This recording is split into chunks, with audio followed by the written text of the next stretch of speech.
All right.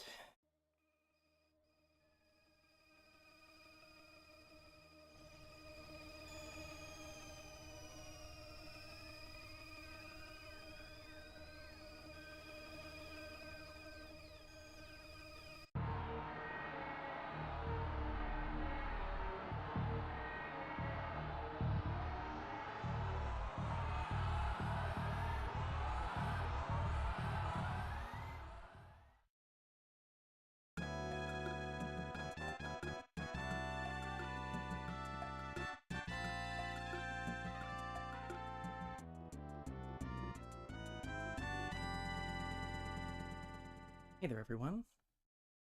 This is Chaotic Teal, and welcome to this year's Extra Life stream. Or at least, part 1.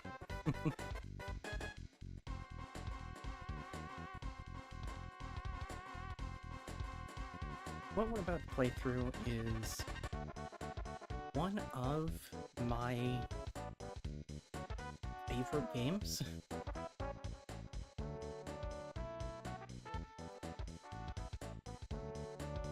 And for anyone who's into games more broadly, I feel like that almost seems cliche to say that EarthBound is one of my favorites. I mean, as someone who likes RPGs in general and offbeat indie RPGs a lot. I mean, it's been said before, and it will be said again, EarthBound is a significant inspiration for Undertale, for instance. And plenty of others to follow. And it's more accessible than ever. So, while we're going to be playing through the entire game over the next couple of days, if you've got NSO, or any other means to play this game, I recommend it. Good time.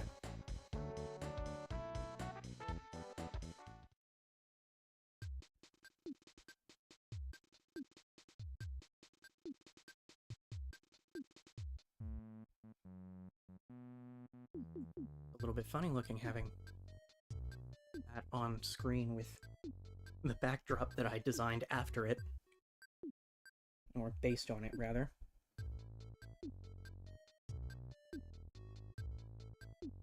I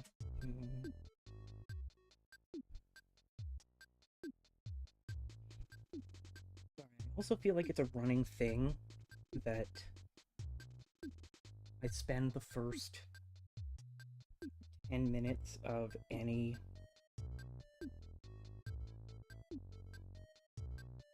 Extra Life stream just poking around at stuff and not actually playing the game. Because there's always something. There's always something that I miss.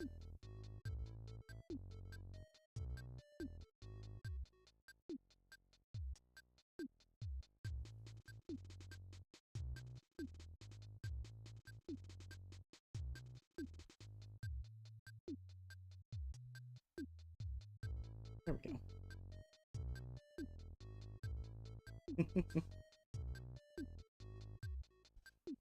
Hello to you as well.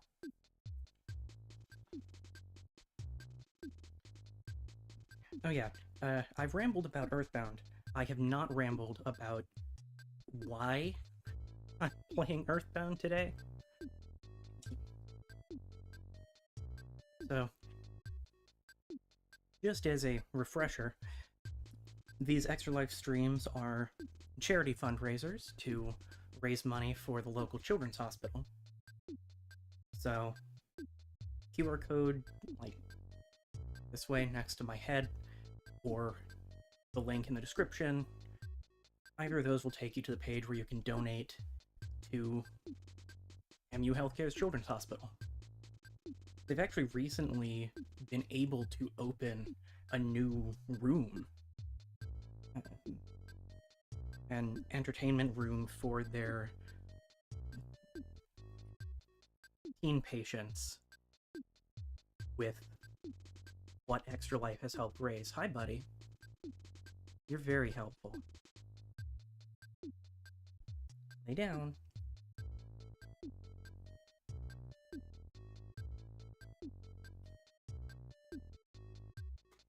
Do it better. Thank you. So, the money we've raised is having an impact. And especially right now, that is necessary. I won't go more into that, but know that the support that we can provide independently means a lot. So the goal for this weekend is to raise $300 in support of the Children's Hospital, and I don't have any milestones. The ones that you see on the little tracker down there are just the pre-made unlock specific reward milestones. Away.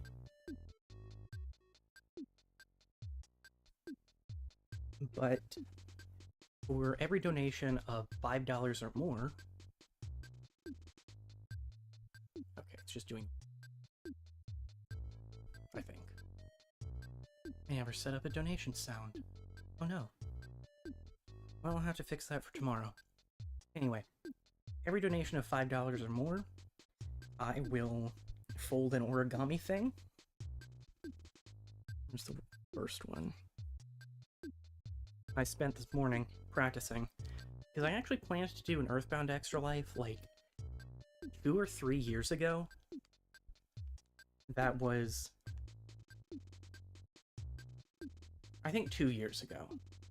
That was one of mine in the let's do 6 Extra Life events in 1 year plans that I shifted off of.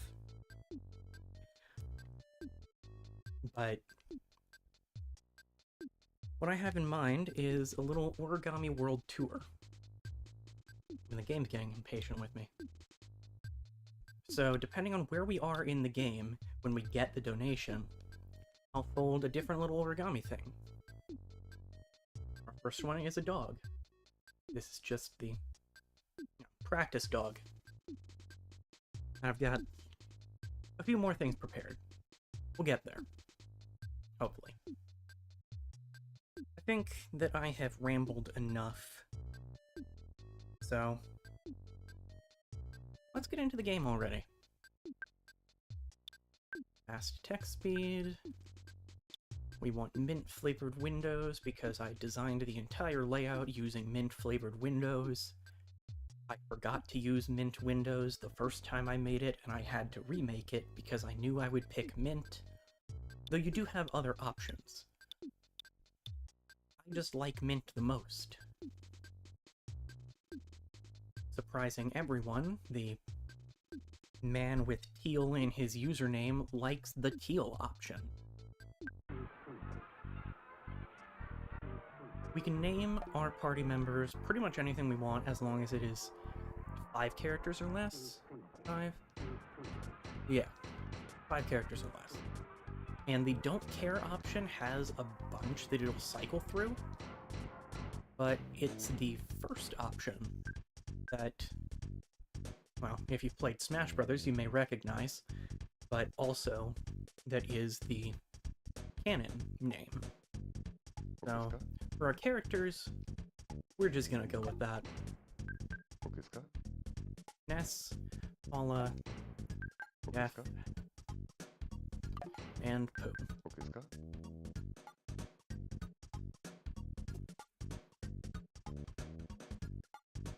What are you doing, buddy? We're not going out right now.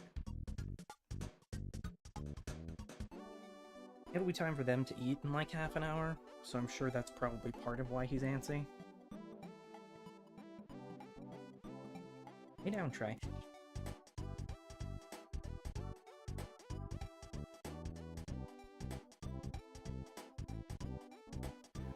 Now, the canon name for the dog is King.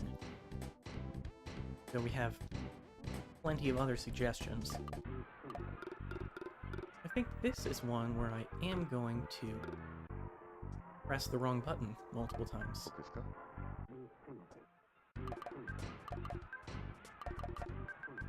I'm going to diverge from canon a little bit. And the ones to follow as well.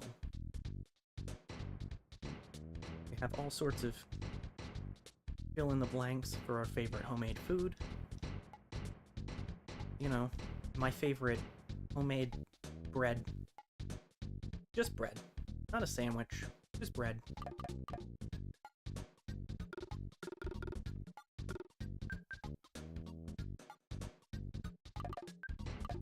I'm feeling burger today. We'll go with burger.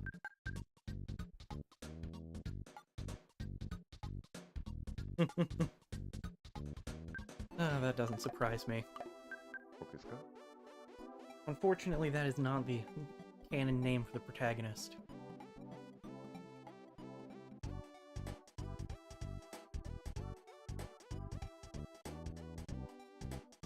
We have 6 characters again for this. I can't think of any way to really tie it into this stream.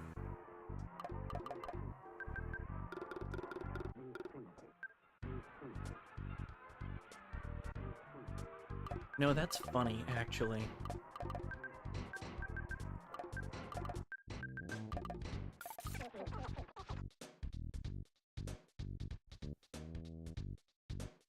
The coolest thing is when you donate in support of the Children's Hospital.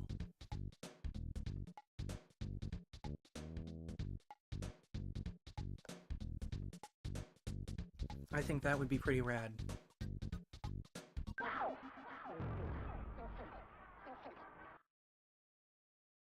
Trust me, that's gonna be really funny in like 2 hours.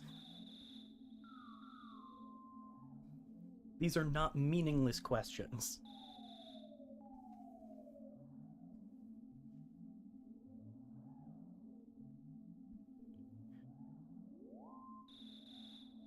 It is worth noting that I apparently have a tendency to accidentally schedule Extra Life streams related to this series at significant times. When we played EarthBound Beginnings in 2019, it just happened to align with the weekend of that game's 30th anniversary. Well, this year is this game's 30th anniversary.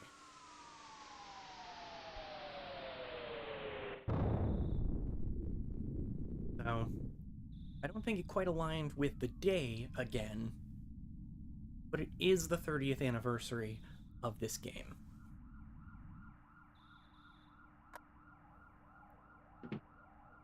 Something crashed outside. So we're going to take a look at that, but first we're going to check up on our little sister.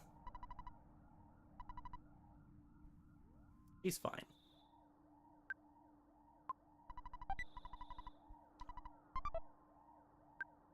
A cracked bat. Go ahead and equip that, because a bat is slightly better than just trying to punch things, in case we need it. I went back up the stairs. This is fine. It's not a speed run.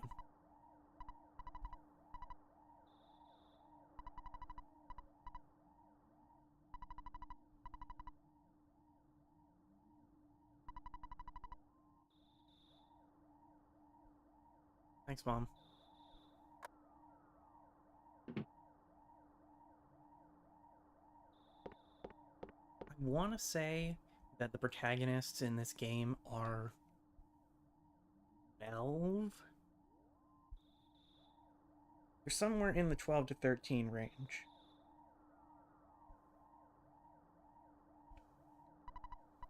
Jeff is a cool name. That's a valid question. You got good questions, buddy. Why am I not asleep? Phone's unavailable.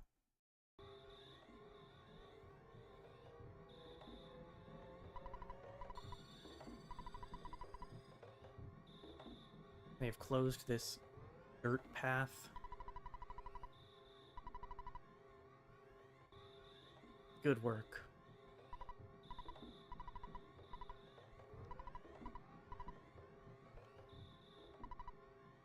No problem here, indeed. Thank goodness we have people doing something.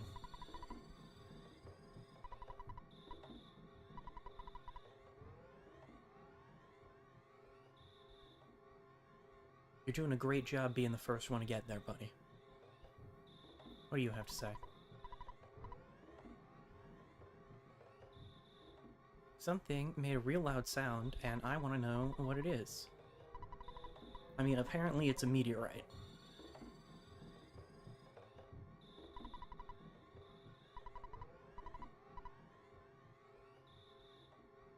I mean, one thing I can say for the Onep Police Department, they responded pretty quickly. It's not like it took very long for me to get outside. And they already have the road closed. Good job. Oh, sweet, it's my favorite food, bread. Not homemade, though.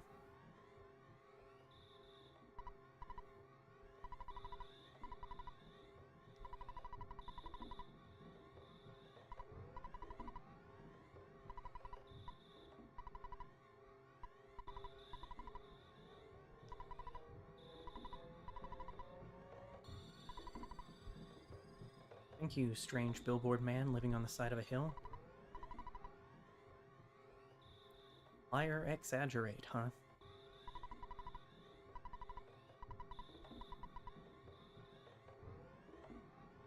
I'm sorry, are there enough meteorites that have landed that you know what a usual meteorite looks like?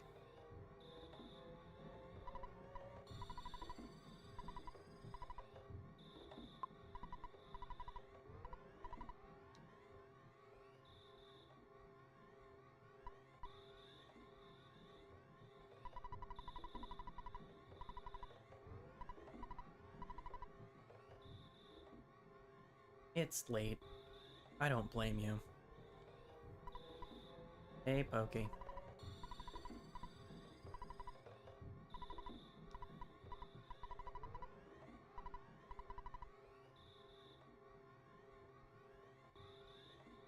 Cool. Thanks.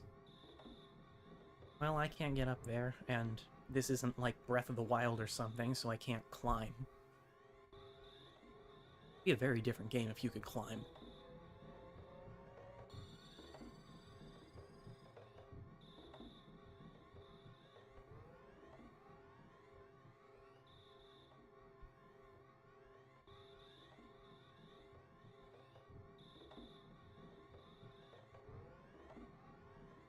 Hello.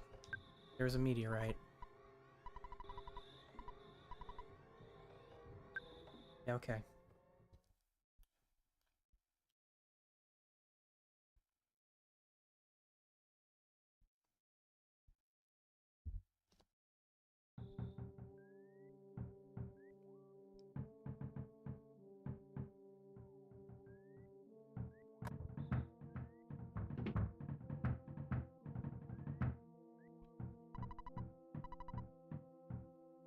Never going to get a full night's rest like...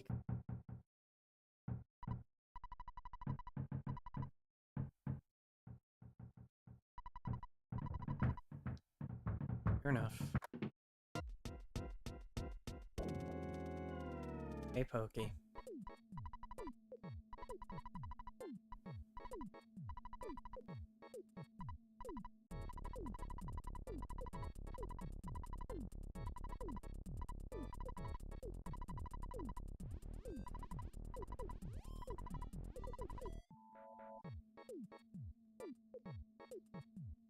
Yeah, I guess.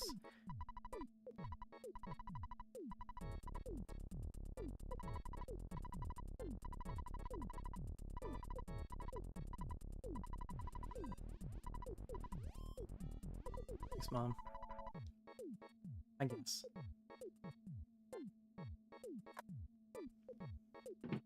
Couldn't be a kid if I wasn't wearing a striped shirt. Though I guess my pajamas were also striped. So, whatever. Oh, thanks. Not right now. Thanks, Mom. Get off your butt, Trey. I should probably be careful with how much I jokingly refer to the dog, given that my dog of the same name is right here.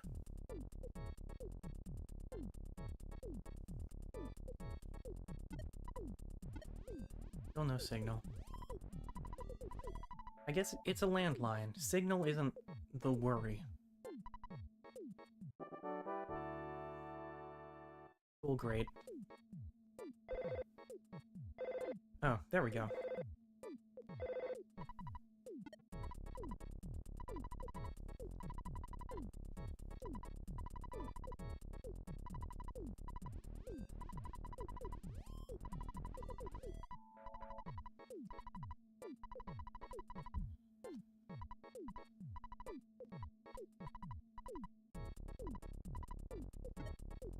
Thanks, Dad. I like to imagine, because there's no quotation marks or anything, that he also says slam beep at the end.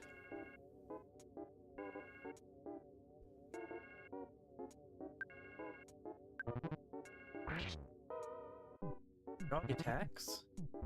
Pokey is...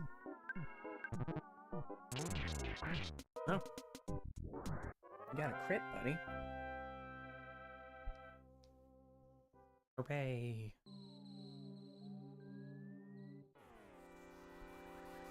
Anyway, it's normal to battle the wildlife while you're out on a nighttime walk.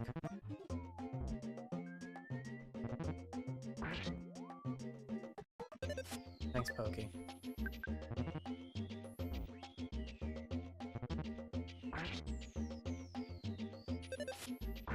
Thanks, Pokey.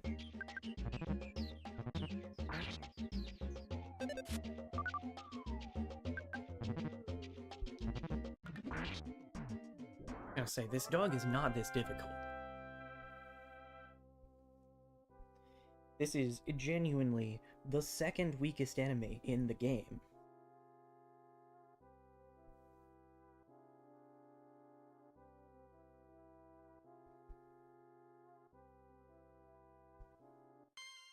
Oh, good. We learned Life Up Alpha. Here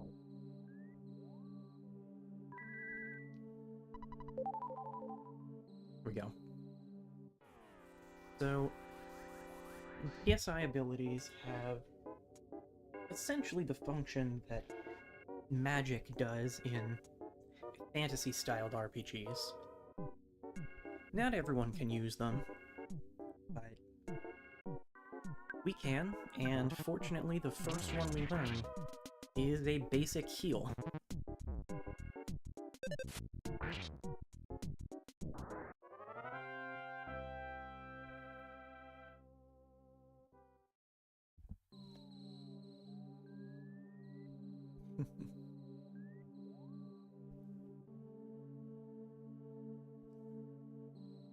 Is a bird. Clearly we cannot let this stand.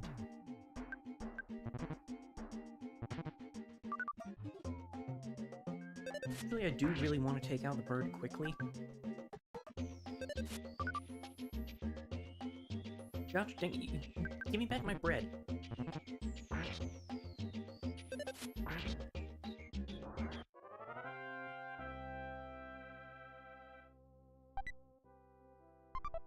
That wasn't my bread.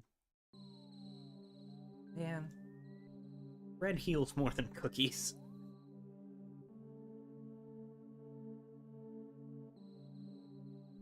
Be patient, buddy. It's not time yet. That was the main reason that I wanted to get through the crow quickly. Because they just steal food. You can't get it back.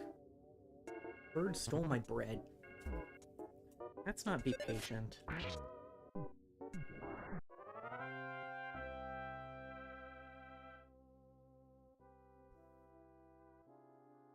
Okay, lay down.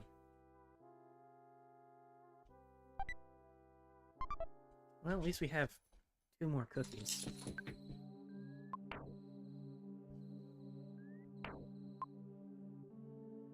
Starting a small collection at this point. Nothing over here. You're still out. I don't feel like talking to you again.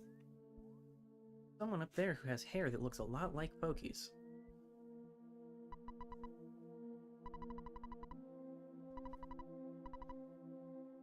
Thanks, buddy. My hero.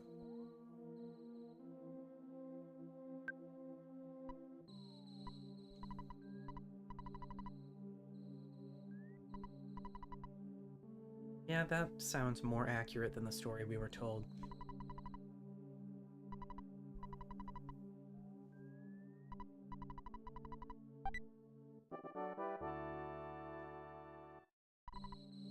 Well, we found a lost kid.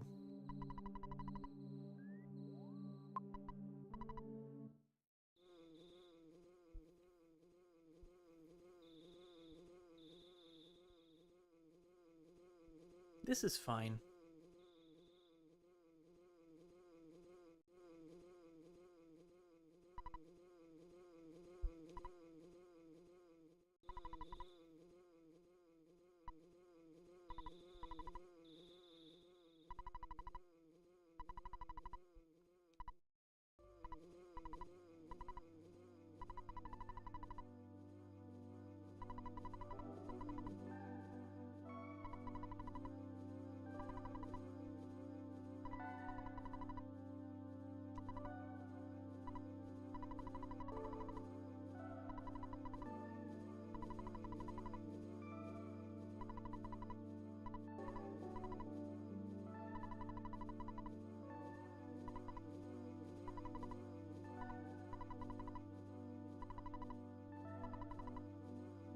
Yep, I think I got all that.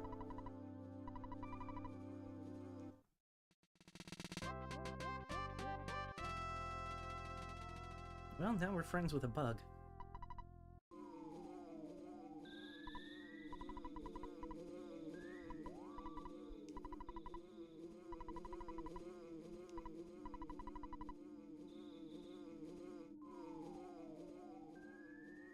Time-traveling bug.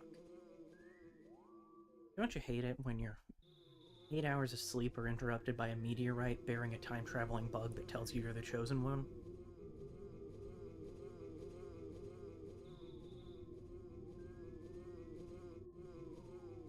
I'd take that over just not being able to sleep, personally.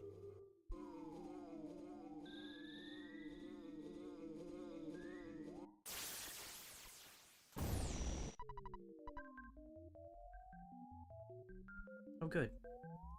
Aliens.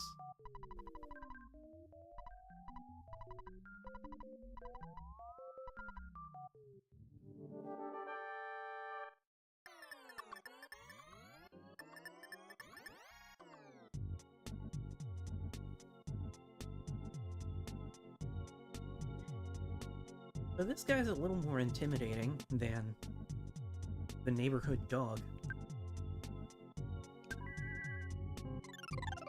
But our options pretty much remain. Hit with bat.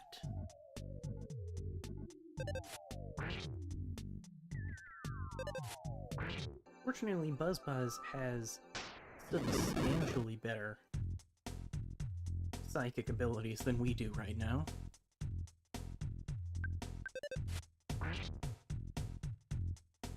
And also just hits harder. I don't don't know how I feel about the fact that this bug can do 10 times as much damage as me swinging a bat. Fine. This is okay. I'm okay with this. I'm not upset.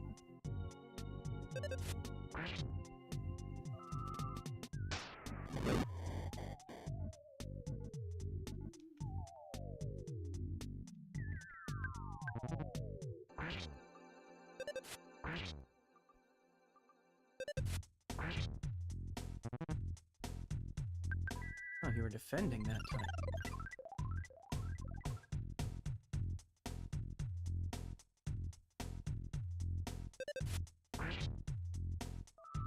Good job, team.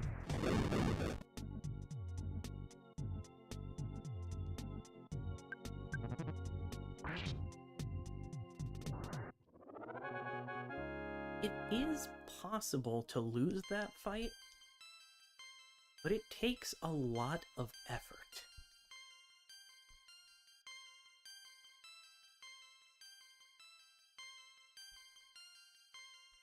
I'm not being facetious in saying that. You have to level up until you learn a shield ability by just fighting the neighborhood wildlife.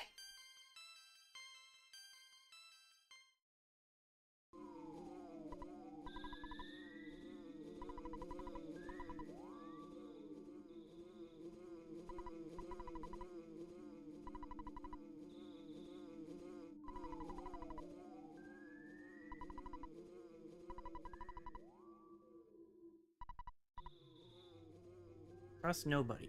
Got it.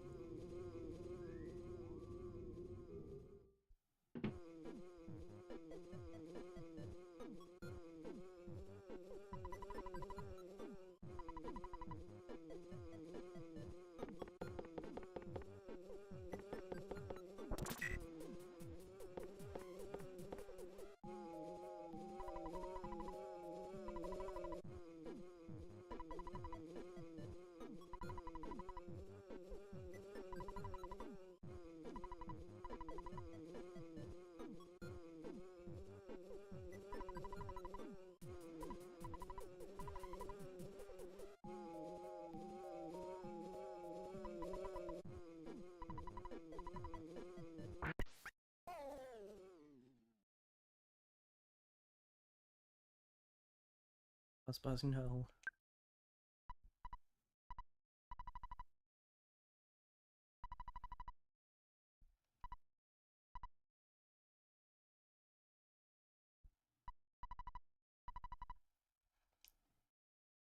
Please give me some dying exposition, Buzz.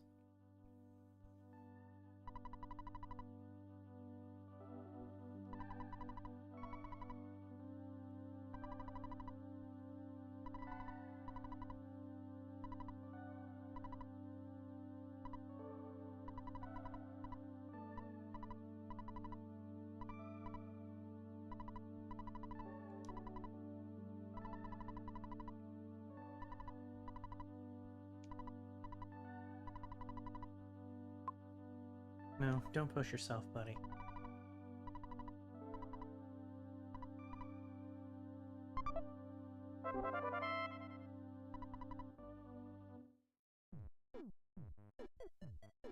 Godspeed, Buzz. Anyway, this family is awful.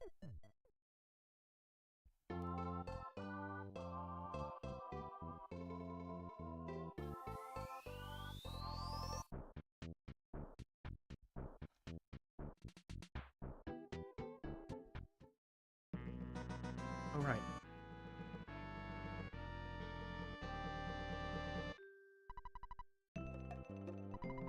Pictures taken instantaneously.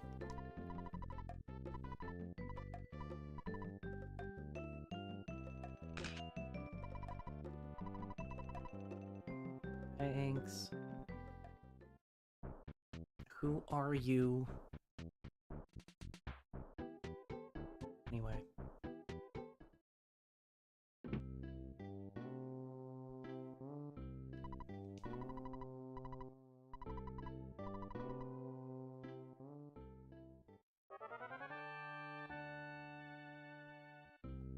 Yeah, that was A messy night of sleep if I've ever seen one.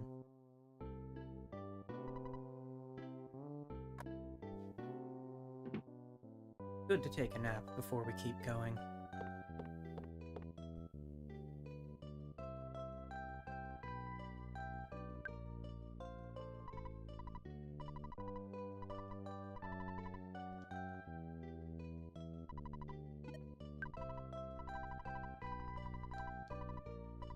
Nice.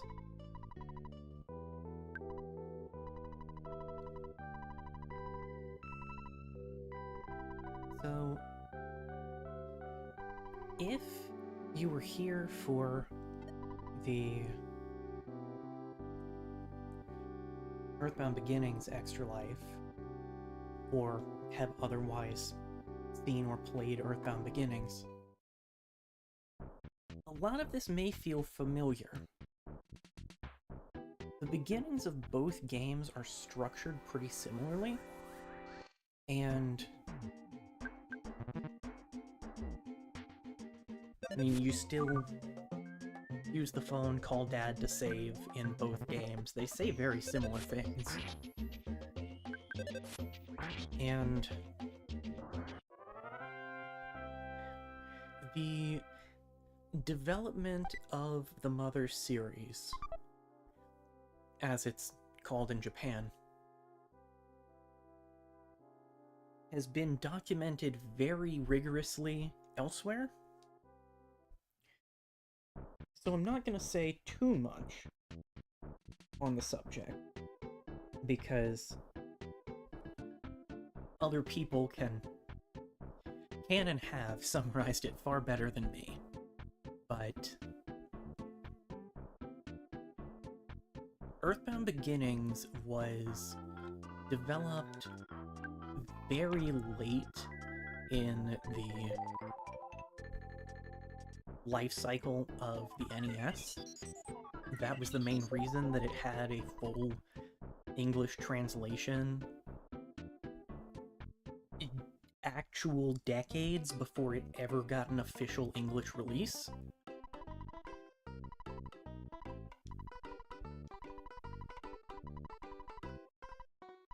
The info's there, except the information that isn't. We have a map now, though. You can see my house from here. Anyway, EarthBound Beginnings was developed really late in that life cycle, and by the time the localization had finished, they were pretty much already moving on to the SNES. So, we never got that game. At least until the Wii U Virtual Console.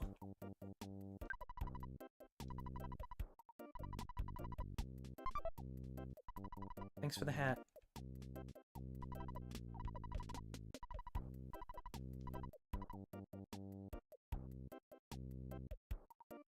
Understandable? You're not, like, worried about cooties or anything?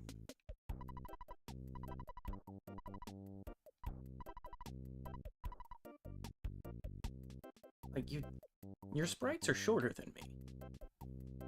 You can't be more than, like, 9.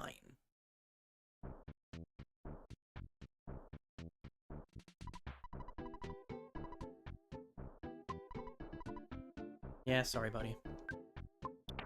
Go ahead and equip that cap. Bump up our defense a bit. Dog.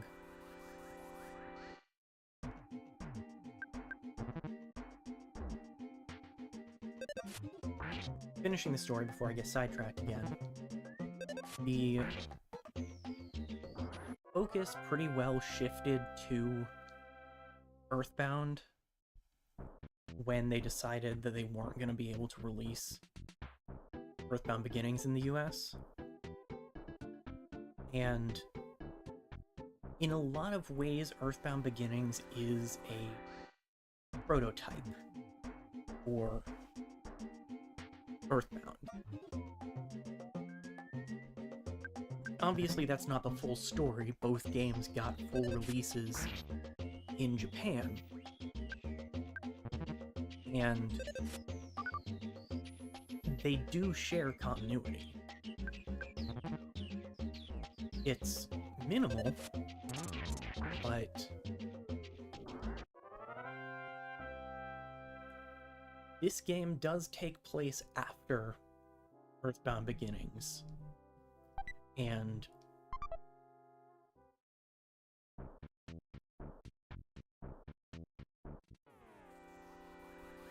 what am I trying to say? It takes place after EarthBound Beginnings, and there is exactly one thing that carries over from that game. And two, kind of, that aren't just things structured very similarly to EarthBound Beginnings.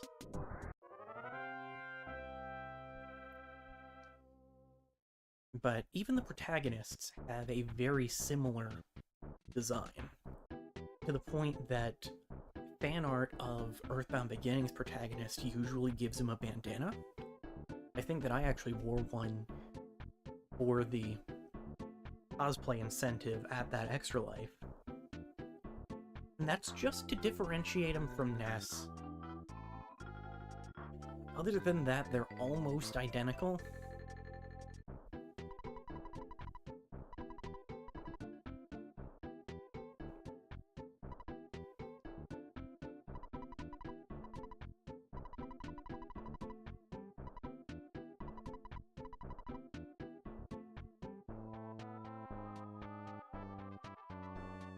I'm glad you remember better than I do.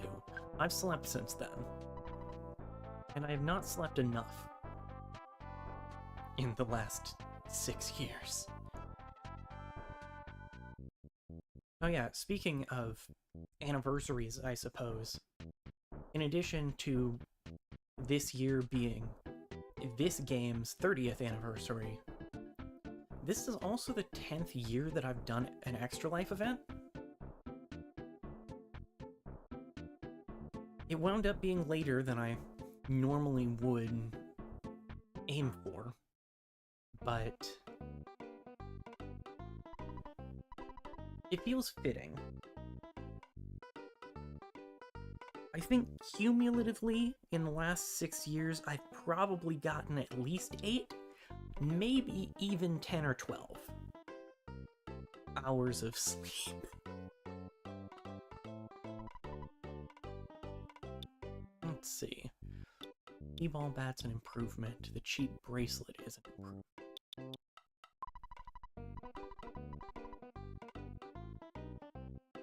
I will not be swayed by emotional manipulation to purchase your products. Okay. We got 87. So let's get 79 of that. And we can buy the cheap bracelet.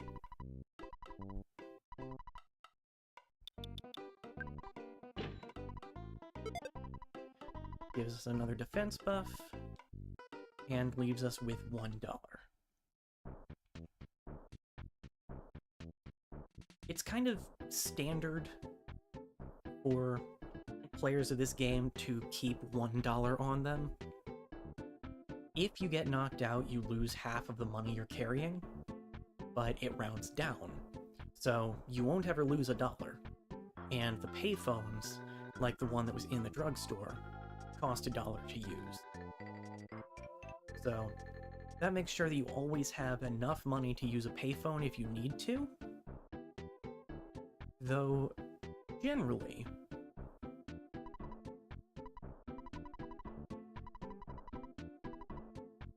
yeah, I got a bat. I mean, I haven't gotten one from the drugstore yet. Generally, hotels will have a free phone just available to you. So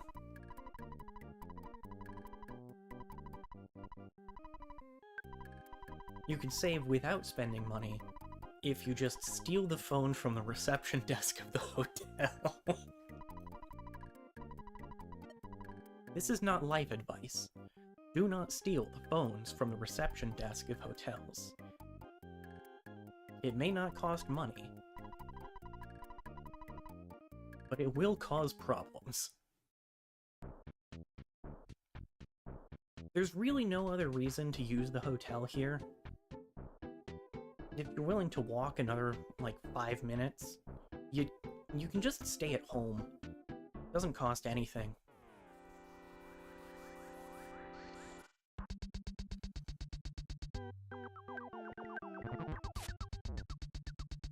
Anyway, time to fight a gang.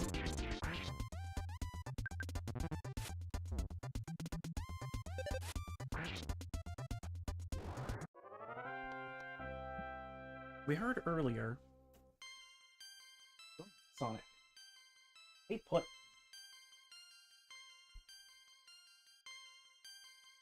We heard earlier that the police were struggling to deal with a gang called the Sharks.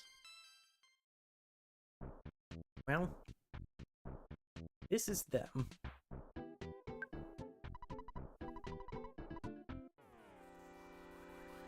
Here they are.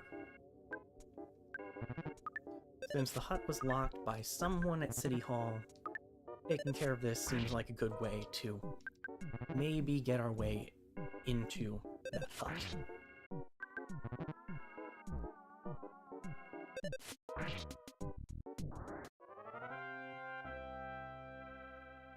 We also... Nice. Burger. Not a homemade burger, so it's not my favorite. But a burger nonetheless.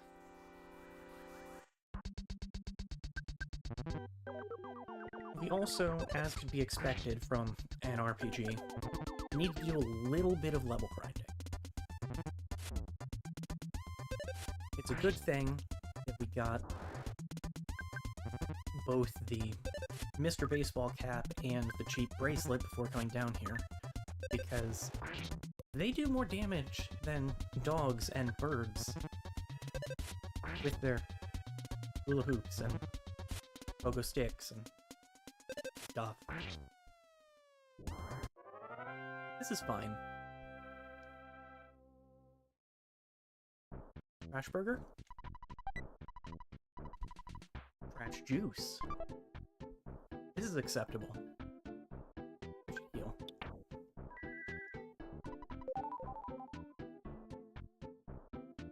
Contrary to what you might expect from an early game healing spell, Life Up Alpha is actually pretty good. Trash burger? Trash burger! Don't worry, you can eat food you find in the trash. Magic butterflies restore your psychic points, so healing and then using one of those is a good way to fully recover without having to go to a hotel or home.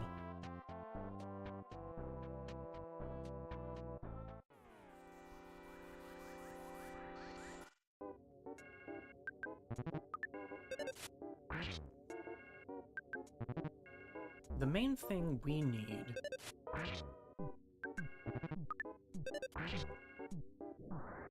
is to learn any kind of damaging psychic ability.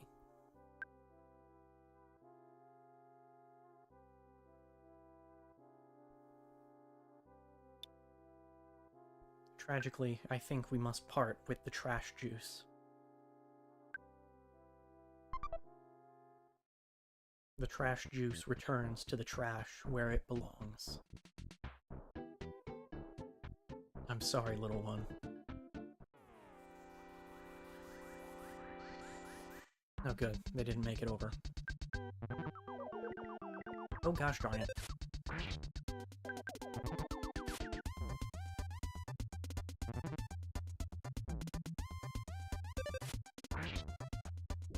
It's really easy to get overwhelmed early game when you're fighting more enemies than you have party members.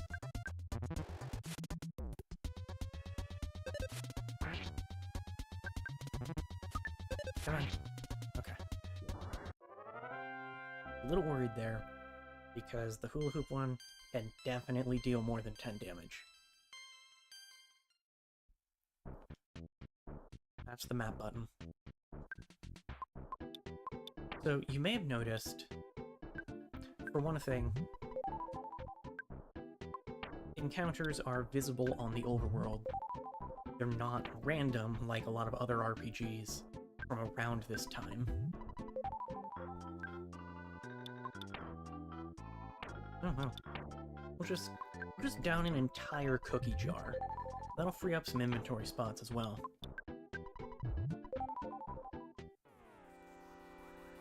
Ah, you made it over.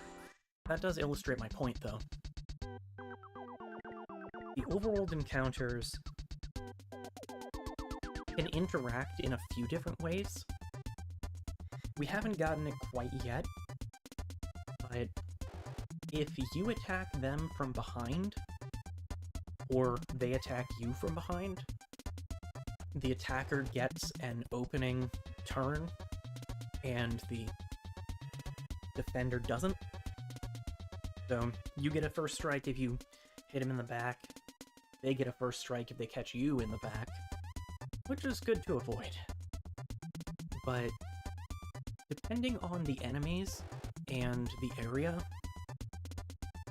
some of them can just try to join in when one enemy starts a battle. The sharks are one such type of enemy.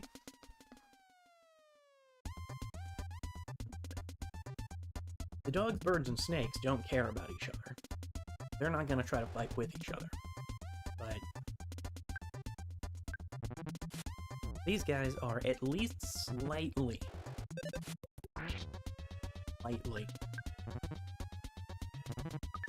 more strategically inclined. Also, that's a really pointy pogo stick. I'm not sure that I've ever interacted with a pogo stick. I'm aware of the concept of pogo sticks, but I don't think... I mean, I probably wouldn't have enjoyed them as a kid anyway, but I'm not even sure that I've seen one outside of pictures and media.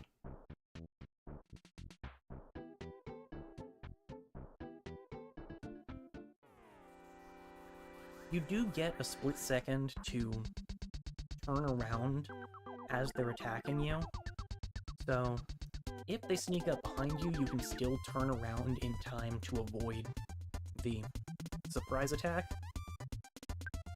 and that's nice.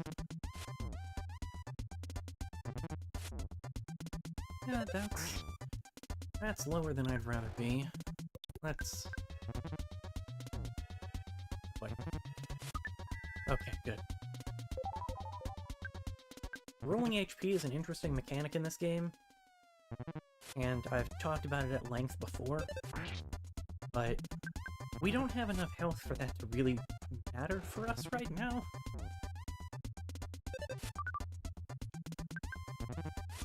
Basically, you can see it's more visible when I'm healing, but the HP meter and the psychic point meter both work like odometers. I really wanted to see if I could get something like that working for the donation tracker this year, but I only planned to do this today, last weekend, and just didn't want to add further stress to short-term event planning.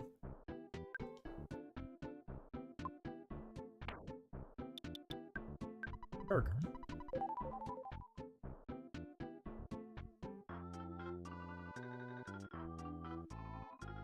We have very limited inventory space, and it's more annoying to go heal, like to go rest at home, than it is to buy another burger.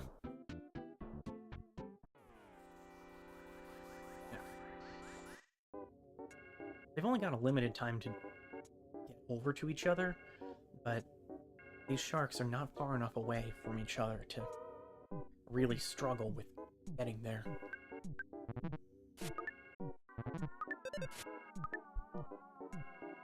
Great turn, everyone. We did it. Outstanding play all around.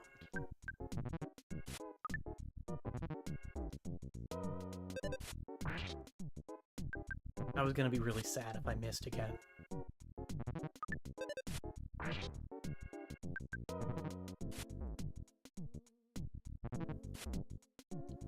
The only saving grace with these things, well, these guys, they're not things, is that they relatively frequently just waste turns.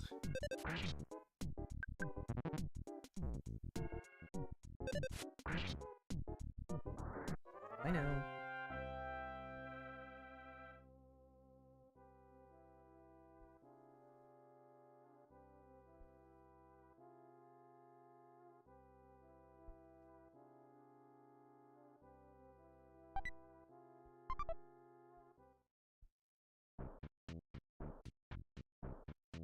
That sounds like they're going to... Other dog? Potential.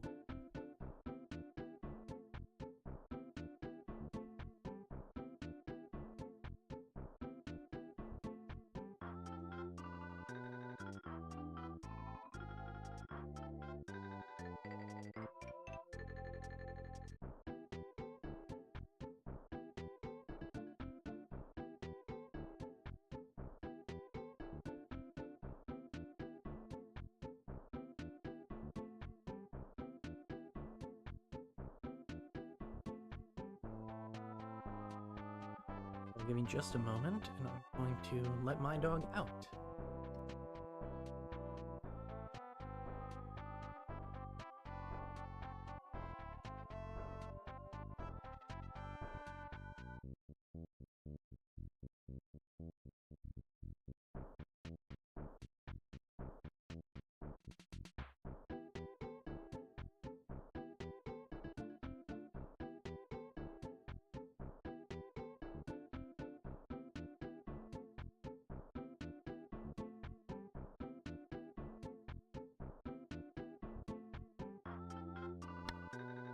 And now we can safely say that the answer to the age-old question is me. I did.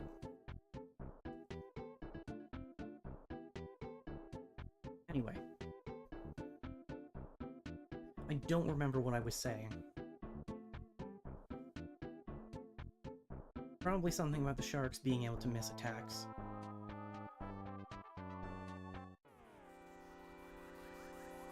Okay, good. That didn't count from...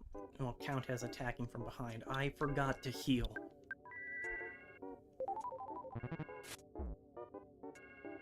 Right, the odometer thing. So... again, it's not super noticeable at this low. But... it does take time for... your party member's HP to tick down. So, if you can mash through the text fast enough after taking a mortal blow, you can actually just heal. If you get through the menus fast enough, you can heal before they have a chance to go down. And it's very nice. Too far to that side. Because my camera is not set up in a very symmetrical way.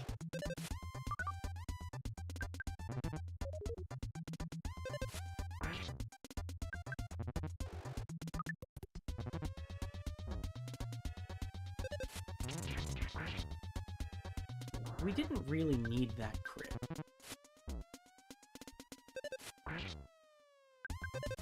then I'll take it.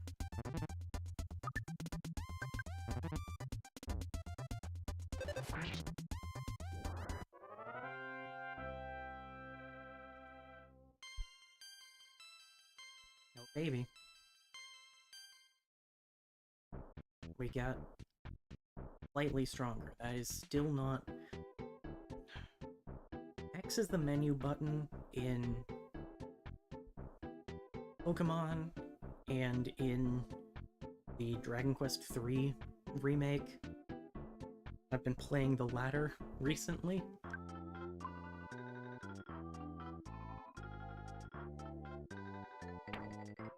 We got 5 hamburgers. We can eat one of them. Alright, who's next? Oh yeah, it'd be worthwhile to go back. Oh dear.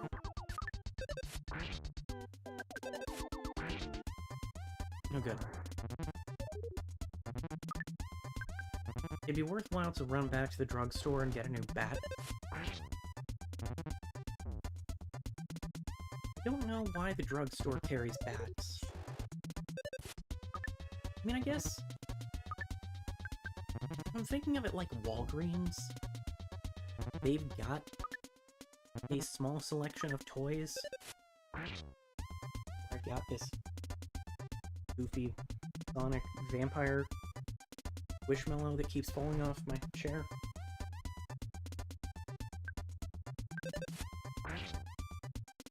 And actually a good number of other plushies.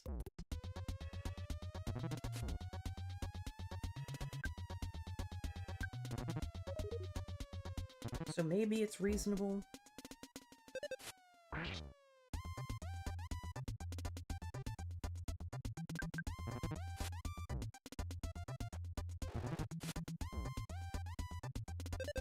don't know, still feels weird. That isn't a drug.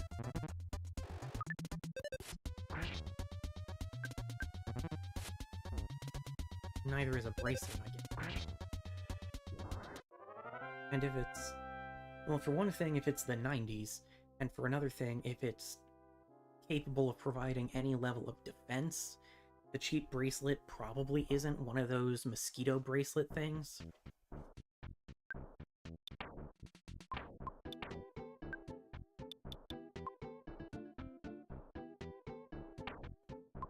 Okay. I still need quite a bit more to get to the next level. Let's go buy a new bat first.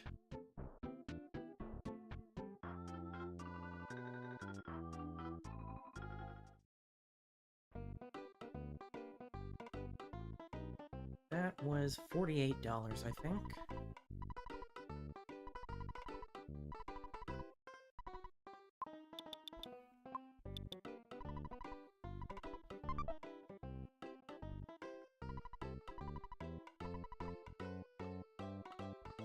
Yep. The yo-yo is also an improvement in terms of raw damage, but the downside is that the yo-yo is not a very accurate weapon. Useful in Smash Brothers, I don't tend to go for it in EarthBound proper.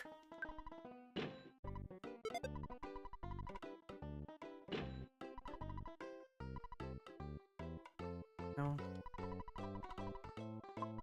Deposit. 9.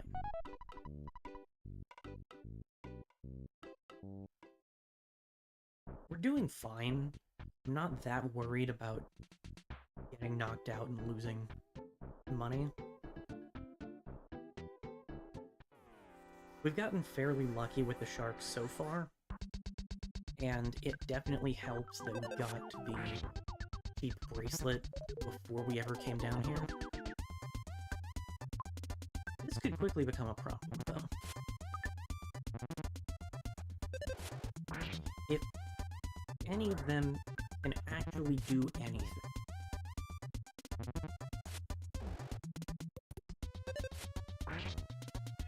Yeah, like that.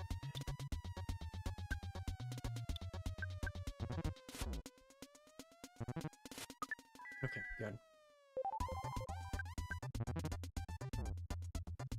Generally, if the message is is attacking,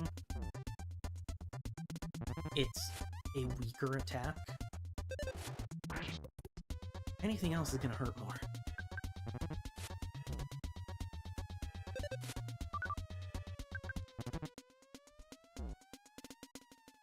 We're getting fairly lucky with the sharks, I say, and then proceed to miss, like, 7 attacks in this one battle.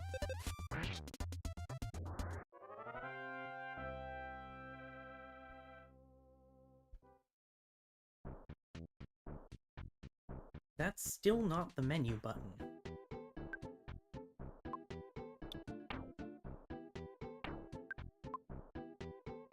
We are gonna want to go back up. Ooh, I don't think never mind. No pizza for me. Truck. Fortunately, you can't just get hit by a bus or anything. I mean, there are buses that will attack you later. But you can't get hit by a bus in the overworld. Not without it starting a battle. Nice, we can one-shot those now.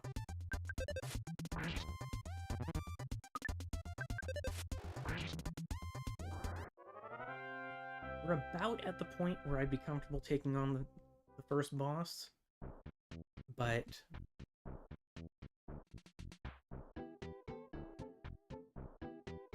early game in an RPG is interesting because there are very, very few variables.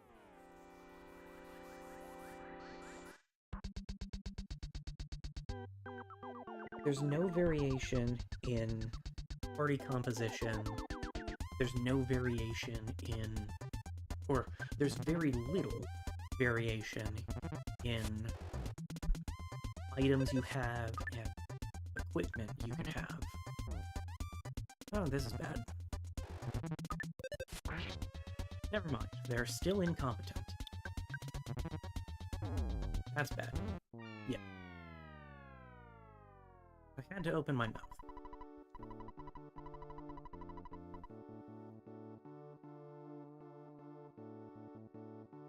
But it's fine. That just takes us back to the last place we saved, which was at the hotel. One thing to note, you do get reloaded to your last save point. You don't lose any experience or anything, but you do come back with 0 psychic points. So you still want to go heal pretty much immediately. We aren't going to do that because we're maybe 2 battles away from another level, at which point I'm gonna be okay with fighting this first boss.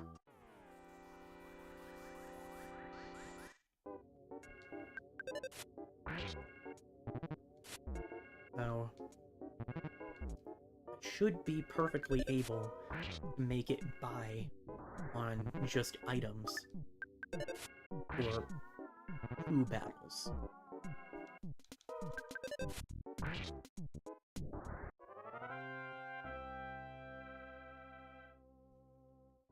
And then I can go heal up, and we'll be... Actually... Man.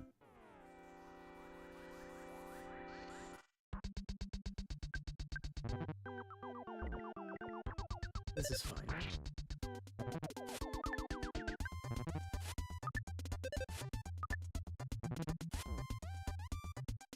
Outstanding work, everyone. Oh, come on.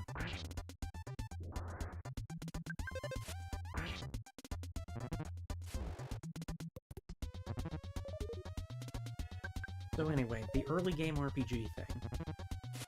Because you have so few options at that point, it's pretty easy to effectively solve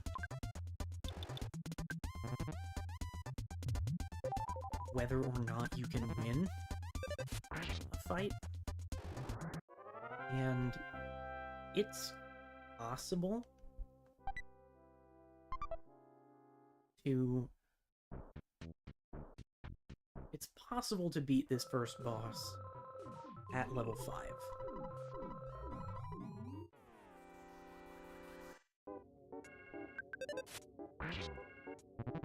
But it's a lot more consistent if you're level 7. I'm pretty sure before level 5, you do not stand a chance. But the reason we want level 7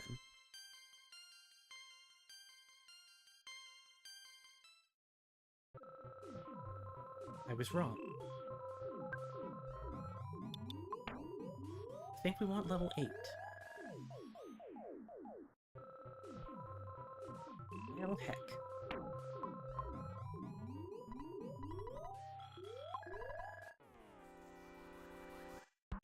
I guess we'll just finish fighting the dudes in this club. Bonk.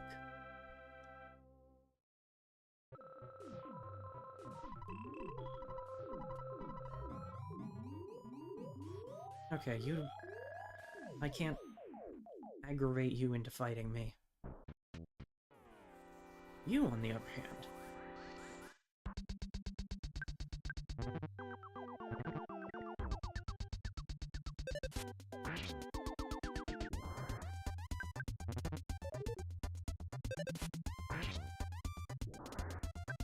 Okay. 8 is optimal, but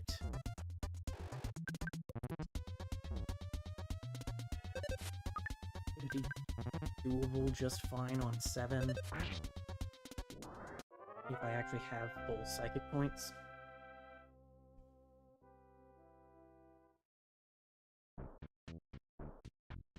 So let's go home and take care of that.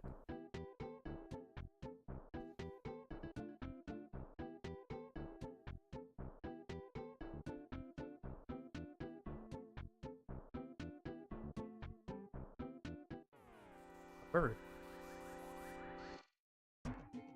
Brave of you to attack me.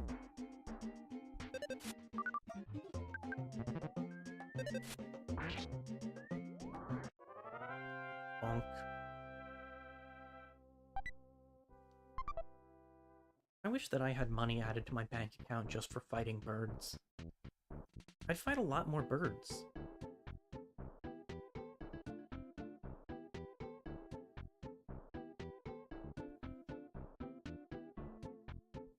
Okay.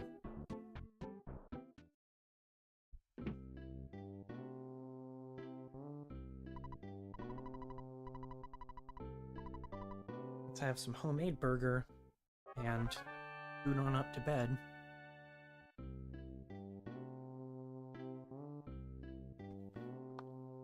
You really can't compare a homemade burger with the likes of McDonald's. Or, as we've seen in town, generic burger shop.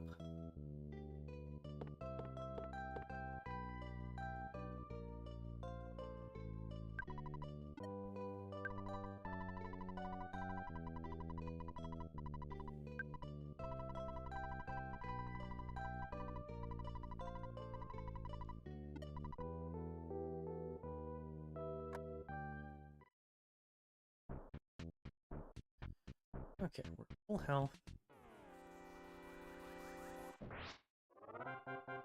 So that's another interaction with overworld enemies. If you get to a point where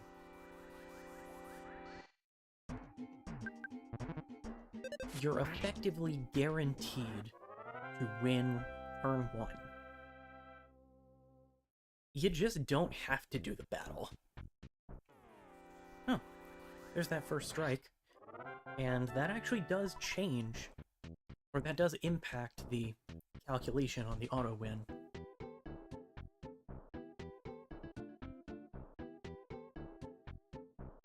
I heard people more knowledgeable than me talk about this like a week ago. It's essentially a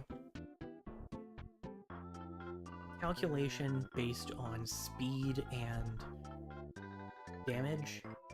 specifically the offense stat, which takes your equipment into account. That is an important distinction for one major reason that will not be relevant probably until Sunday. But yeah, it figures out that you can go first and will almost certainly do enough damage to defeat the enemy on your first turn.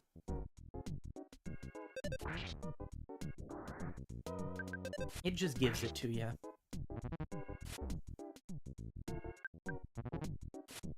Which is very ahead of its time. I actually can't think of that many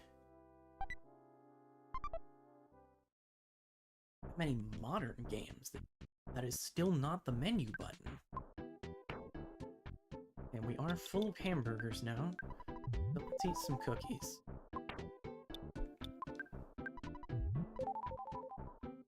Fortunately, as a preteen boy, I have a bottomless stomach, and thus suffer no ill effects from consuming a massive quantity of food.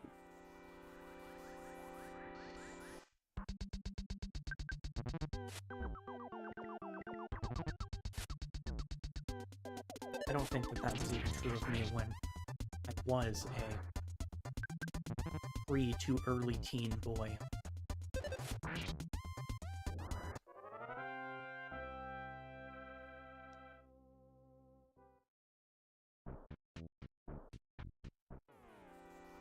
Oh, cool.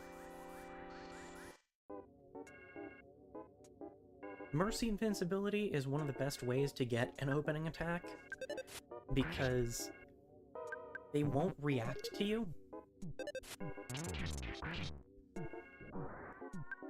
Generally, if you get close, it's not like this game has stealth mechanics.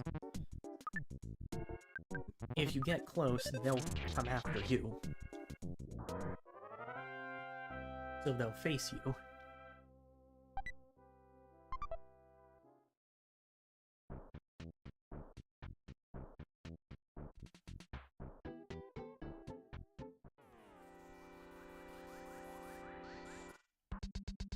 But if you have Mercy Invincibility from finishing off a fight, then you can just stand behind them menacingly and hit them with the Nothing Personnel Kid as soon as you come out of Mercy Invincibility.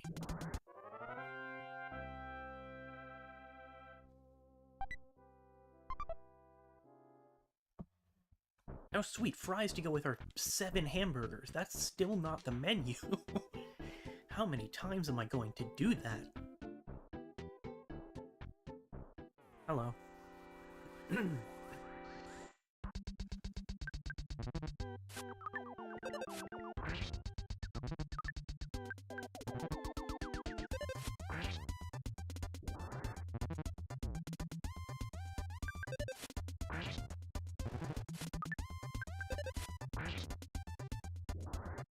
Right, I was gonna just go to the boss, wasn't I? How far am I from... It's another 2 or 3 fights.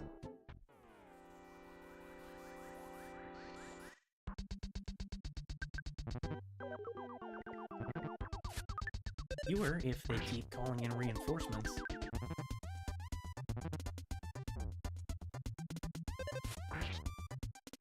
I may need to down a burger. I'm gonna down a burger. Okay.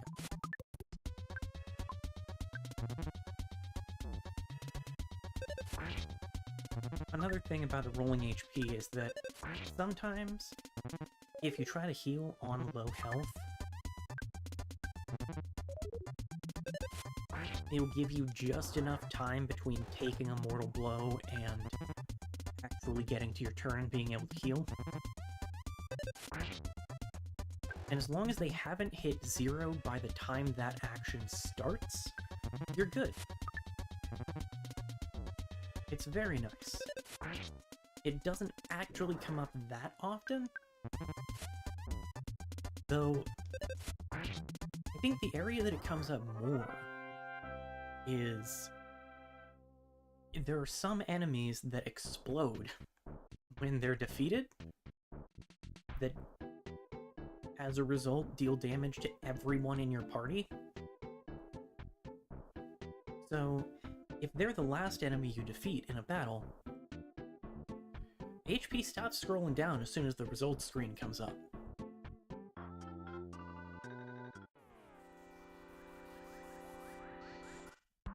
Which can mitigate some of their damage.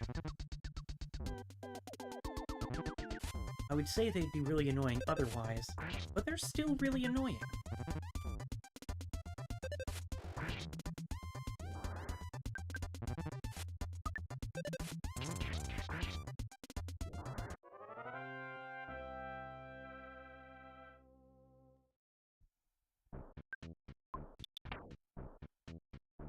Okay, yeah.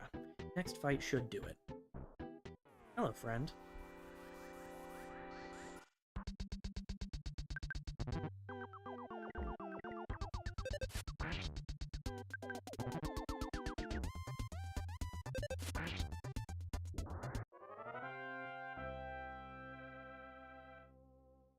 Okay. I was expecting 2 of them. What purpose does the sign serve?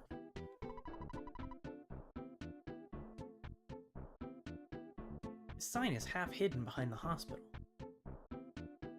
The only reason it's not fully hidden behind the hospital is because of the perspective that we're in. Who put that sign there? And presumably the mayor's office, but why? Nice.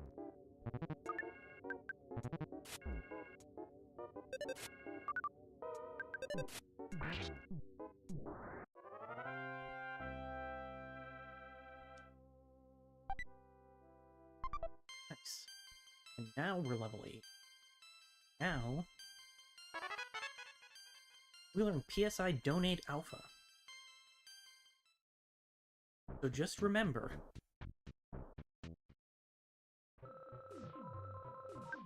the coolest thing is to donate in support of the Children's Hospital.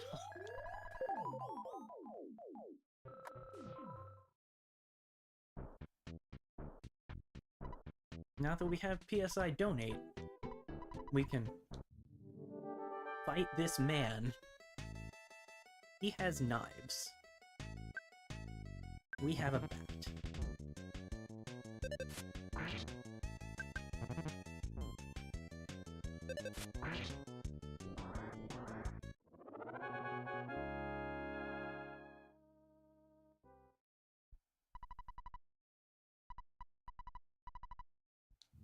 He has a phase 2. We have a bat.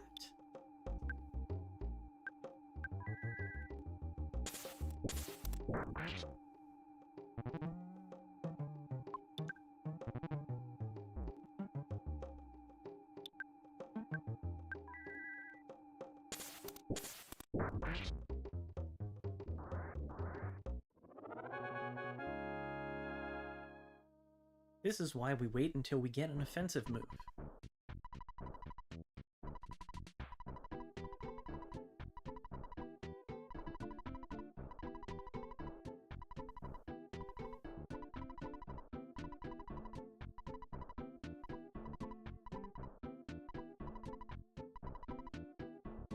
Thanks, Frank.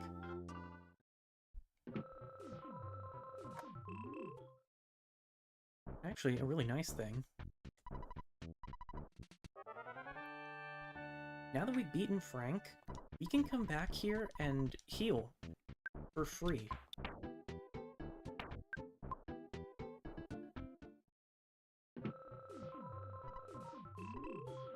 Uh-huh. Your boss had a tank and I won. really want to fight me. I mean, also, I beat up a dozen of your friends, too. Get to the point where I was comfortable fighting your boss.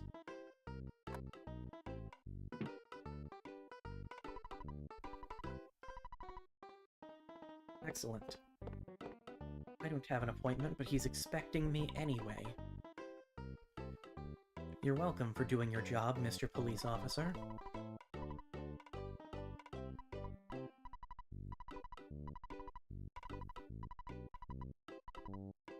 I don't think that I bit anyone's head off.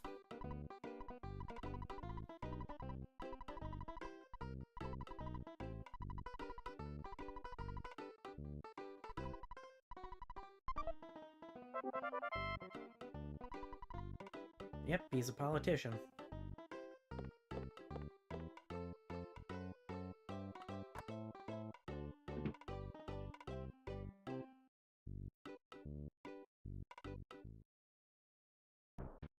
Anyway.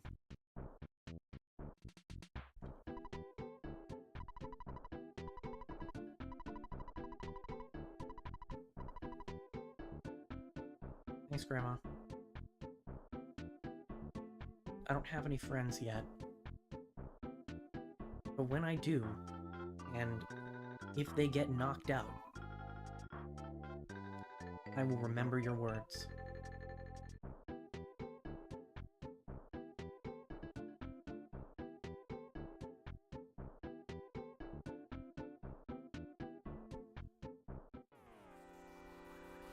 Another thing, once you get to a particular level of strength, it varies by the enemy. They'll start running away instead of running towards you. Which is very reasonable.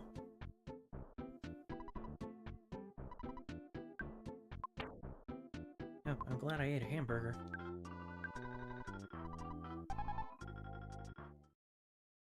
There we go. Shack achieved. The accommodations here leave something to be desired. One of those somethings is a back wall.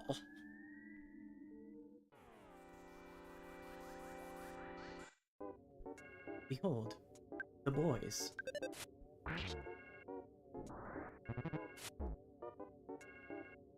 Despite the name, attack slugs really aren't that threatening. There are just a lot of them.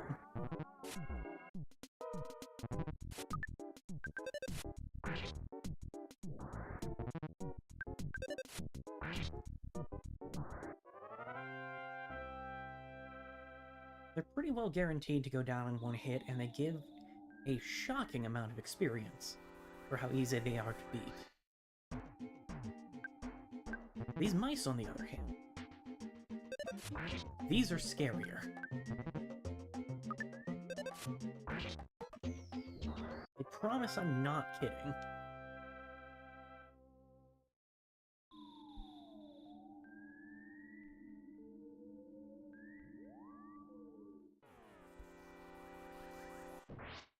Yeah.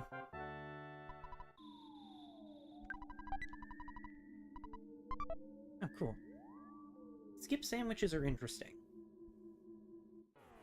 They increase your movement speed, and they are the only thing in the game that does so. Well, there's one other thing in the game that does so, but you do not get to use it much.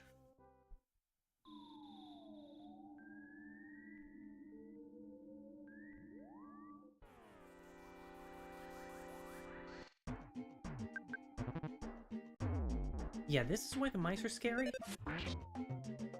Because they can crit.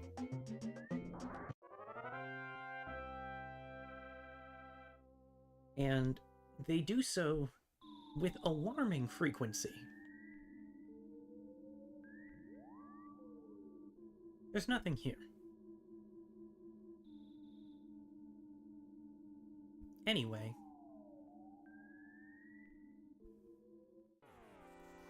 Single attack slug? Single attack slug.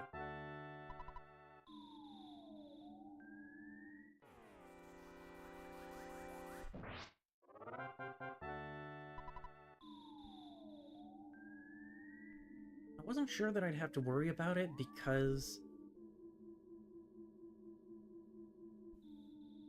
future releases have pretty well dampened the flashing lights, but I might have to put up a flashing lights warning anyway.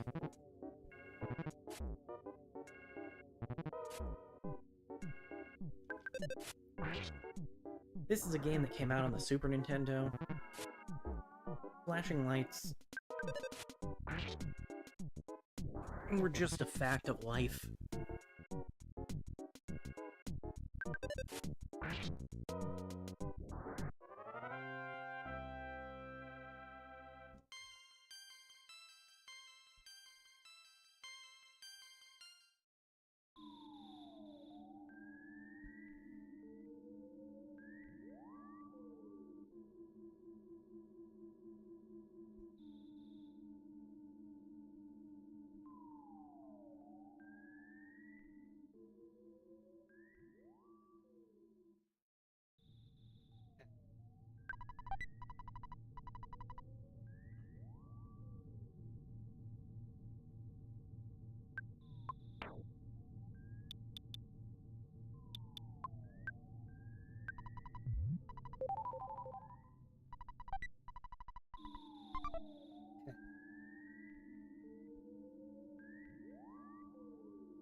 My teleports behind you attack didn't work.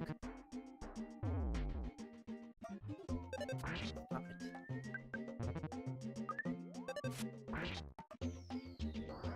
Even their crits don't do that much damage, but you have to navigate through an entire cave. 12 damage adds up.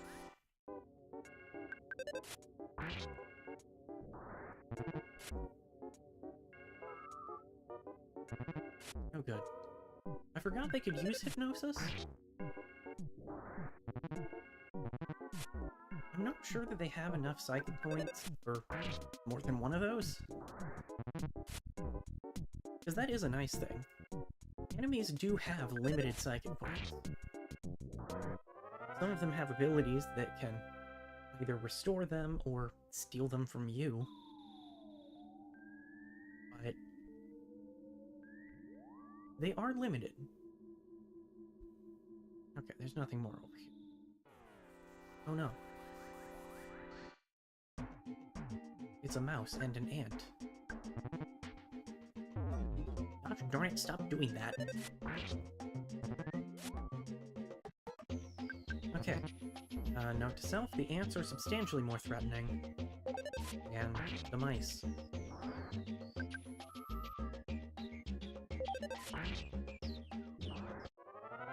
Note to self, the ants can go down in one hit.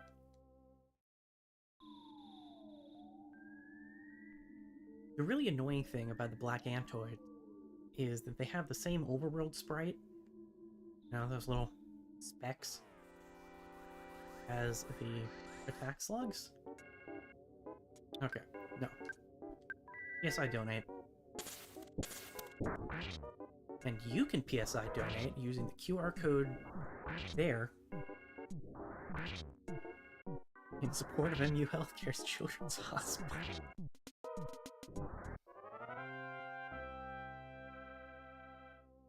Like, please donate. But I don't know that I'm gonna be able to deliver that pitch with a straight face. It is extremely goofy.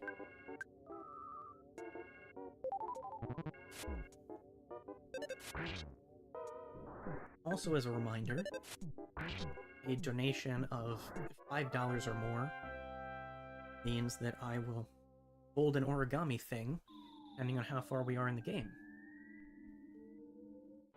Currently, we're still in the dog realm. I didn't plan things out to that granular of a degree, such that I'd be folding a origami ant while I'm in this cave. Generally, it's by town. Okay, Healing Alpha. The healing line of spells?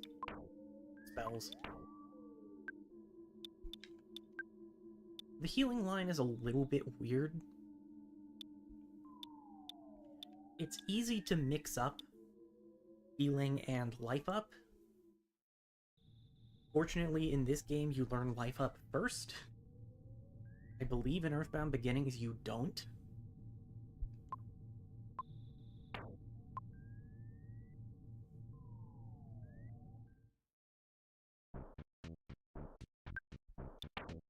Okay.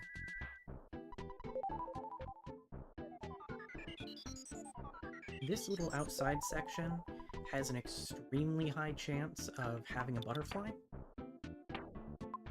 So it's a good time to do the PK life up, grab the butterfly.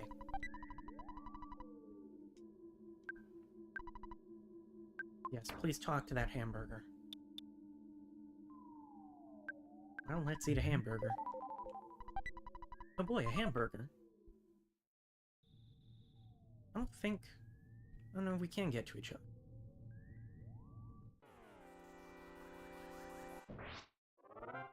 Unfortunately for you. Oh, darn it. No. I will leave the cookie behind. I have abandoned the cookie. Like a monster.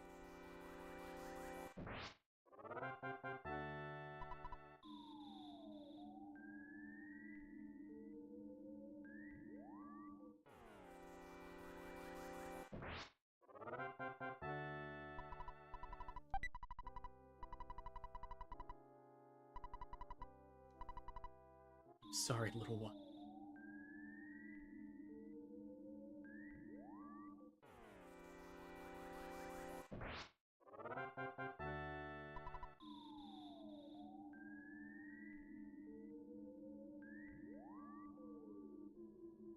Well, that looks significant.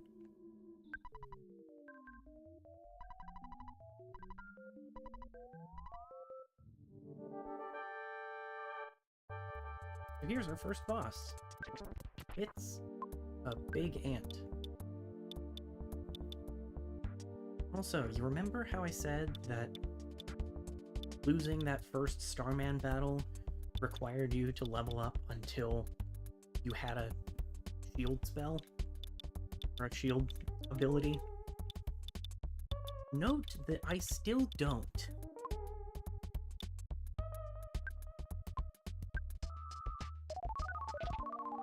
Ooh, that's not good.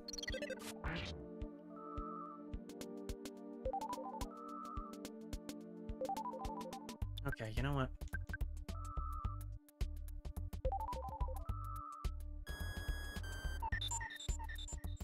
Oh, hey. One of these steal from you abilities.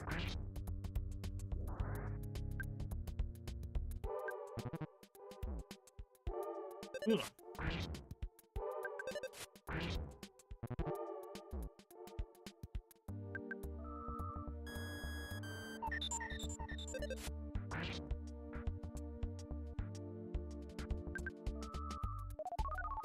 You're using defense down again.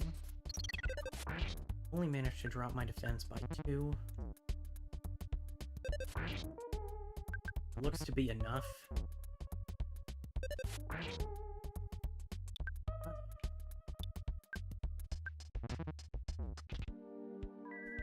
Okay. That's another thing.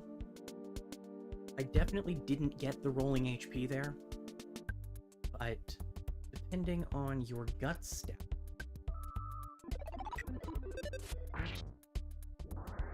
okay, cool. Depending on your gut stat, you can survive a mortal blow at 1 HP. And that is determined immediately. because otherwise the little message box says you took mortal damage. What is my gut? 8. I don't know the calculation for it, but that's not a very high gut stat, so that was extremely lucky.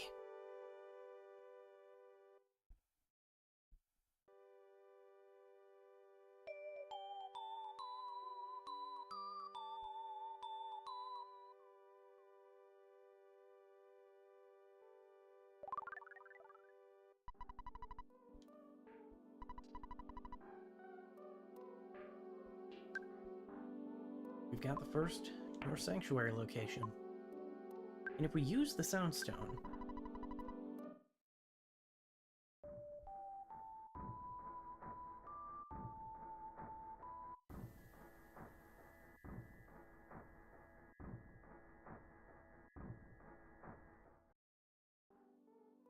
it'll play back any of the melodies that we've gotten.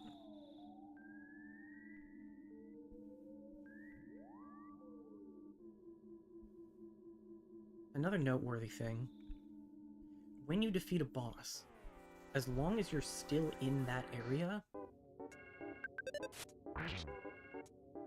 every enemy will run from you.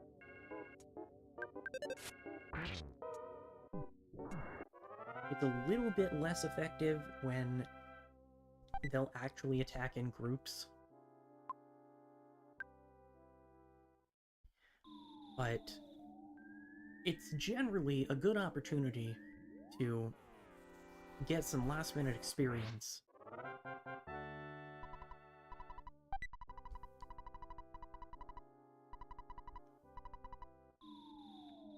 by just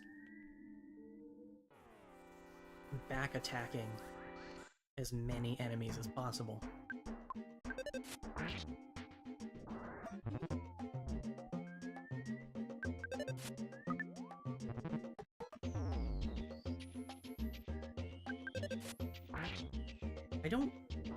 I don't know that it's impossible to get the instant win against multiple enemies,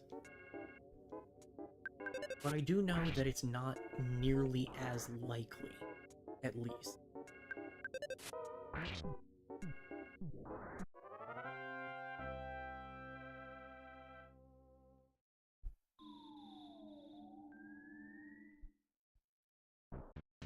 We have a butterfly. No butterfly. That's fine.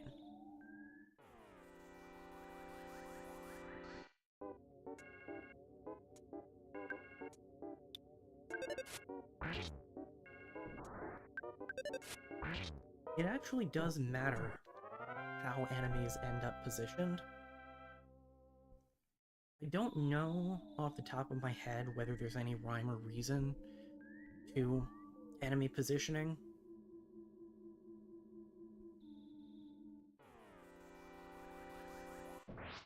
But that does affect how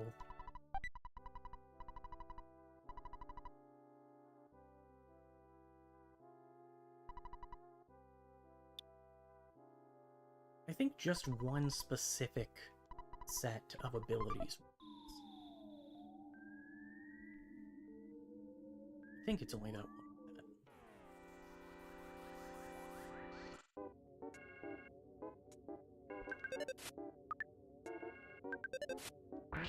Solid opening attack, nice. You did it.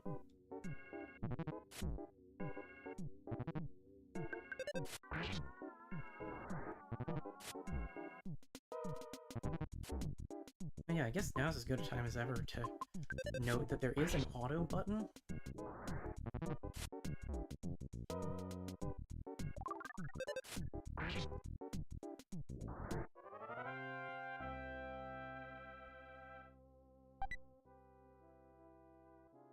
Why did you have that? I mean, yes, I'll take it.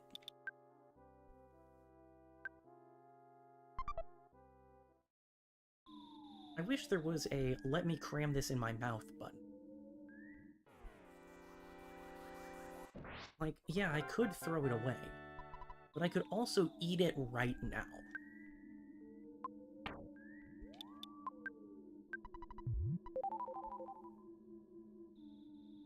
And then we wouldn't have this problem.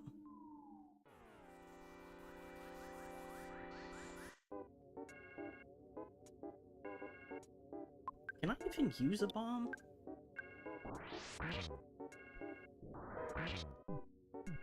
Yes.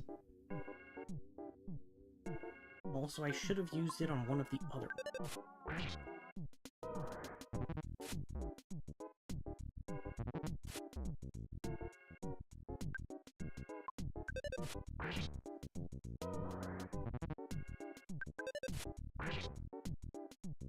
You may or may not have noticed in the last battle that one of the attack slugs got... or regained concentration.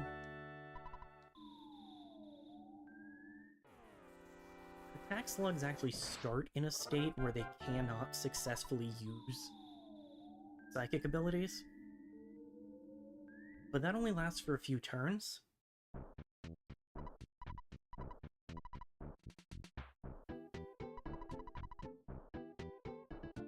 I got permission from the mayor. I'm pretty sure you were in the room.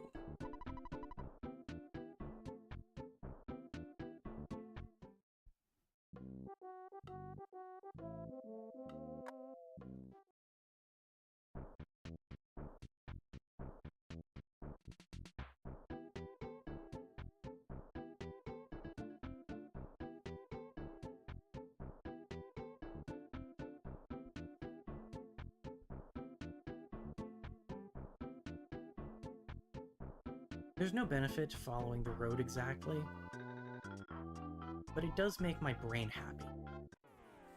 I didn't mean to attack that dog, but the dog didn't stand a chance.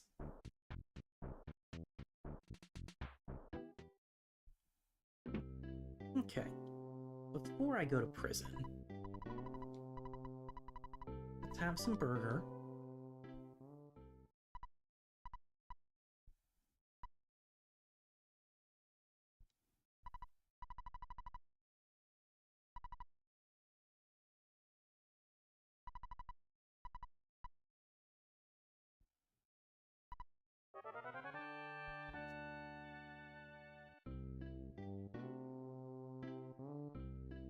Let's hallucinate a girl.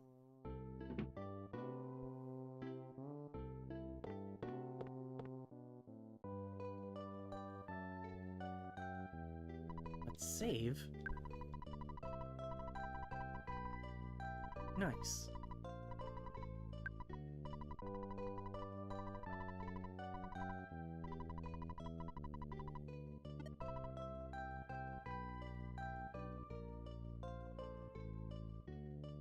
I'm just gonna chill on the couch here for a minute while I go run to the restroom.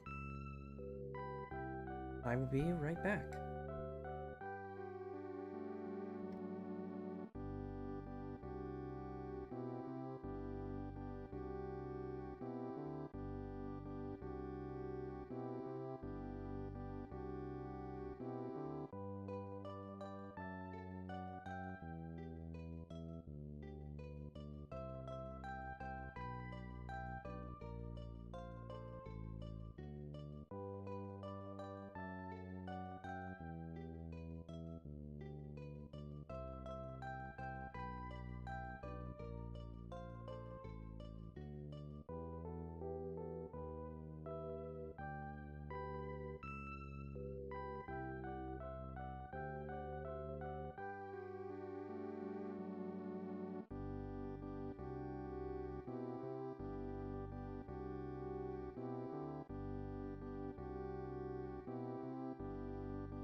stomach seriously will not stay put. What's the problem?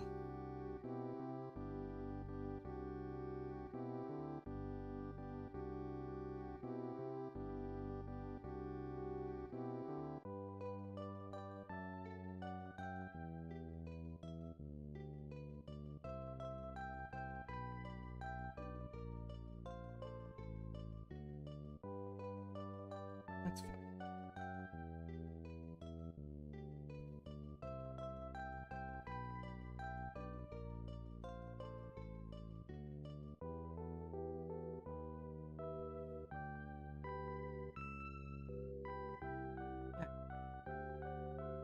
Yeah, we have a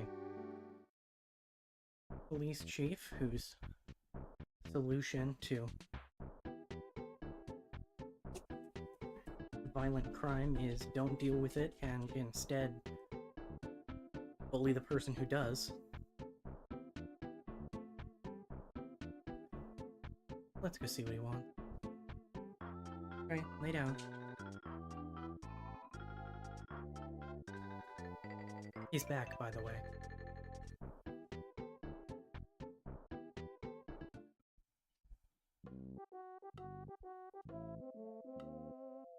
Sir, how can I help you with your gross abuse of power?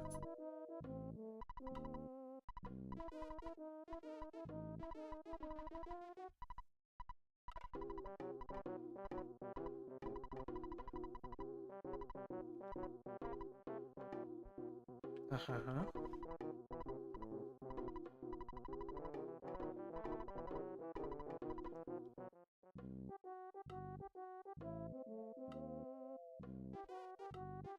Uh-huh.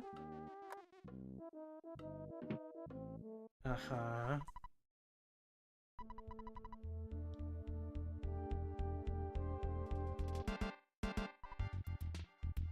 Sir, I am a child.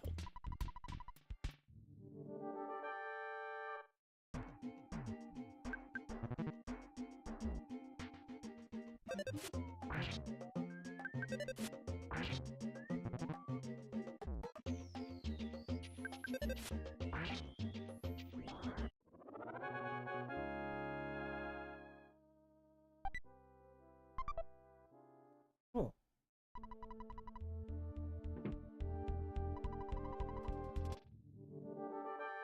Uh-huh.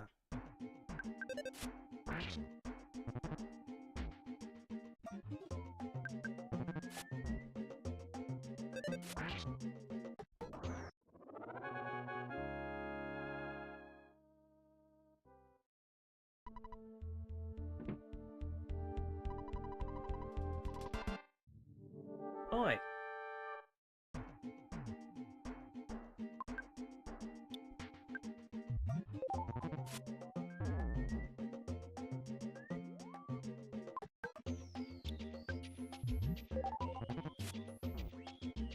First of all, crash burgers give me health.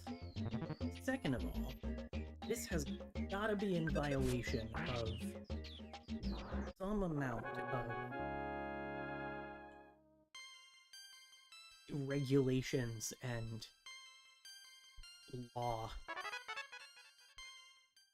Oh, I finally learned a shield ability.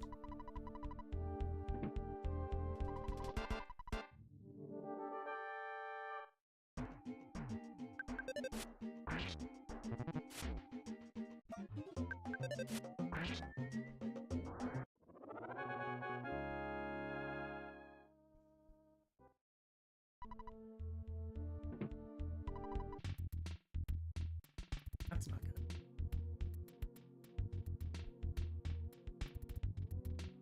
It appears to have resolved itself.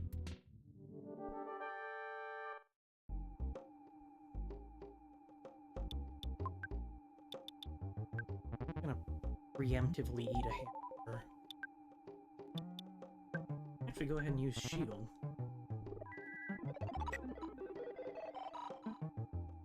Got it.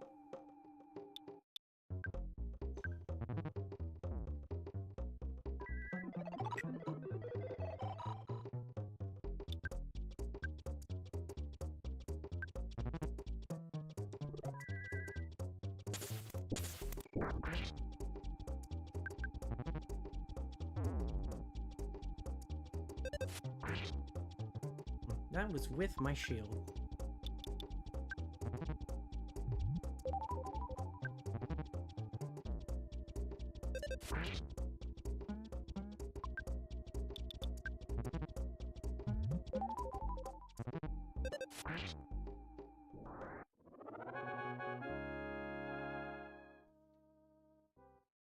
Right, Keeper of the Peace.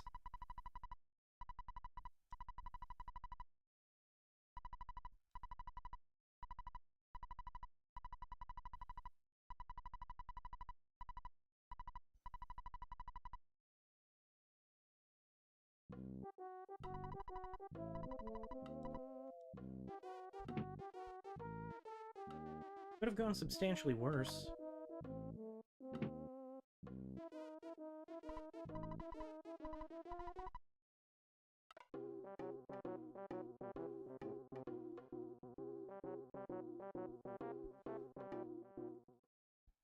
Doesn't change the fact that I don't like these particular police.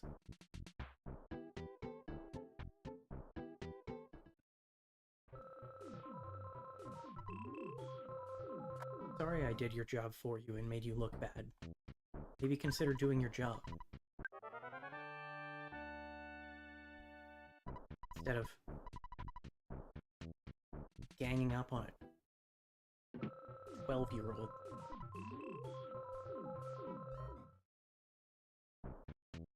And calling him fat. Like, what the heck?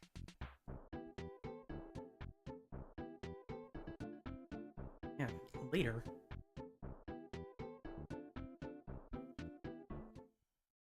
This is a cute house. These are cute mouse.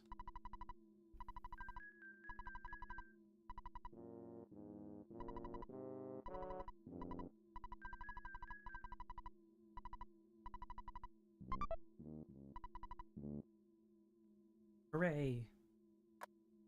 Now we have an exit mouse.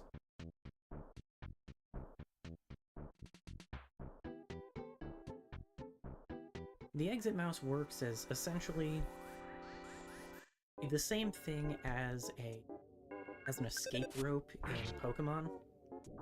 It's just use item to leave dungeon.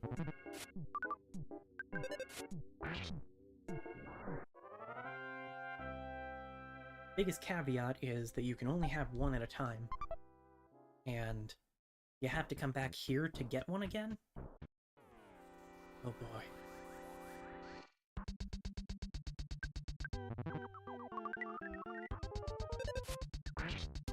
It's already happening.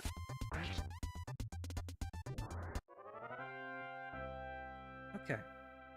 So... being completely honest.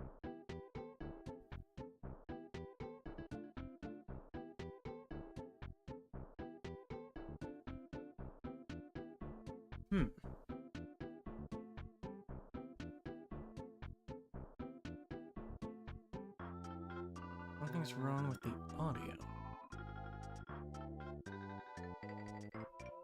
Give me just a moment.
I'm not seeing the audio issue on the stream, or hearing the audio issue on the stream on my end.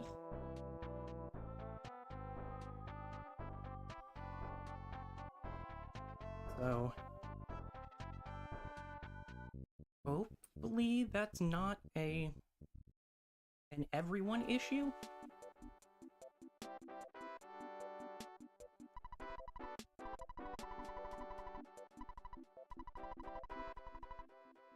Absolutely.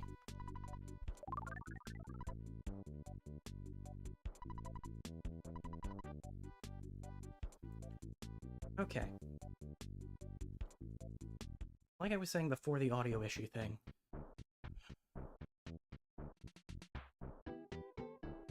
this is the only part of the game where I would really consider it very difficult at all. Primarily because you only have a single party member. The advantage of having 2 attacks per turn instead of 1 is immense. But this upcoming section in particular is absolutely my least favorite.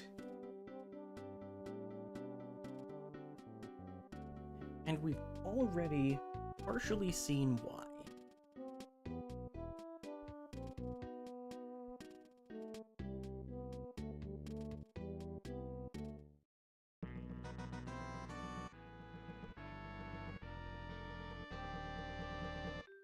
Hi, Photo Man.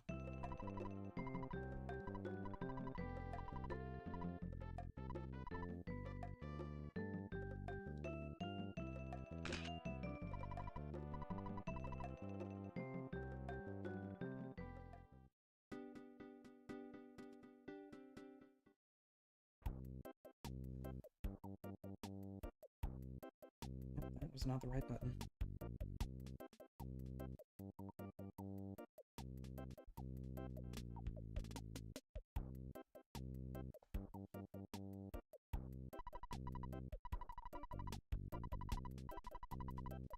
Hello, can I have a bicycle? Hello, can I rent a bicycle?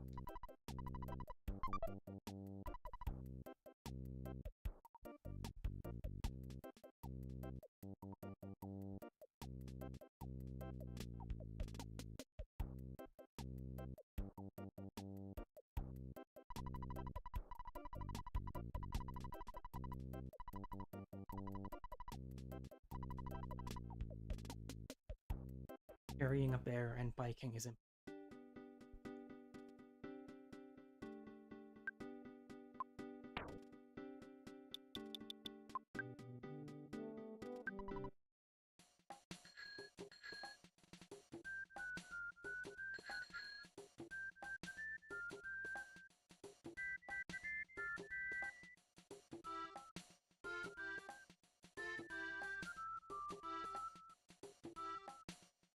Look at how happy he is. This boy is overjoyed to have a bicycle.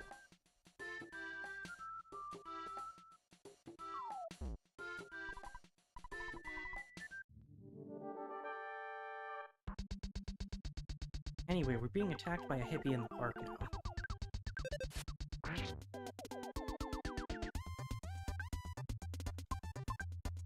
That's my last burger.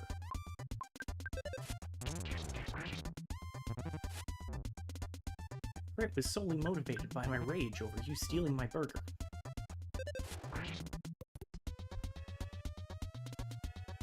Or did you just bite me?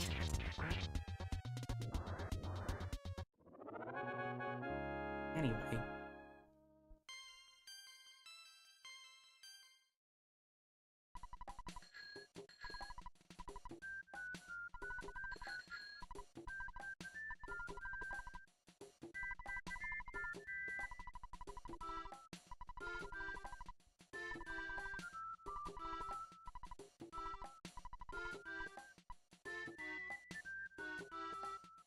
Oh.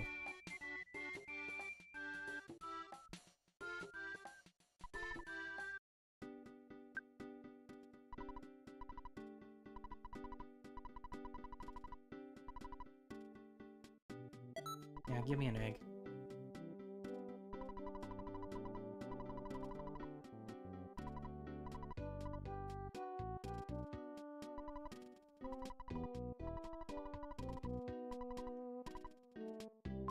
Actually, I do want that.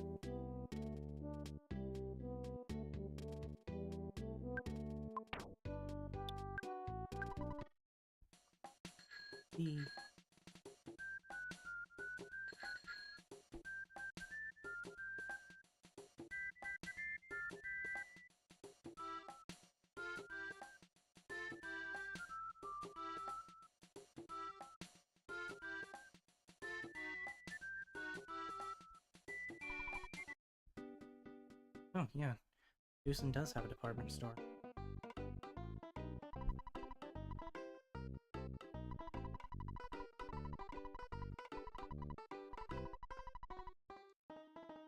Oh yeah, that's actually another really interesting... I think mechanic is an appropriate one.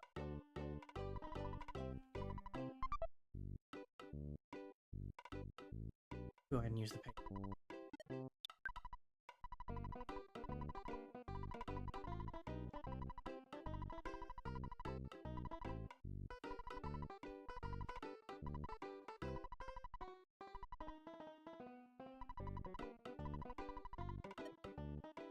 Oops.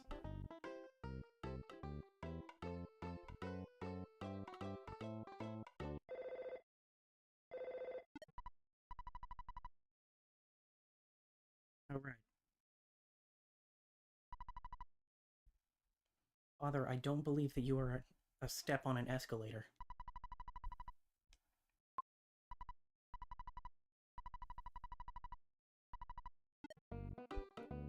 Doing a charity marathon, you wouldn't get it. Hello.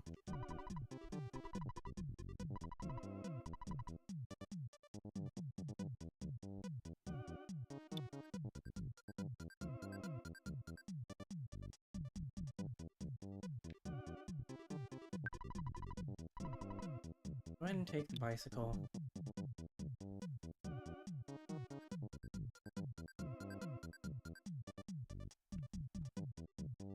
And I'll keep everything else. Because...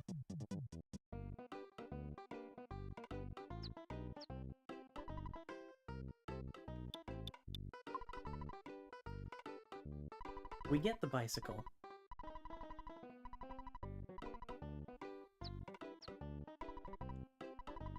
And... the egg hatch. Help. This was an egg.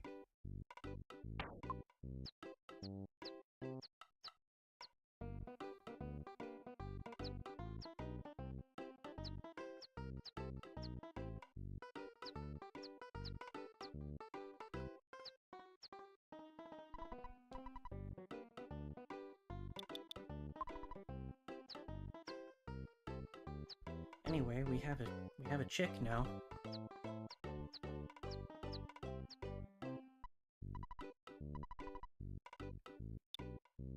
We get the bicycle, and the guy in the shop...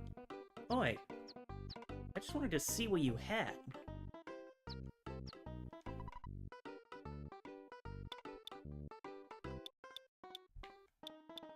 Okay, the slingshot is an improvement damage-wise, but like the yo-yo, it's less accurate. I think it's better than the yo-yo is.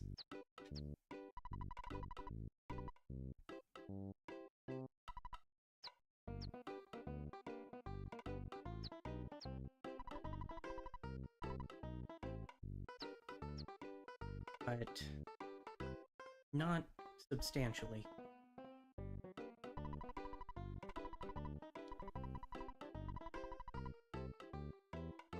I'm fairly certain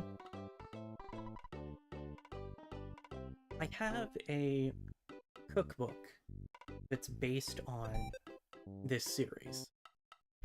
I'm fairly certain that the skip sandwich recipe is like marshmallow fluff and Nutella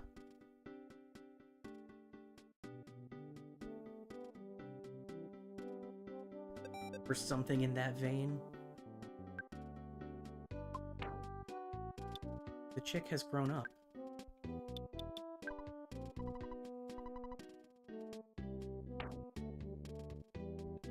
It has been mere minutes, and we have witnessed an entire life cycle.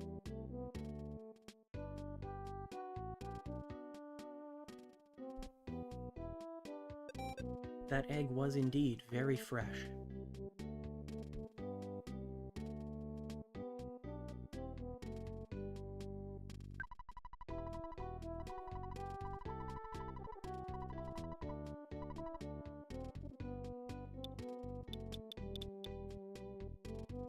I keep getting sidetracked by more interesting mechanics.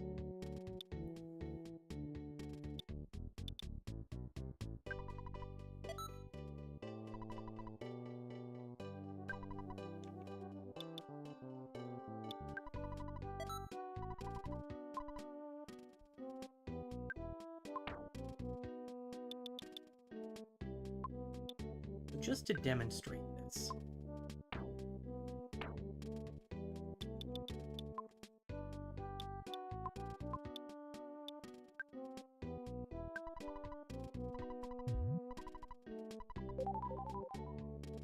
if you have both a food item and a seasoning item in your inventory,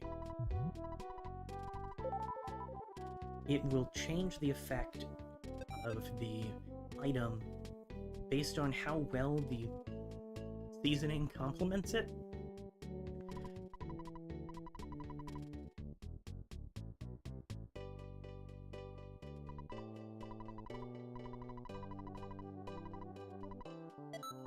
Please give me the for sale sign. The for sale sign is legitimately useful. Similar to Escargot Express, that summons a delivery person.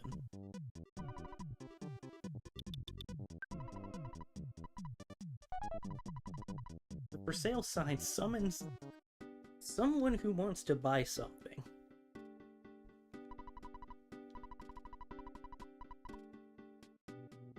You know, I was interested. Ah, screw it, give me a coffee.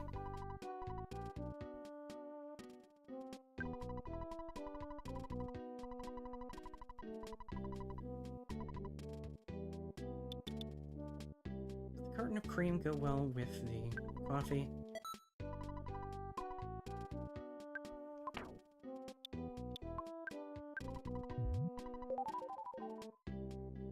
No. No, you don't even add it. What? Do you have anything that would go well with cream?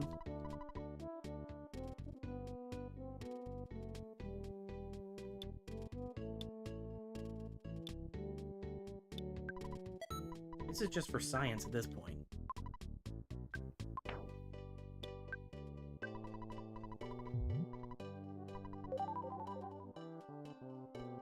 Well, that didn't work as I wanted it to, but note that we're moving faster now. It doesn't last for very long. It's already done.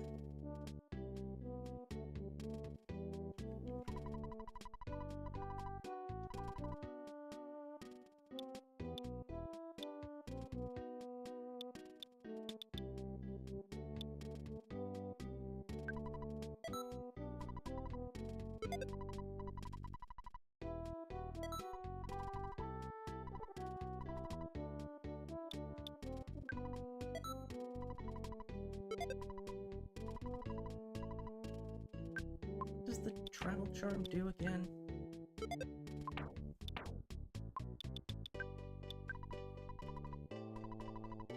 Protects from paralysis.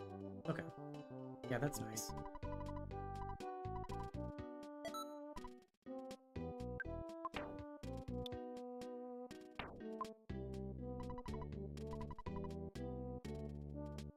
Oh, thank you. I appreciate it. That's you.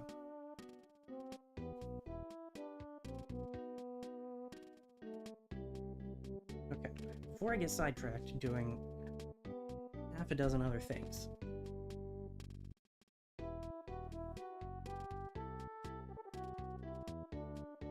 I've gone over the seasonings. That was the most recent thing I tried to talk about.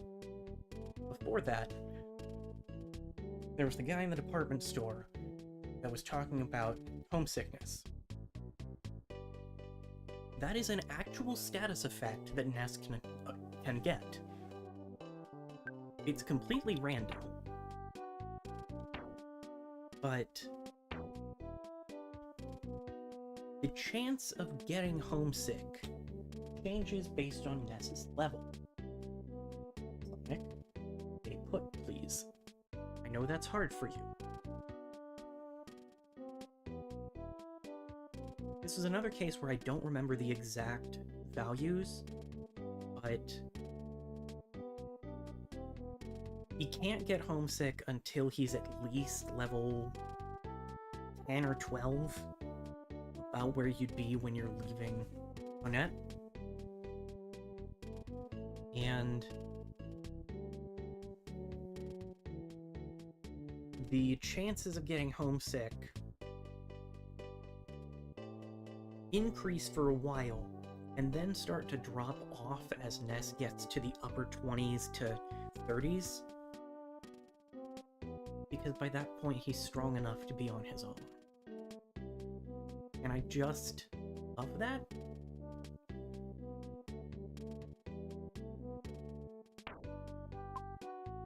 It's a really annoying status effect, though.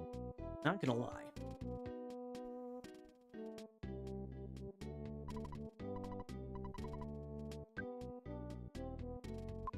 I have $615 more than I want to have right now.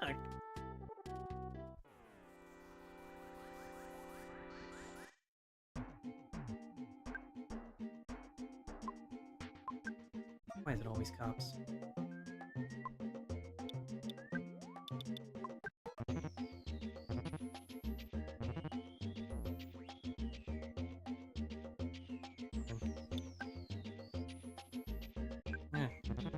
Yes, I donate.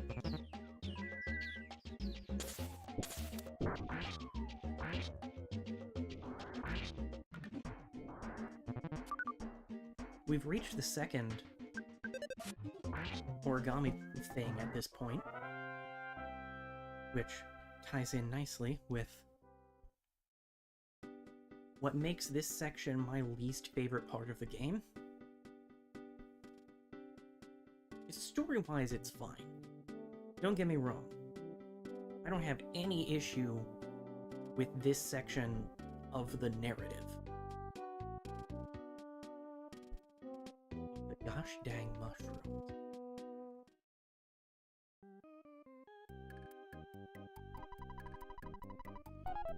Yeah, take my money.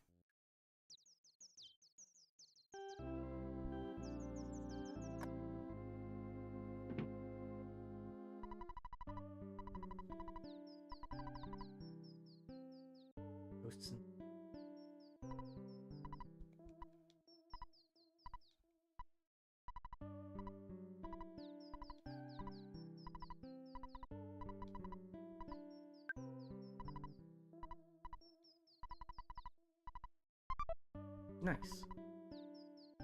Thanks for covering the hotel stay.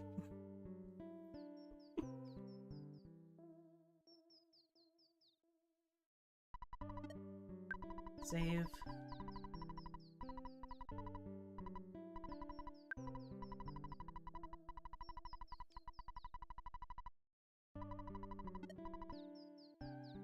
We encountered the mushrooms earlier, and I immediately got the mushroom status effect and turned around.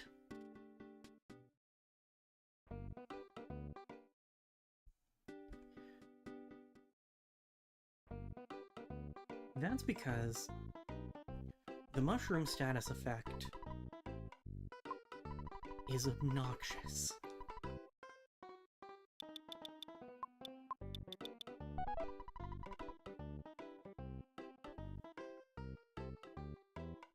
On the overworld,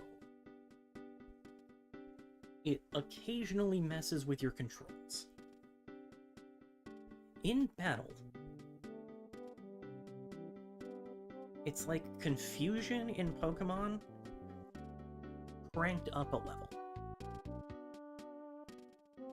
It can make you miss attacks.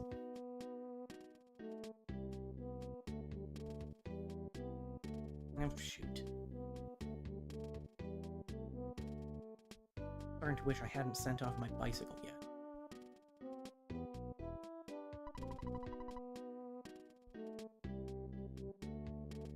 The mushroom status can make you miss attacks. It can make you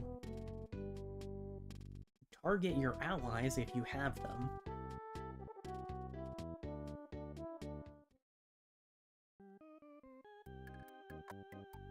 And it can only be cured at hospitals or with one particular NPC.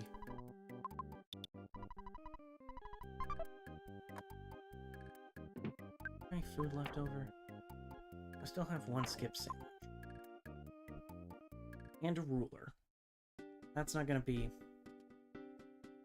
very useful. I didn't mean to purchase it, but after I said I would have felt bad if I had changed my mind and didn't.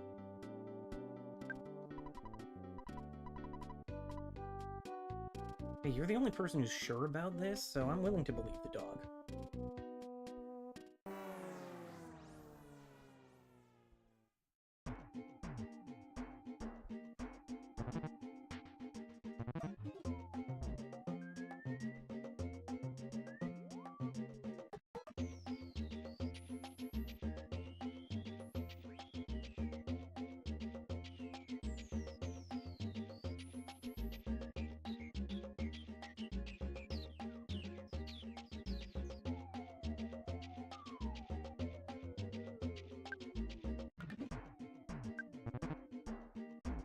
I have 5 minutes without getting attacked.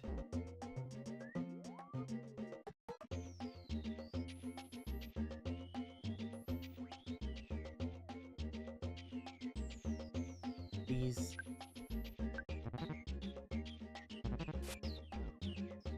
Specifically getting attacked by the police. Like, just knock it off.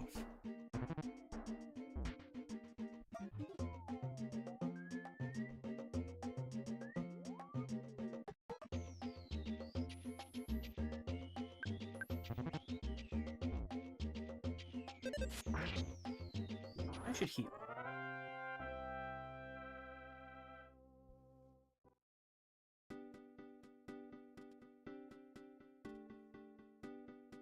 We'll get to that. We were told about Orange Kid, but I like to be different, so let's invest in Apple Kid.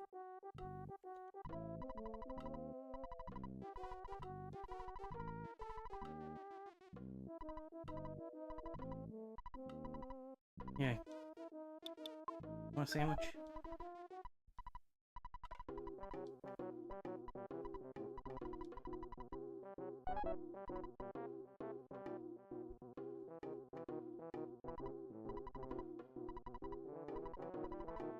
Thanks, Nameless Mouse.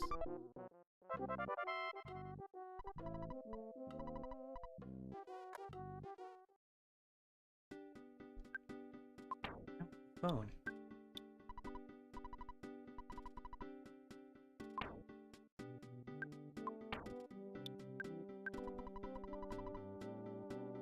We can't use it to call anyone, but it can sure get cold.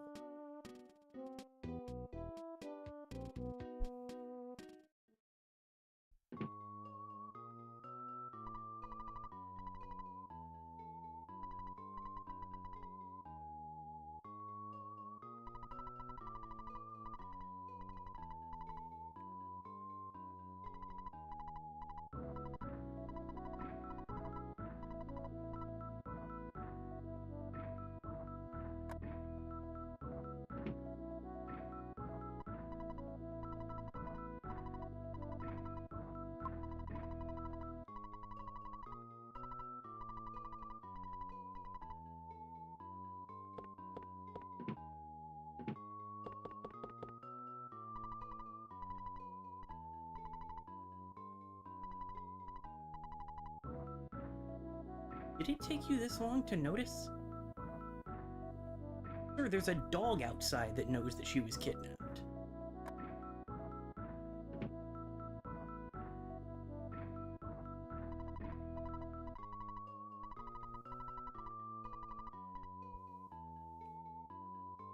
Anyway.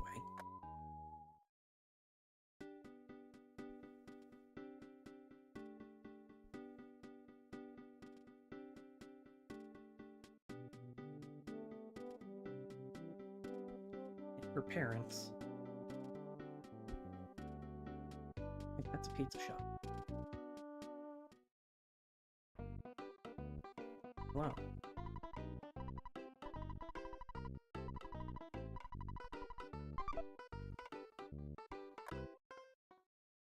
That'll be a useful number to have.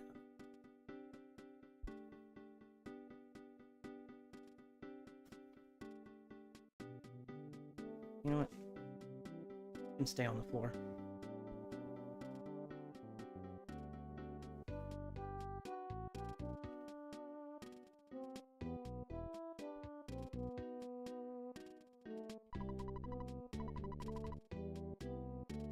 See, this guy knows.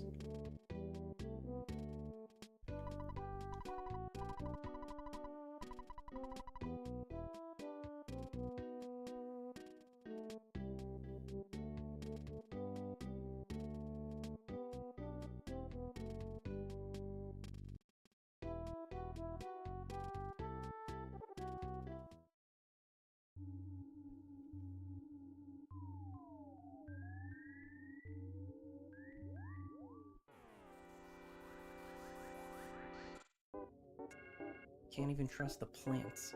I forgot to heal. Oh no.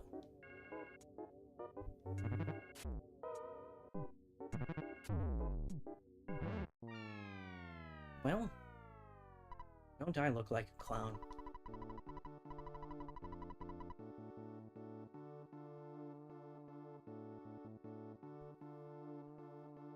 At least I only had $1 on me again. And I saved in this hotel.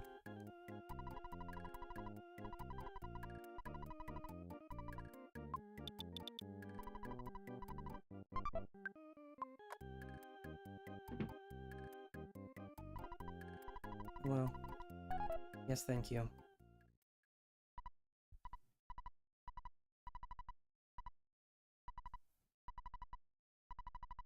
Sorry, Paula, I got kicked in the face by a plant. I'm on my way.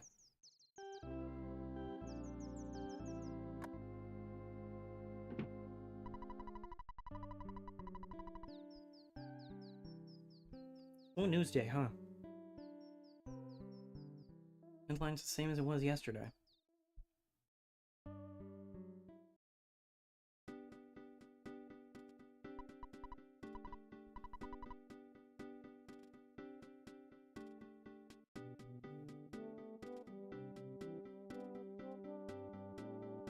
We should probably go get her.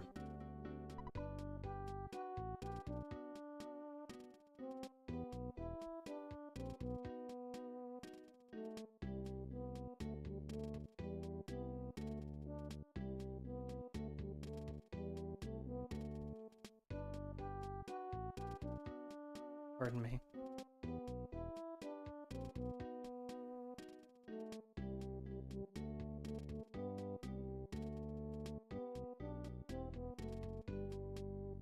Oh, I completely misestimated where the path was.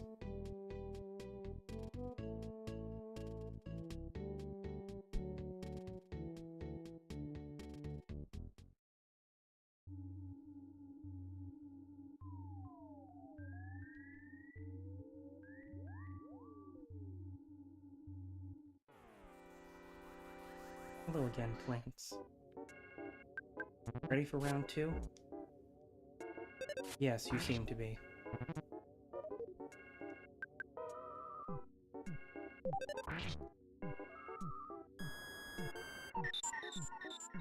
I forgot they had one.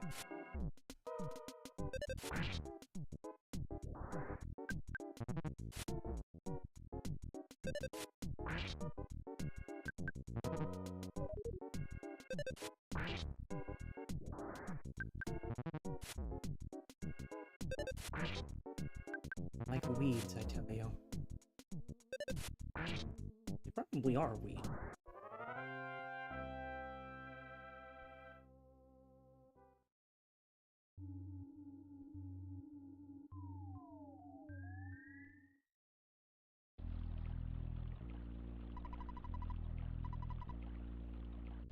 This is the other NPC that can do something about the mushrooms. Which does make her easier to get to than a hospital from here.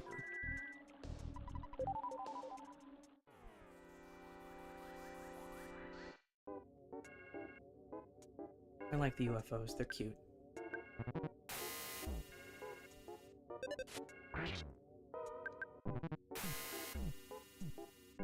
Even if they shoot lasers at me.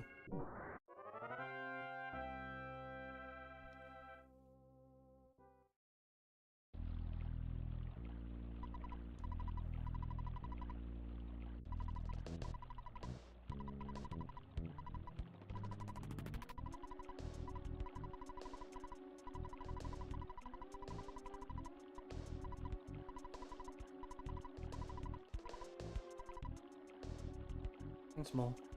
I went over most of that, but the refresher is nice.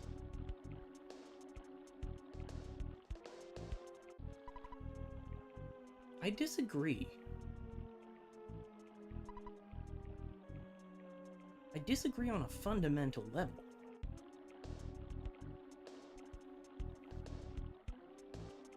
This is a pencil. This is a statue shaped like a pencil.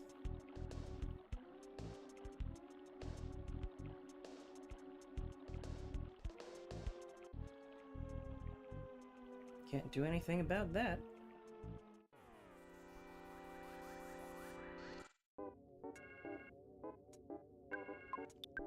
Listen.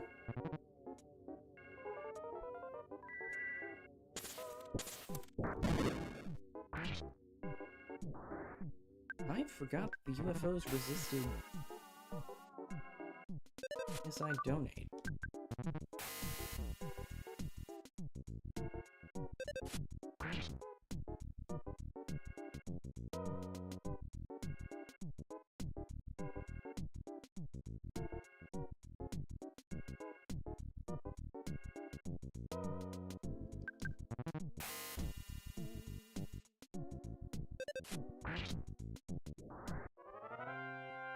There is a proper poison status later in the game.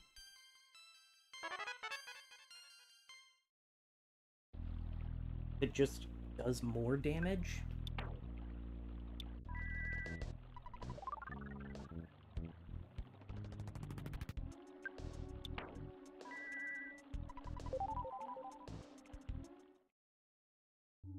But colds are still annoying.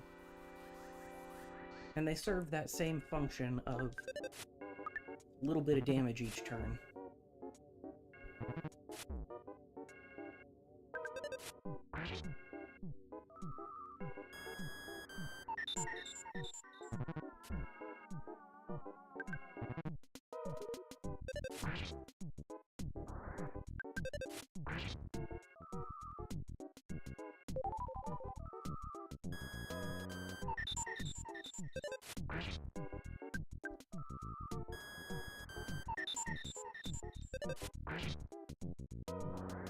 Thanks, plants.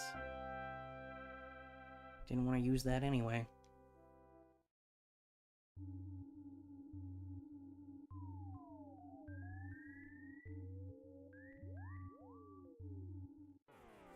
Wait.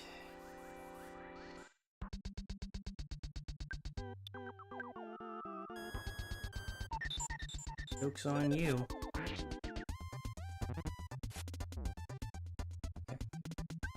Attack? That's fine.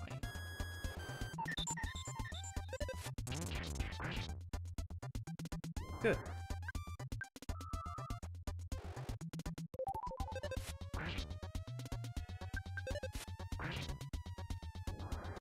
That could have gone substantially worse.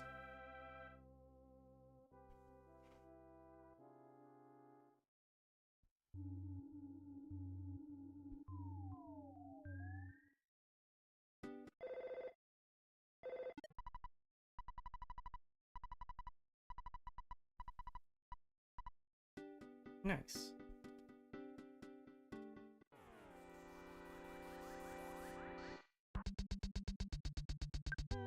Oh boy.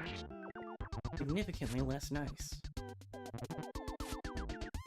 Okay.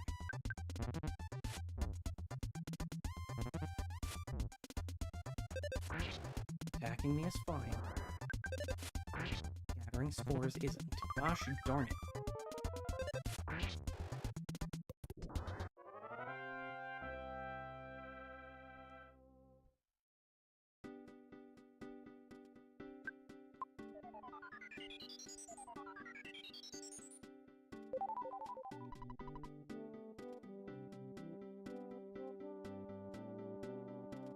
There might be some extremely late game levels of PK healing, but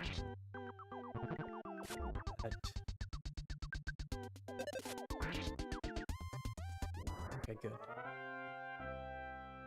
There might be some late game levels of healing that actually deal with optimization.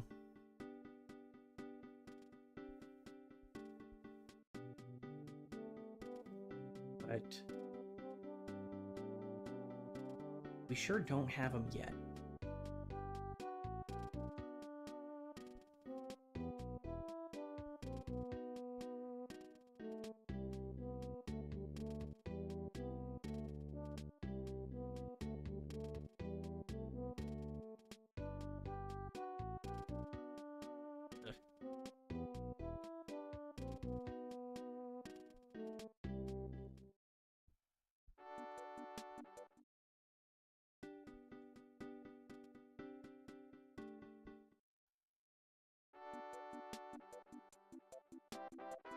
Save me.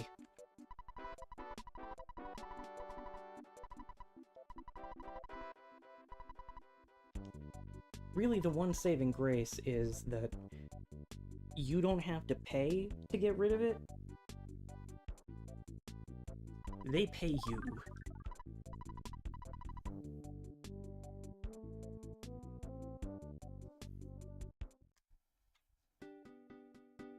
And that status is... Please, please, please. Darn it.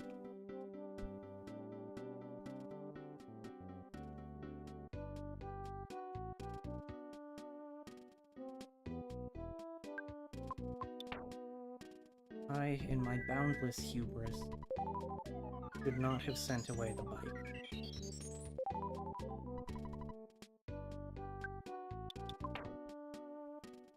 Oh, just about fully recovered. All without having to pay for a hotel.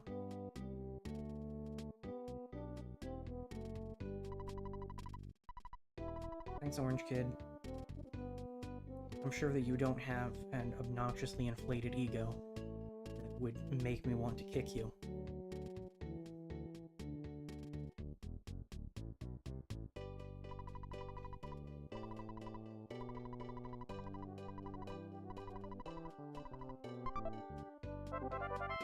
Hooray, an extremely specific device that will work for exactly the problem we have. Thanks, Apple Kid.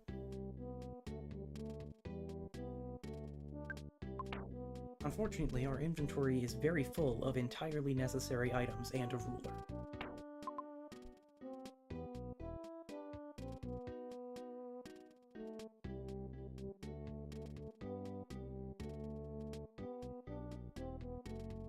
Right, further down.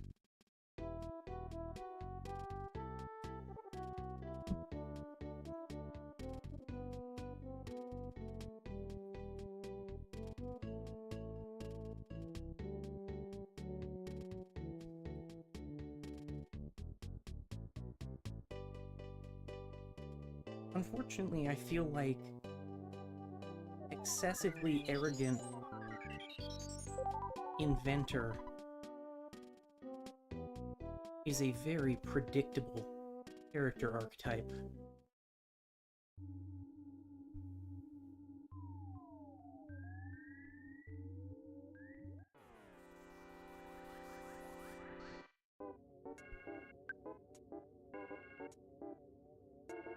Yeah, I can just hit you. It's gonna be a bit before I get to him.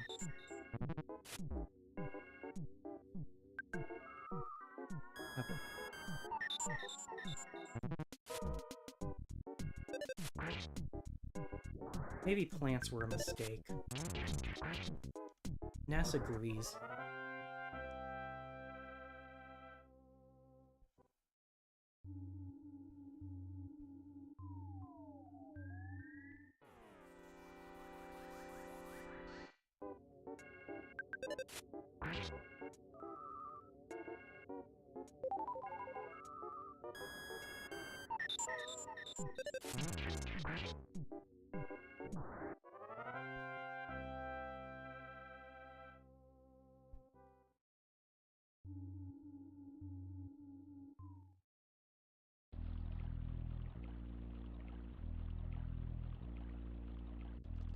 Well, armed with a pencil eraser, let's go erase a pencil. After we fight a plant and an alien. Please don't give me a cold again. I mean, at least I can deal with a cold. But that doesn't mean I want to. Gosh darn it.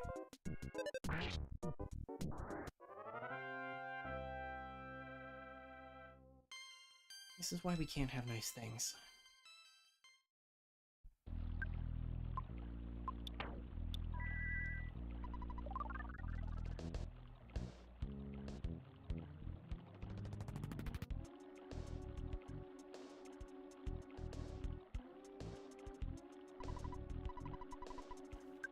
Right. Go into inventory. Use pencil eraser.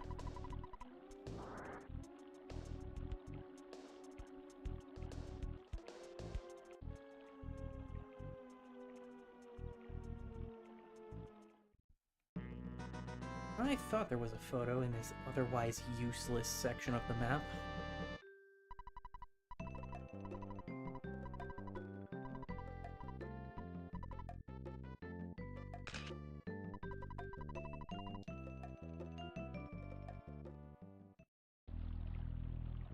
Off the top of my head, I don't think that it's possible to finish the game without getting any photos.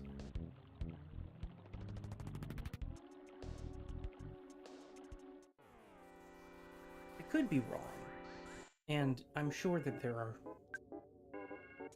glitchy workarounds. I wouldn't say that this game is anywhere near the level of Gen 1 Pokemon when it comes to glitches, but it has its moments.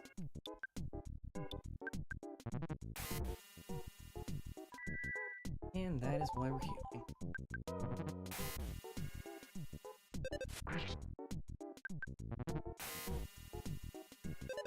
I probably should have bought some more burgers or something.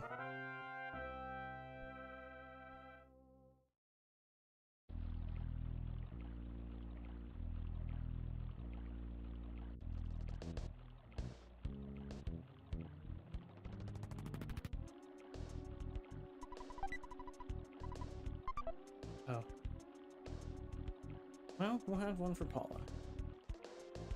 In, like, 2 hours. No, not an octahedron.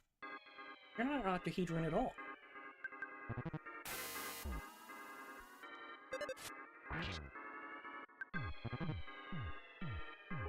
Why do you... Is that standard equipment?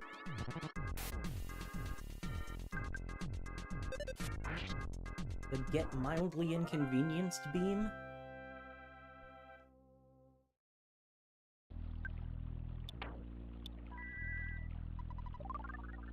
You do take overworld damage from a cold.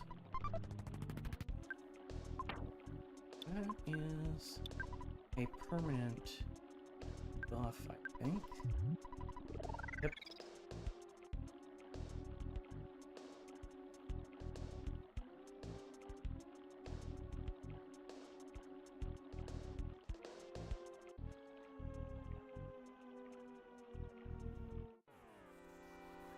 Oh, I didn't get ambushed.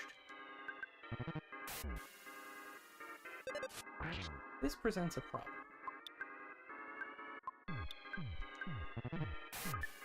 Okay.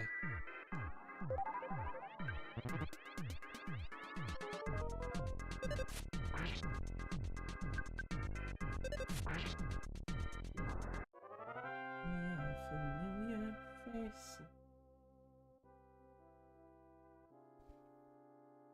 Glad you could make it. Less glad that I have a cold again, and I don't have what I need to fix that. And now I'm being ambushed by a tree.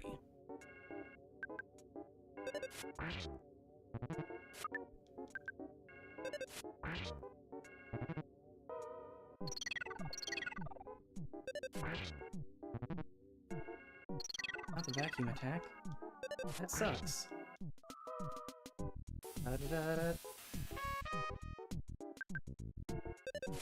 Unfortunately for you, I can't be confused because, oh dear. Remember how I said that some enemies explode? For some reason, the trees do.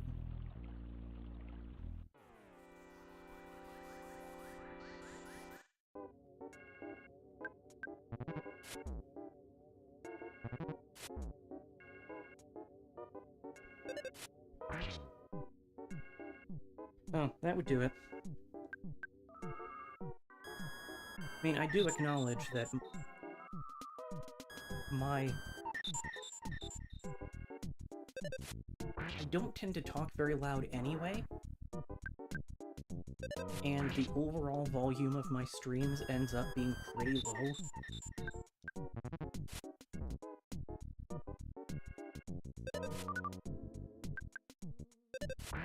See, I'd buy the shrapnel thing, except it specifically says it bursts into flames.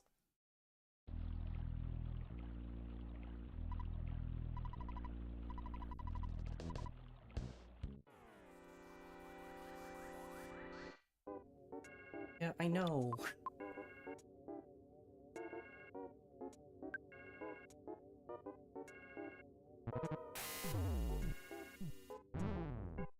Well, that's just rude. Anyway, remember how I said I don't like this part?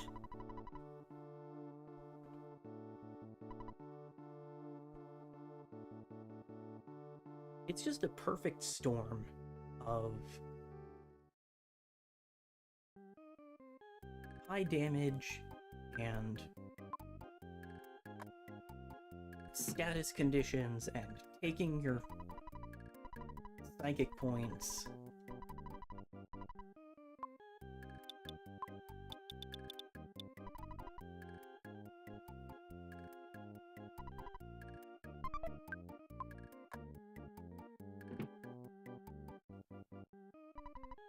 And I just don't like it.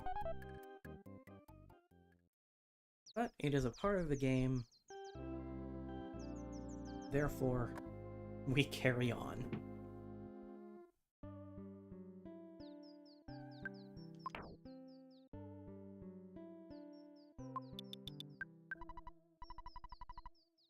Hooray. That did not get it out of my inventory. What do you mean rulers aren't a one-time use item?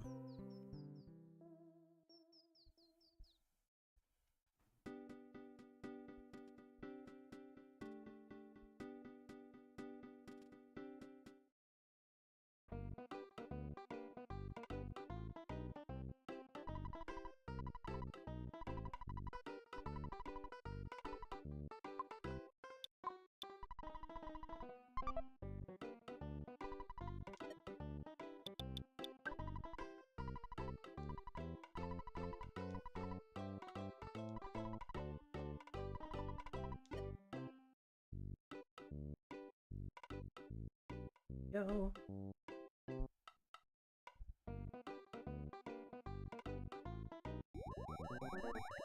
I've made a mistake. Please take the travel charm.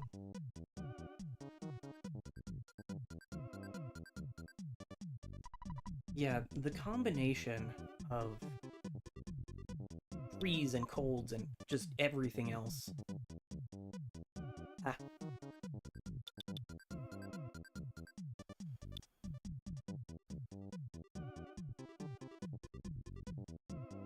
Yeah, I'm gonna send... Oh, no, you won't take the sound stone. Yeah. You know, snail mail.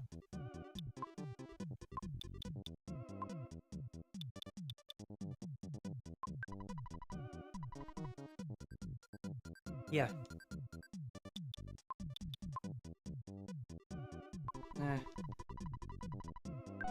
Just take those. I'll sell the ruler to the burger lady. Hello, burger lady. Never mind, I can't sell things to the burger lady. Can I sell things to the bakery? Ma'am, will you move so I can access the bakery? Ma'am? Ma'am? Can't sell things to the bakery. What do you mean the bakery doesn't want to pay me $2 for a ruler?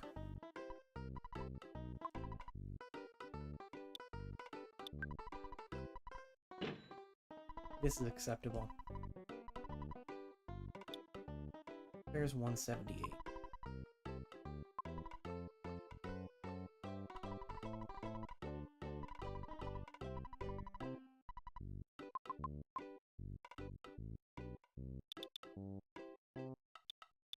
We'll grab $500. Spend nearly $200 on a teddy bear.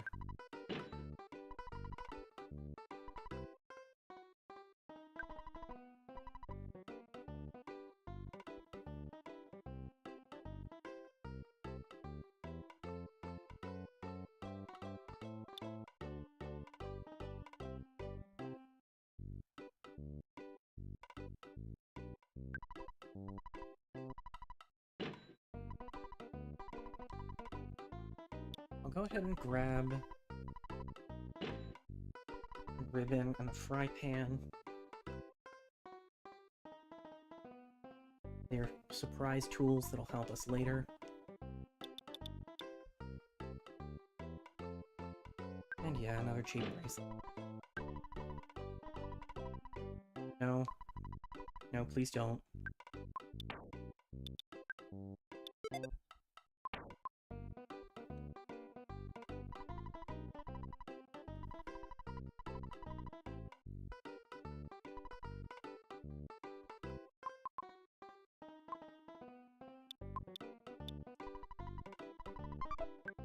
Money out. Buy some food. First, I'm gonna have to go downstairs and call Escargot Express again. But I don't actually need to be carrying around this equipment that I can't use yet. I just want it to be available for when I can use it. Yeah, hey. Please take more of my stuff. Thanks.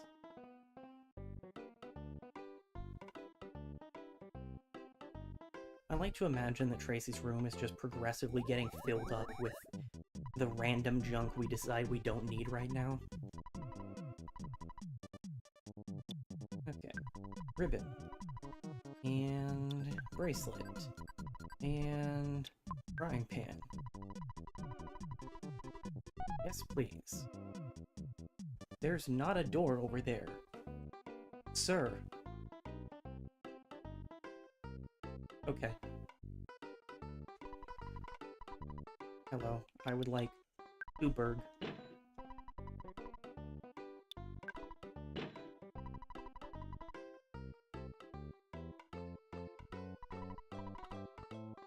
Hello, never mind.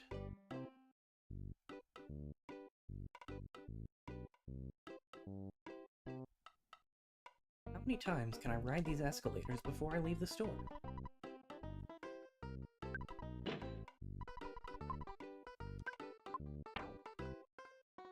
My inventory is now full.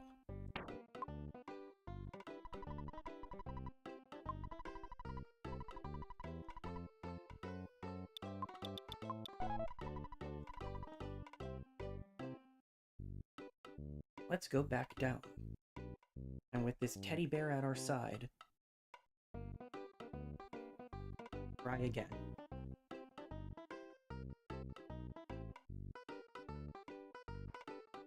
Teddy bears are nice because they act as decoys. And it's a whole lot easier to manage enemies when there are two things that they can attack.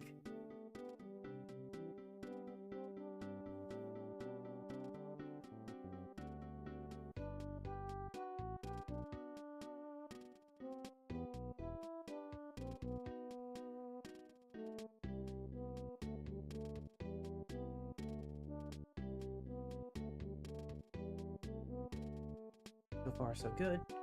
No mushroom ambushes on the way back to the cave of mushroom ambushes.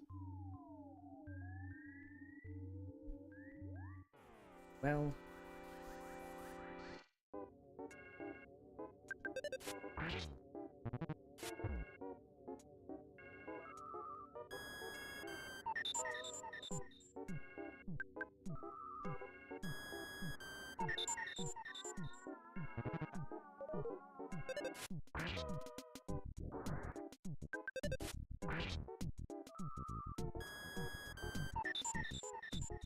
yeah, you just keep trying to get the psychic points from that teddy bear. Absolute clowns.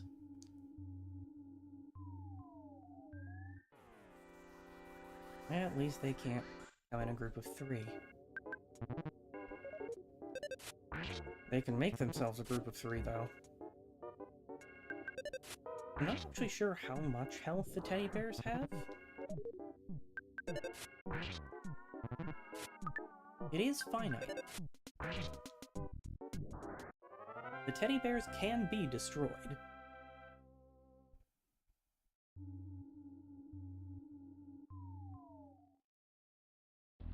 Hooray. Anyway.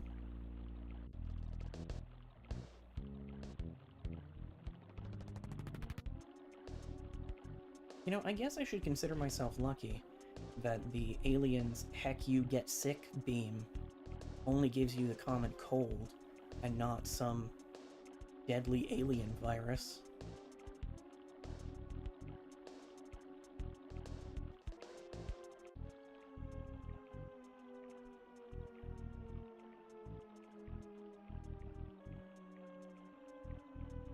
Yeah, I can't open the town map here. This isn't a town.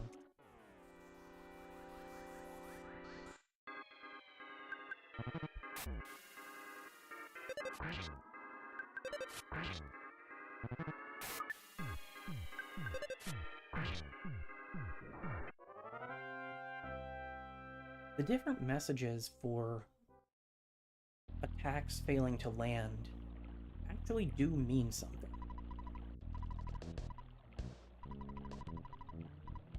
Who could have done this?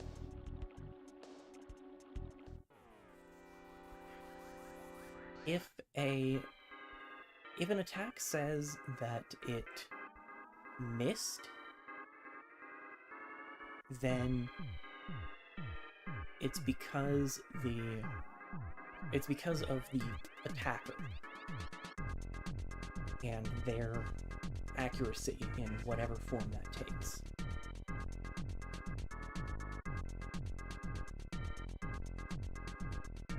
Gotta get your steps in, even if you're not going anywhere. I don't remember if I actually said sorry I keep shifting around, but sorry I keep shifting around. It's just warm, and I can't get comfortable.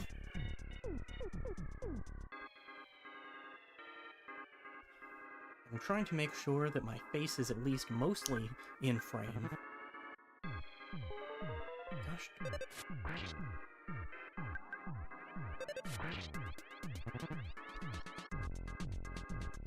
Ha.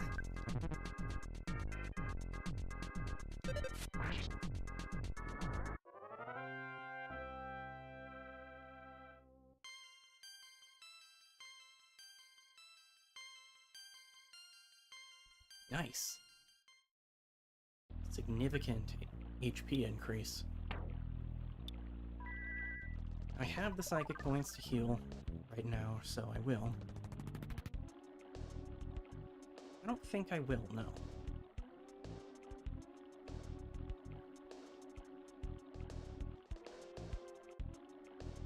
Fortunately, because this is a Super Nintendo game, if stuff gets very far off screen, it despawns.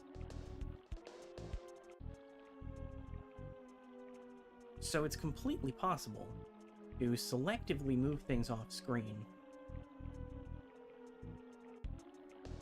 such that they are no longer a problem.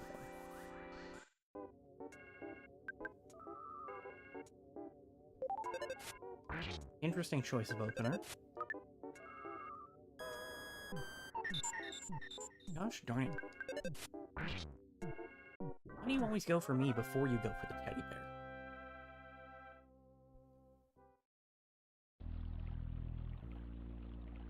Now you're warm too, huh, buddy?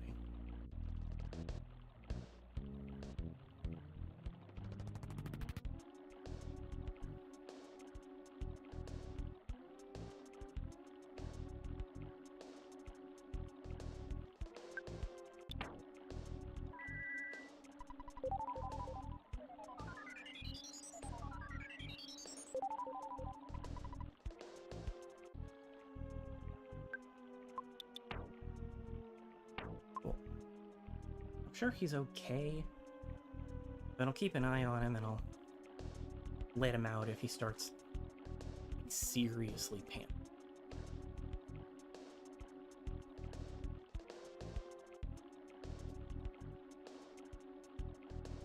Don't want to deal with a tree.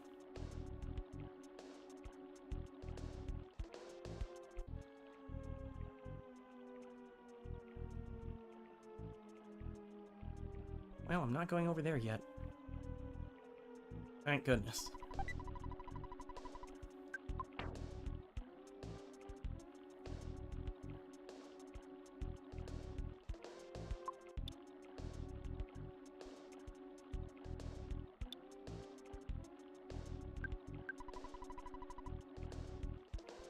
Now, is this a time thing or a steps thing?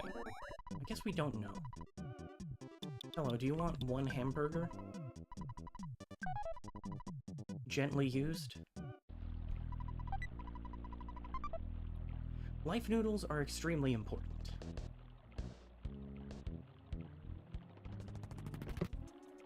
Need just a moment to let him out.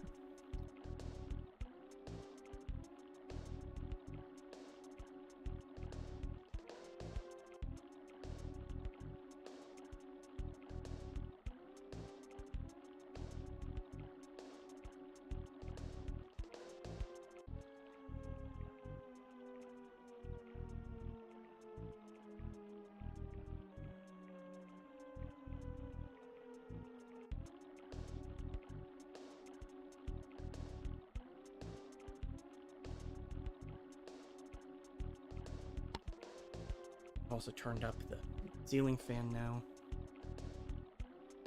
That shouldn't pick up on the mic.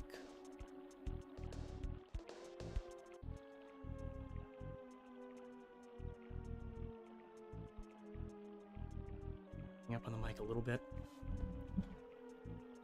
Scoot the mic closer so it's focused a little more on my voice.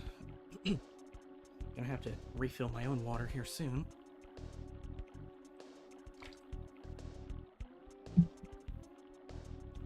Anyway, life noodles are important because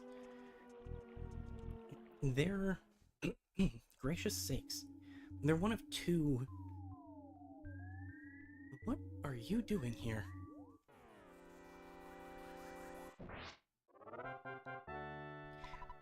That's not some palette swapped snake.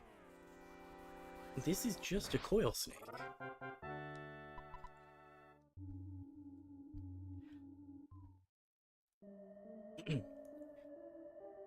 Life noodles are one of 2 items that can actually revive you if you get knocked out.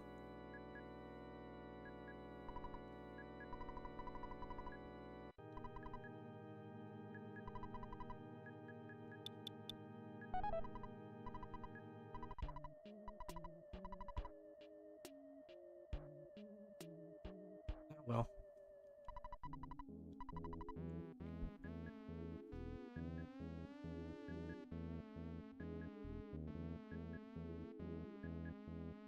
So, how do we feel about cults?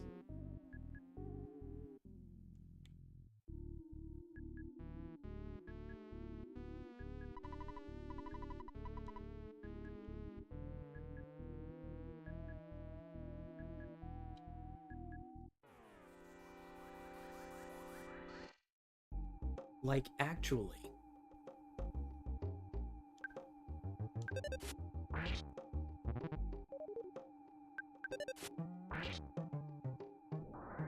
Memory serves, one of the enemy sprite changes in this is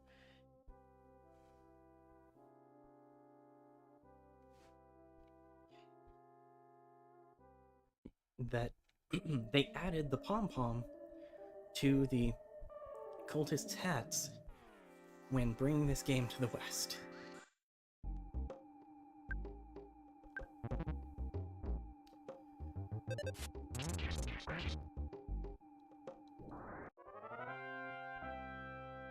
Yeah, it's... They really like one dude, but they also want really... They want really everyone else to really like that one dude.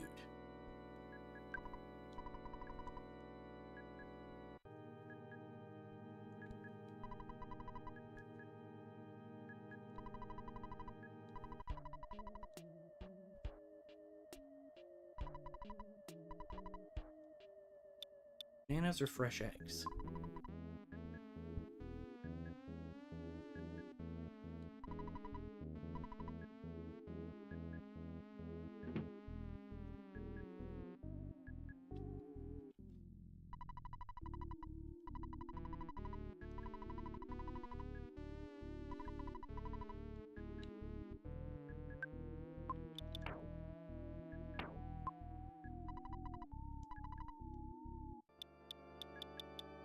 Okay, you got some general goods.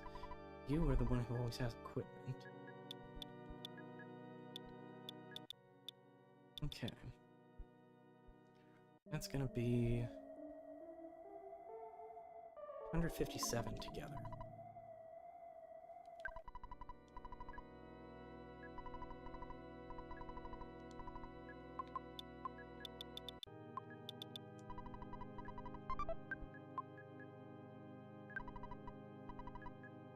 Go ahead and buy...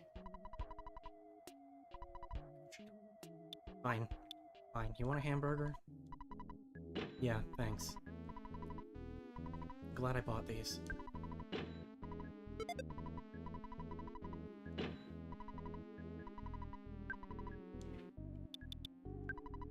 I guess I could have just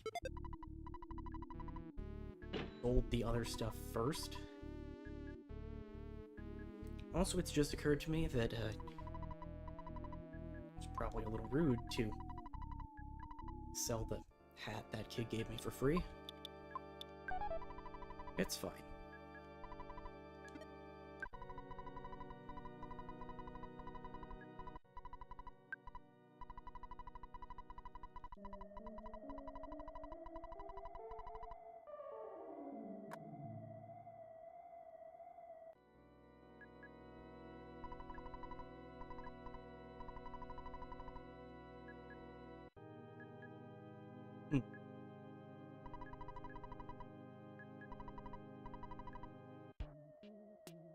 Yeah, you see...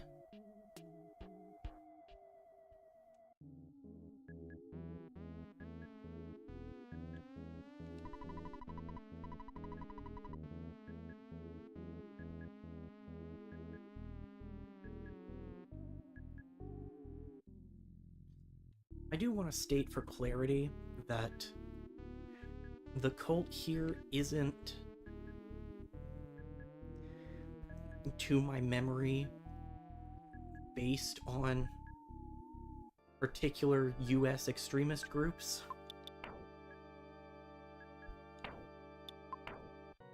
It's more based on a movement that was occurring in Japan around and slightly before the time of this game that was a whole lot less hate crimey.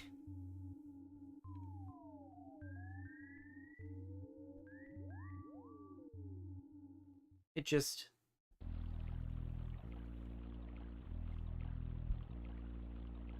there are only so many ways you can give someone a robe and hood.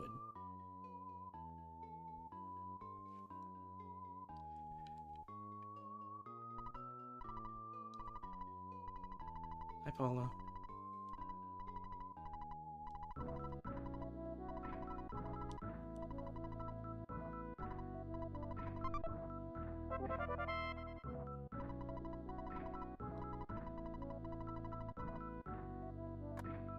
Thanks, Paula.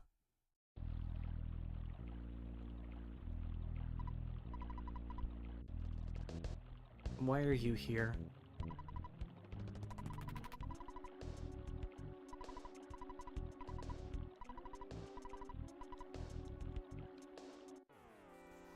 Gosh dang it, Pokey. And yeah, this year's the 30th anniversary of EarthBound. I don't actually remember if it came out in '94 in Japan, though. It might be the 31st anniversary of Mother 2. Okay, get rid of the crow.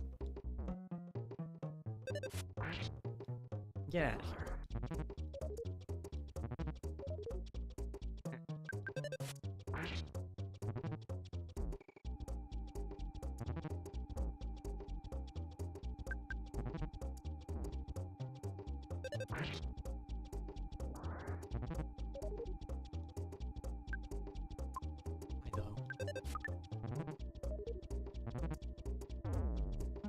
Teddy bear, no!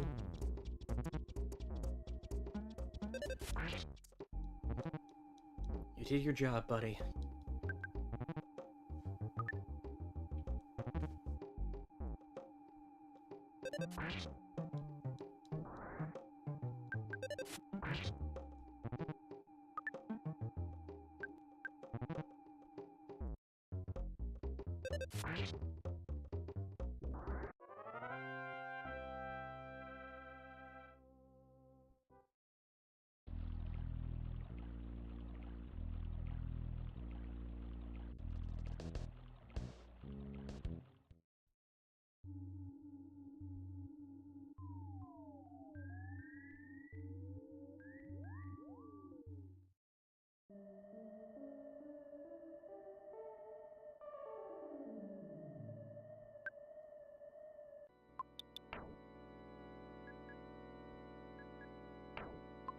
I'm mostly good. Is there a butterfly around here by chance?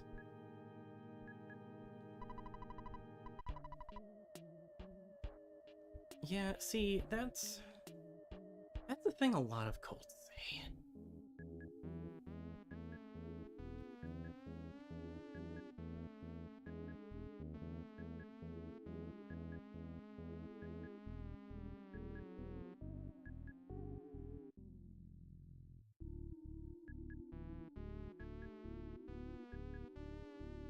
I'm not seeing any butterflies.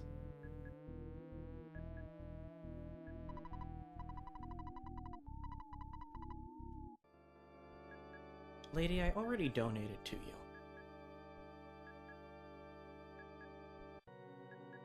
Get stuck.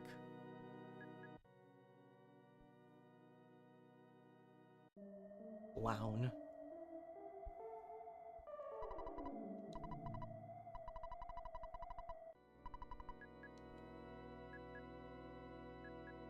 Yeah, that's gonna have to not happen. Oh, hey.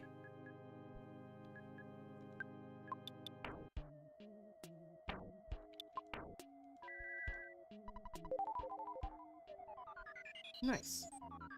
Just as planned.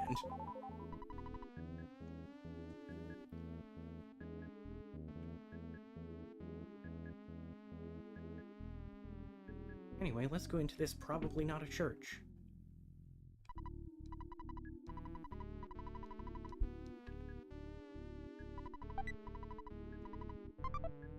Nice. Poisson.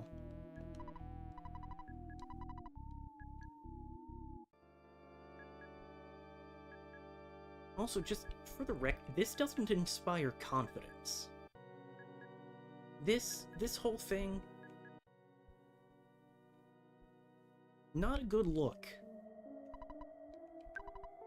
I disagree.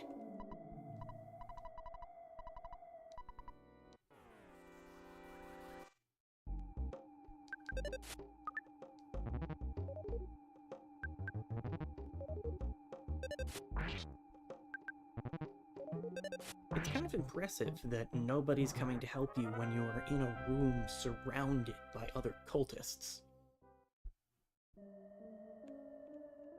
Anyway, that didn't actually help at all.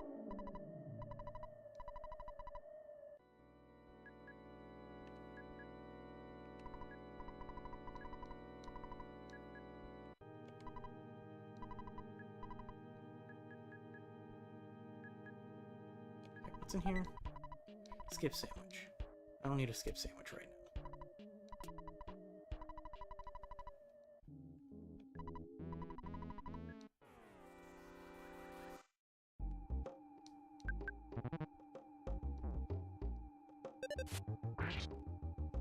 So first of all, rude. Second of all, get batted, clown.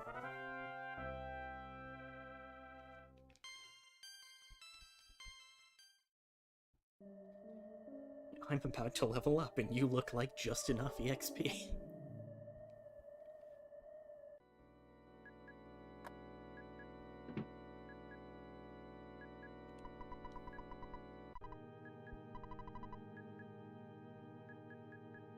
Honestly, mood.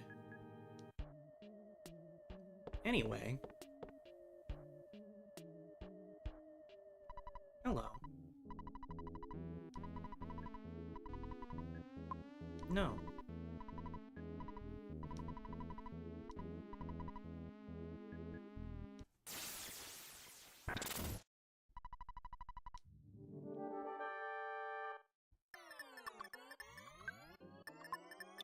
So yeah, you do need a Franklin badge to start this fight.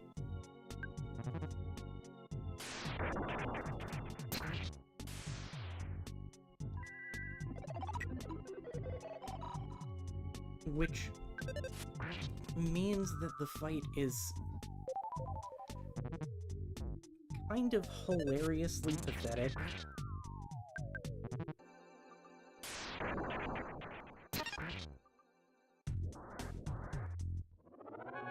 Because his primary attack just hits him.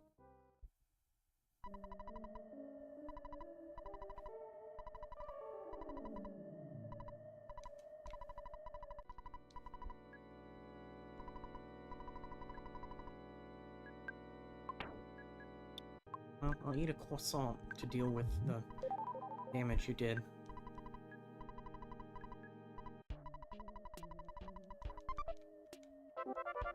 Thanks.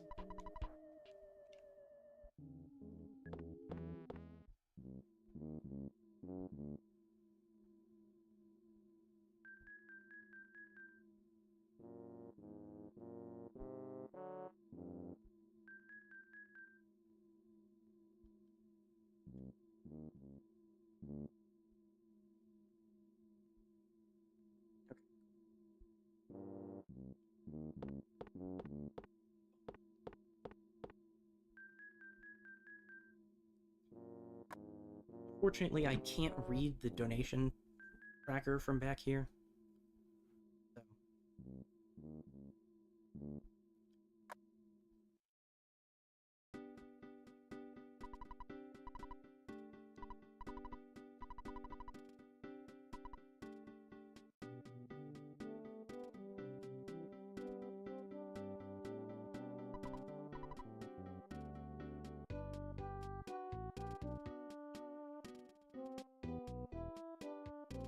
There are varying interpretations of that scene.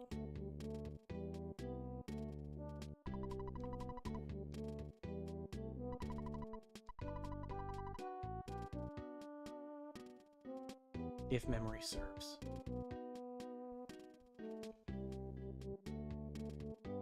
Cow is still blue.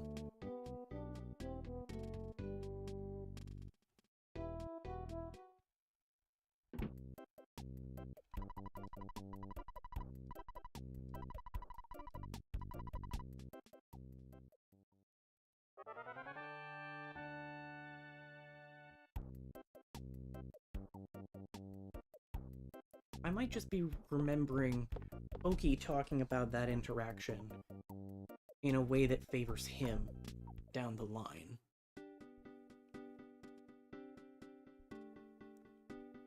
Oh right, I should probably go get Paula. Like, okay, so now I should go and see about this Lilliput Steps place. No, go get the girl out of the cabin.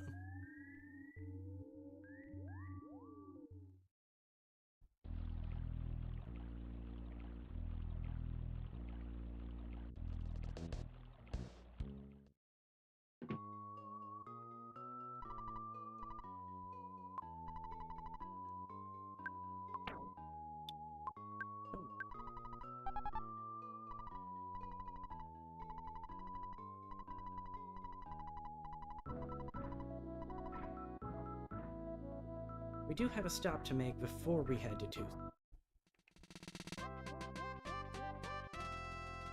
We'll get there.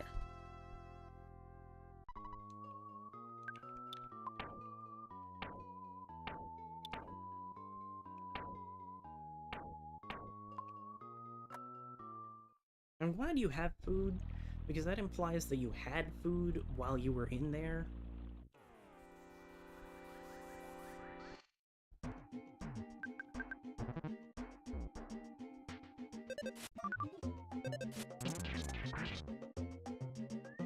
Oh, honey.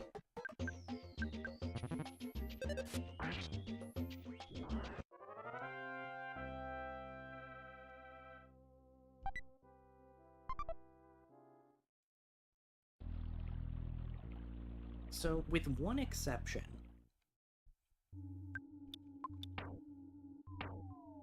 your party members are level 1 when they join you.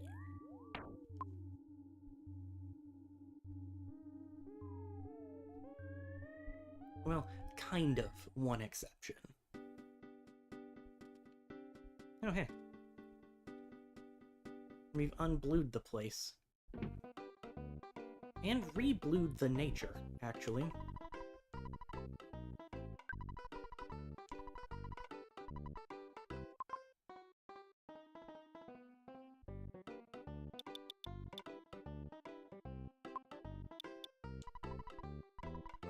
That should be about what we need.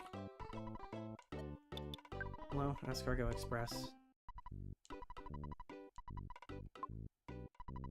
You know all that stuff that I bought for a girl earlier? Can you, like... send it?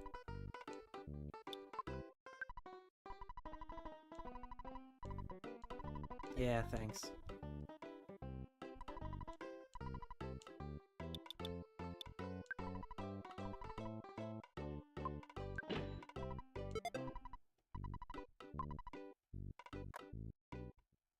Also have a bracelet so your wrist doesn't get hurt by things.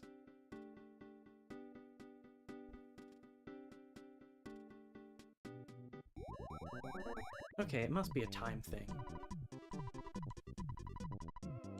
Yep.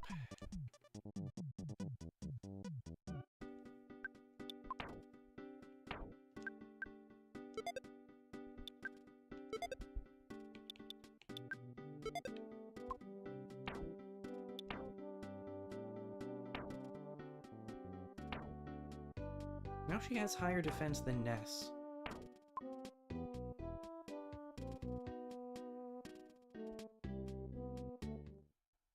I'm not totally sure how I feel about that, but it's probably fine.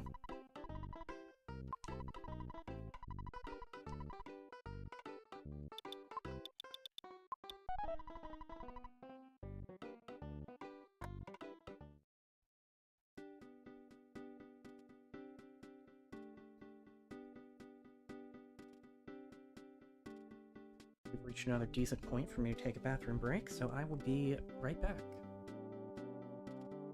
Enjoy the music of no longer cultified Happy Happy Village.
Okay, so my digestion is not particularly happy with me at the moment. So what I'm gonna do for now is just keep the camera off and lay down.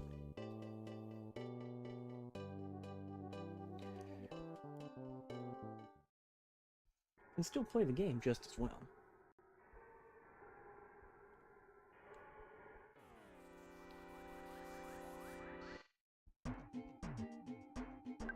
Just a little more comfortably.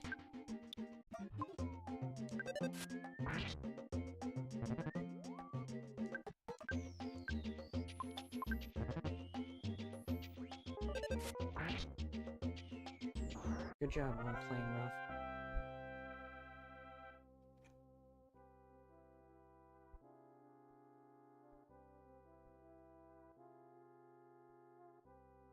The mole playing rough has an interesting role in a couple of places that is better explained by a full-on video on the topic.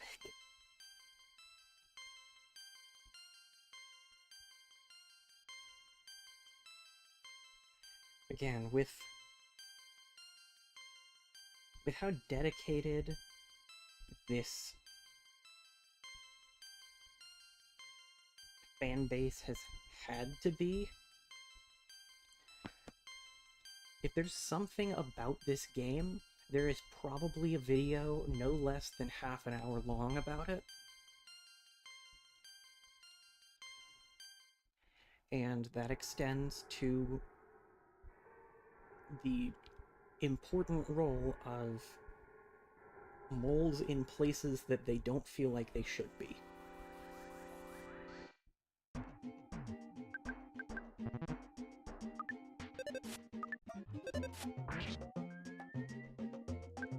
Good work all around.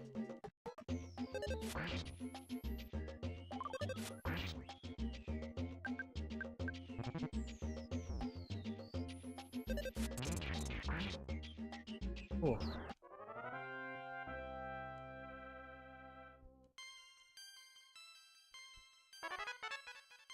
Get those levels, Paula. Wait, that's something I want to check.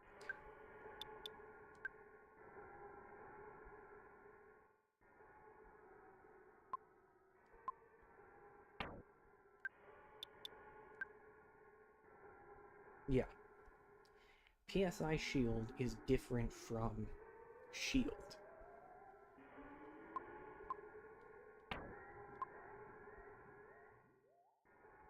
And you can only have one type of shield up at a time.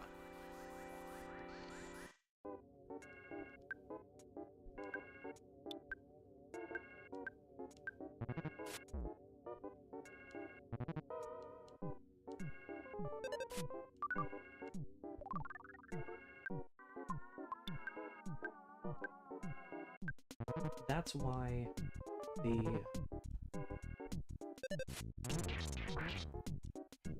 Starman fight is lost by just learning and using Shield, because that'll override the PSI shields that Buzz puts up.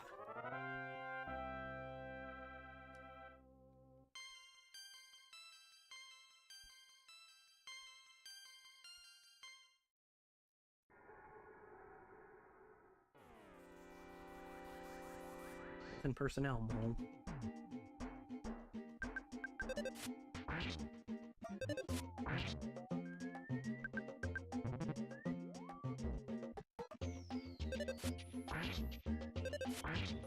I was gonna say, as long as no one breathes on Paula, we're fine. But again, she has higher defense than Ness right now.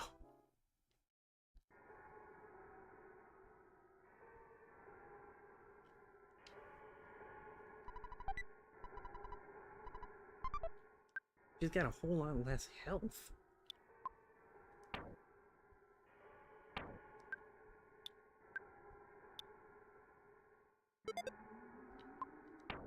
What's the Great Charm do?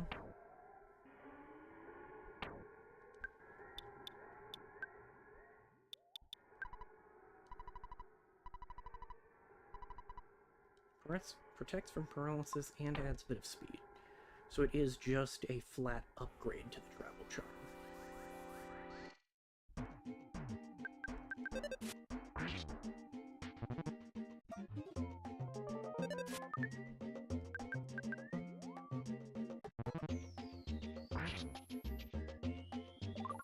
Good work, Mole playing rough.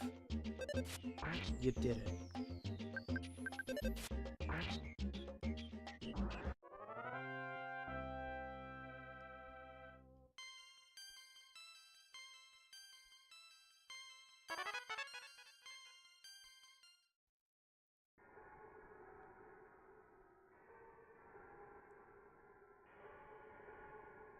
So an interesting thing to note, now that we have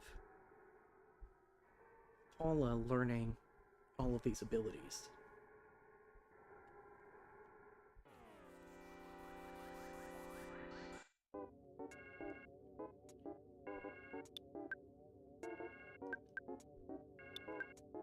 she has access to PSI Fire, Freeze, and Thunder,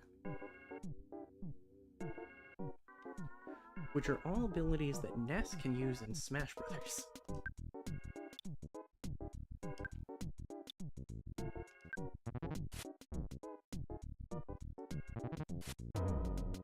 Teddy bear, no.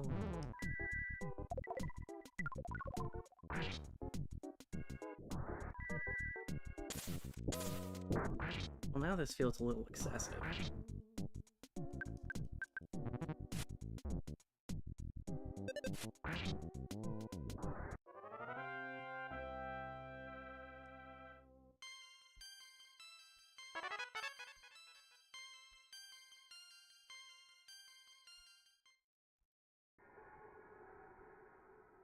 Okay, actually, correction, Ness doesn't get PK Freeze, Lucas does. But a solid half of his moveset in Smash Brothers is made up of abilities that he can't learn.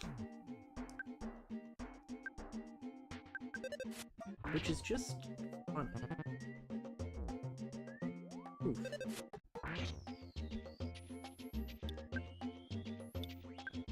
Healer up.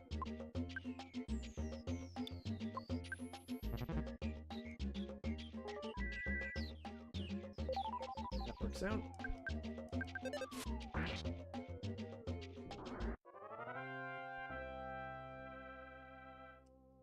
Paula's starting to do actually meaningful damage now.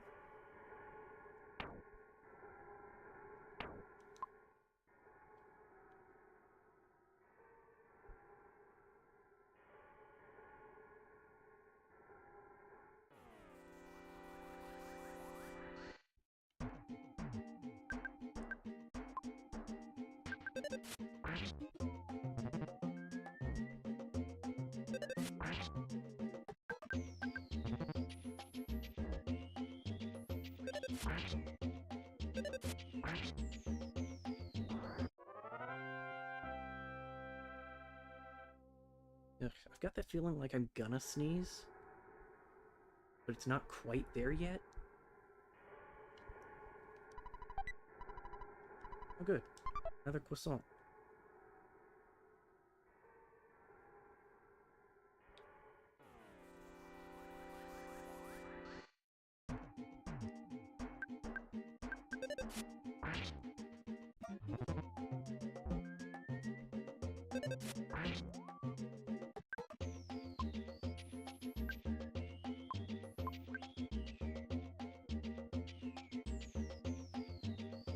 The cookie's not gonna help.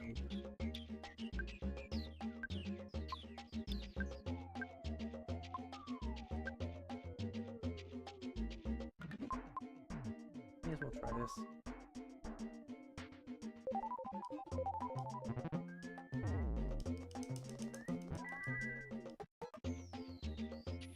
Darn it.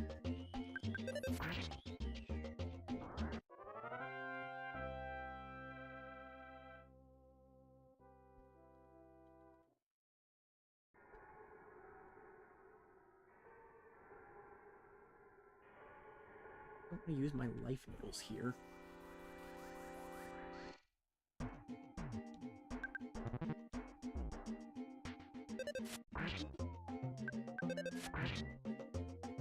I mean, I suppose since I'm playing on NSO, I could just rewind,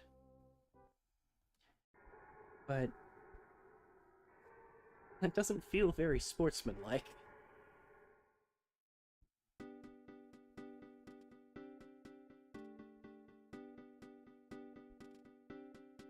Oh crap, wait.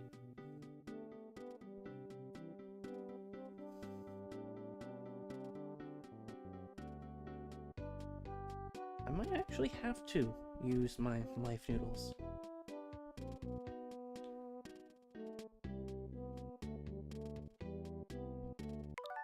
So I can rewind that far.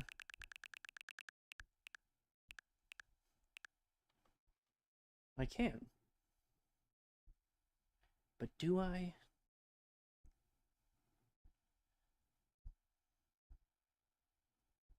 The crux of the issue here is that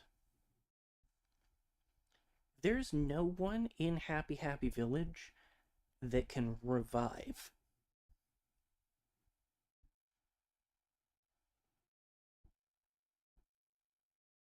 I've had this issue before.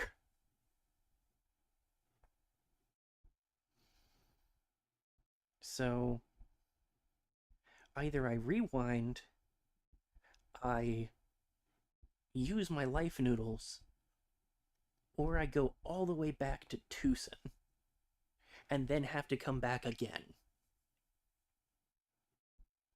And I really don't want to do that.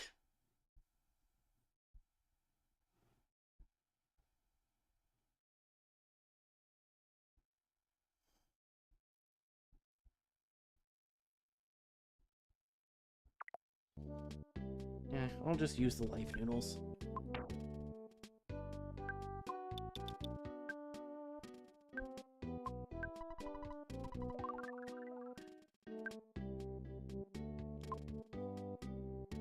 They are available to purchase later. It's not as though they're a completely finite commodity.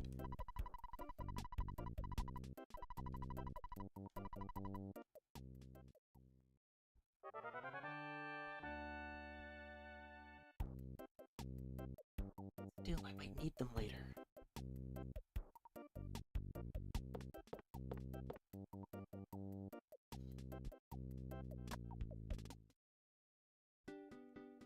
Probably grab another teddy bear.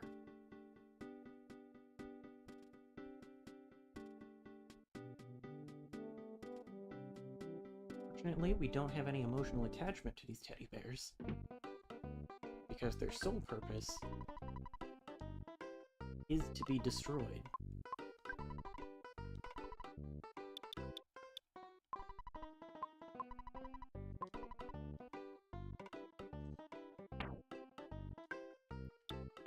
This travel charm. Do you have teddy bears? No. Maybe I won't get another teddy bear.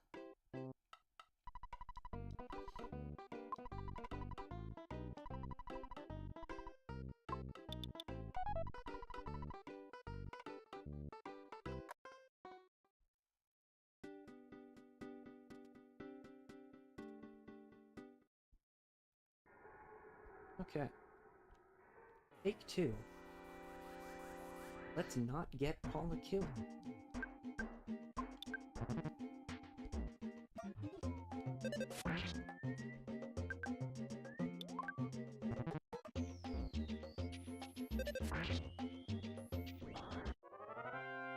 I mean, it would work to just defend with Paula every turn.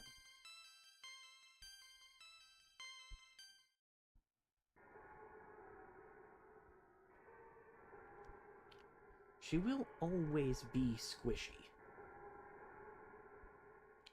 That is her role as the black mage of the party.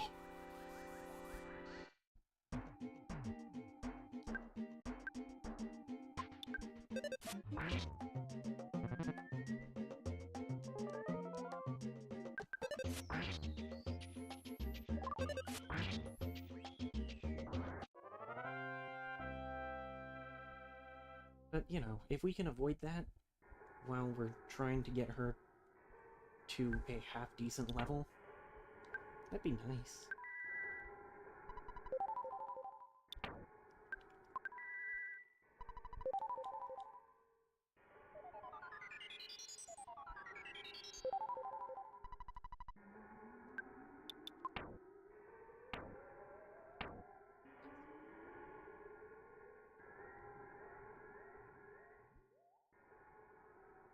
How do we feel about bears?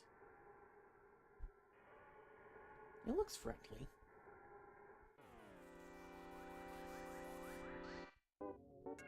It still looks pretty friendly.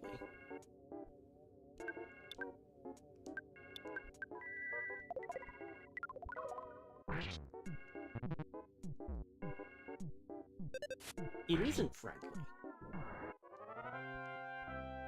It looks friendly.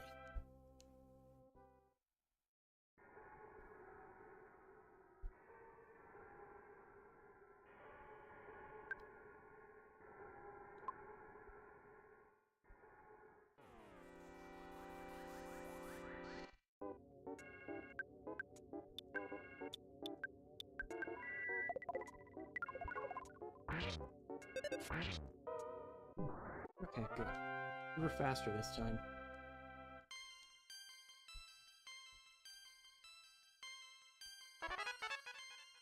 Nice.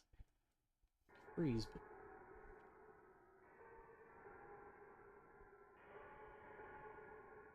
I think that's the first time we've actually gotten a beta version of an ability.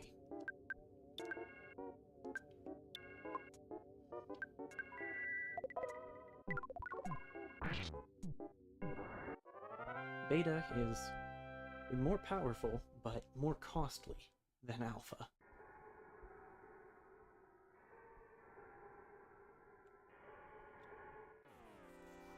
I would rather not do you together. Cool.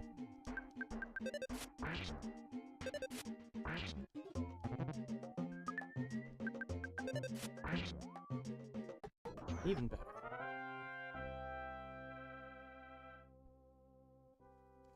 Doesn't it? This is a friend-shaped creature. It just doesn't act like it.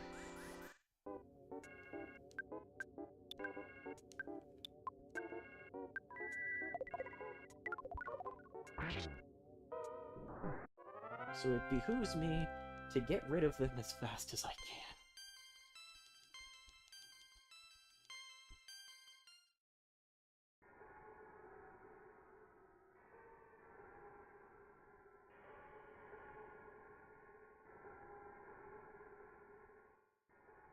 Magic butterfly down there.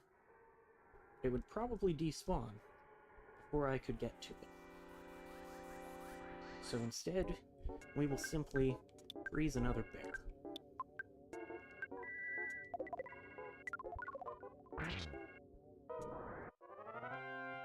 We could use a butterfly soon, though, because Paula is running out of ability to freeze bears. Oh dear.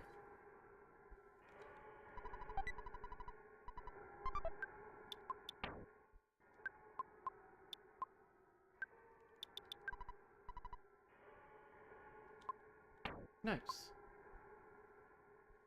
And get a butterfly. Those are moles. Oh dear.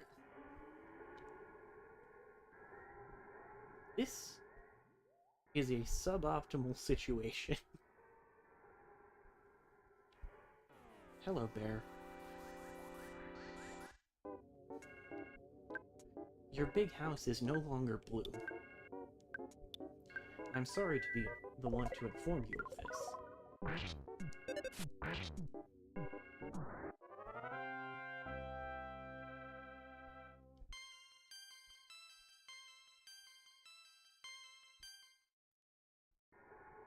We sort of saw it earlier, but there actually are elemental weaknesses and resistances in this game.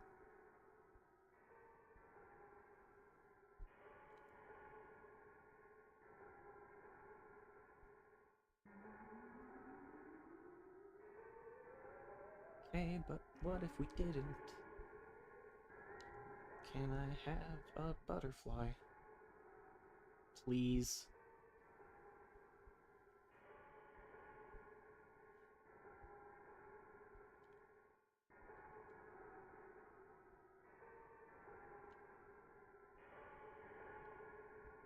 Please.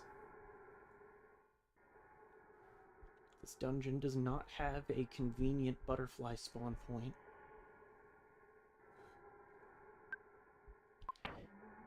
Use the item that they gave me for this exact purpose that I wanted to save for later.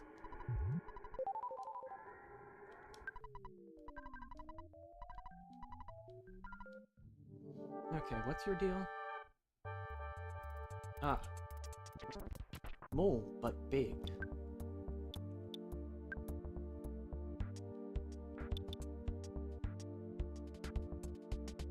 Can you be paralyzed? Am I making that up?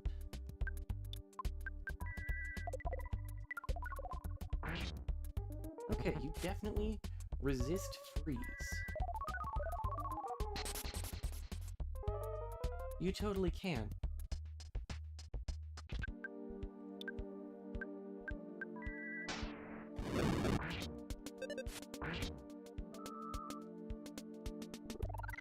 So the thing about paralysis.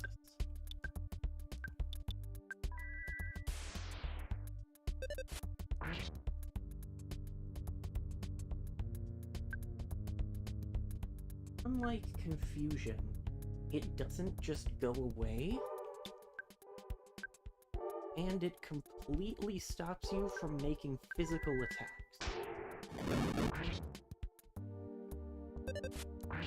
This wouldn't be much of an obstacle if, say, Paula got paralyzed. She can still do most of the things she is capable of doing.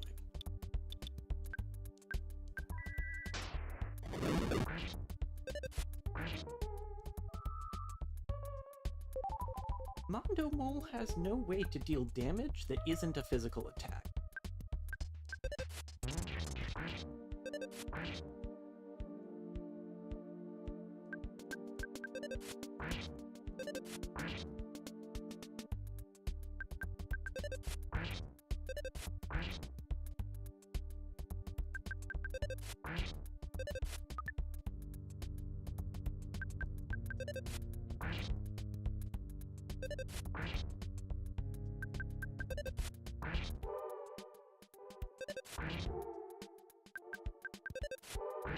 So incredible. The 2 damage.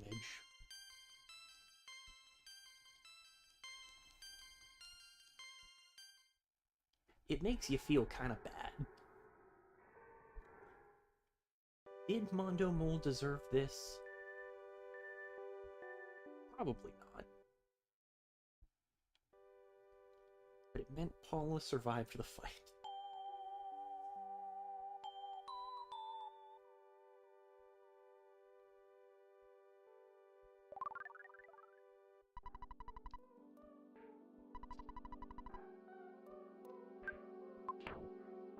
We use the soundstone now.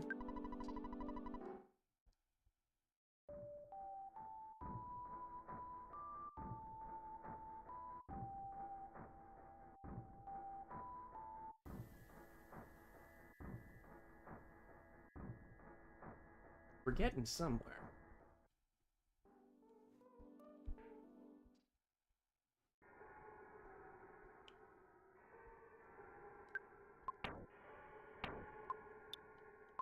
Alright, that fully heals us.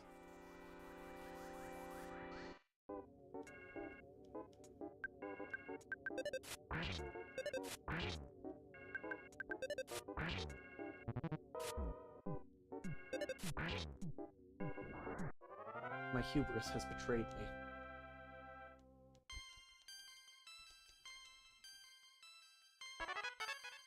Nice. Life up, Beta.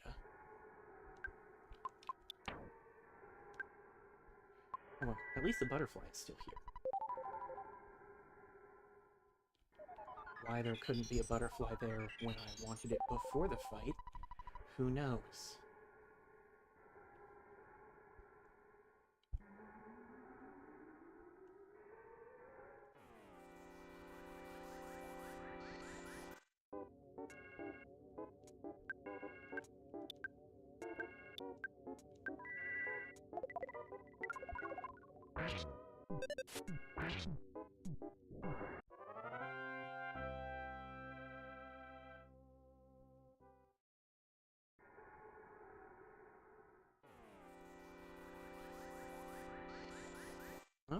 we're still not at the auto win against the moles.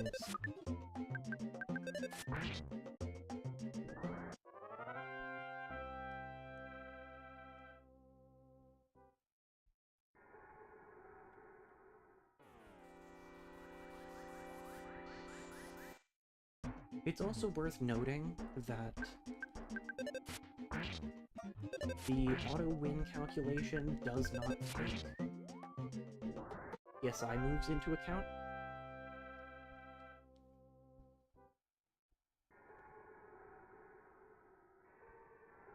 Because psychic points are a limited resource. So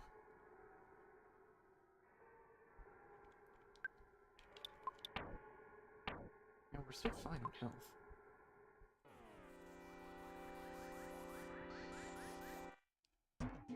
How's that not? Whatever.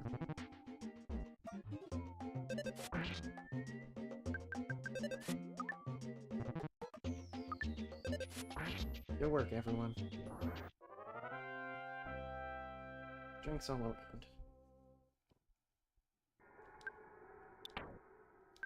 Okay, heal that 7 damage. Grab that magic butterfly. What level are you now?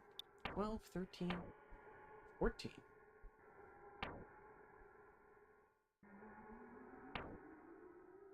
She's never catching up to us.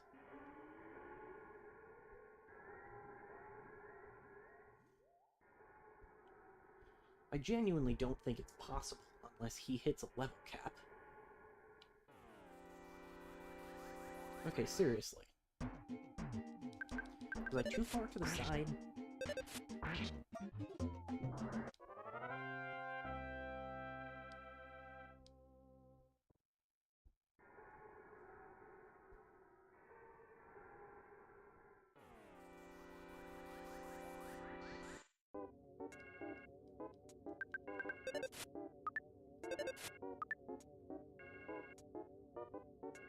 Good work, team.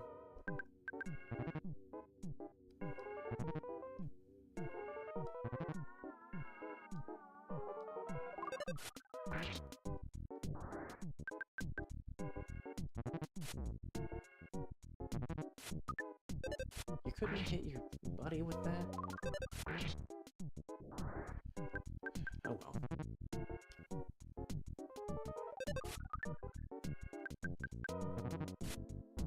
Yes.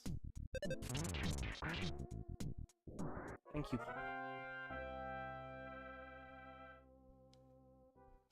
Absolutely clobber that bat with your frying pan.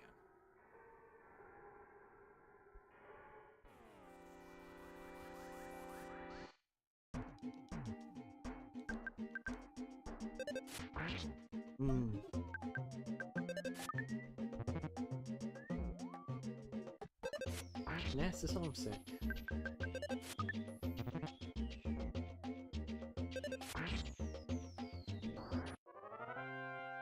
I've actually had entire playthroughs without homesickness ever showing up.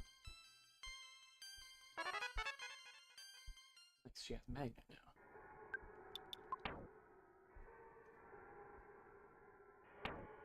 So we'll call Mom once we get back to town.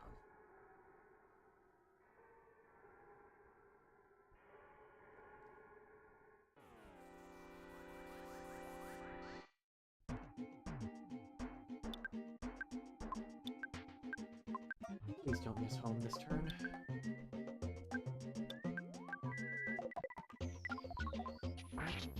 Oh.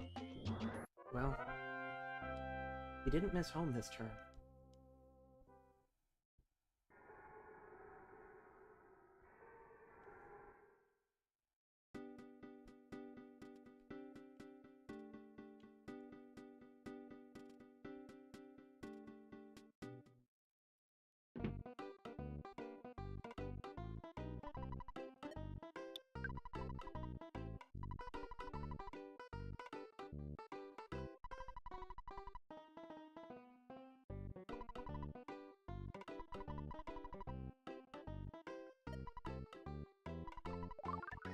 There we go.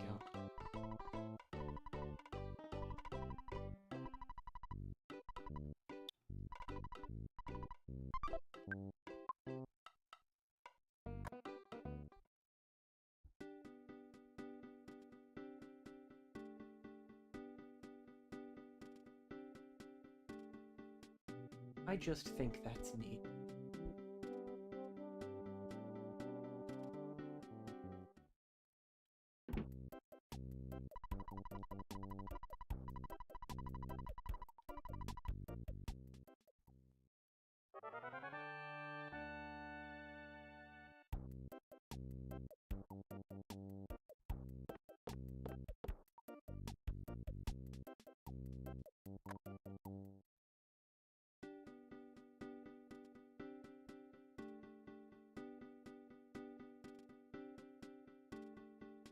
This house was never built.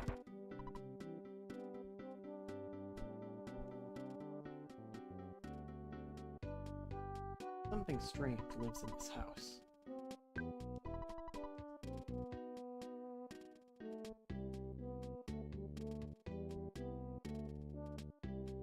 Did you at least put my $7 towards,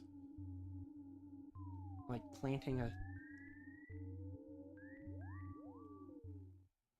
row of daisies or something?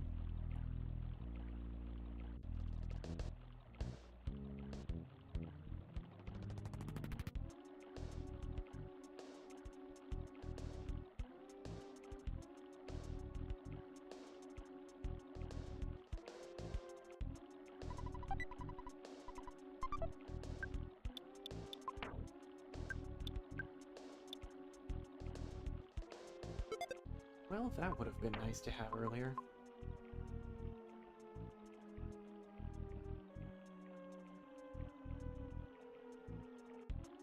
Totally forgot that was there.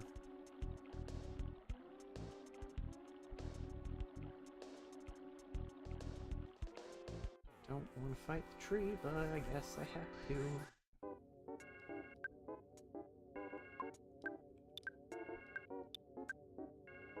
Please freeze this small plant. Thank you.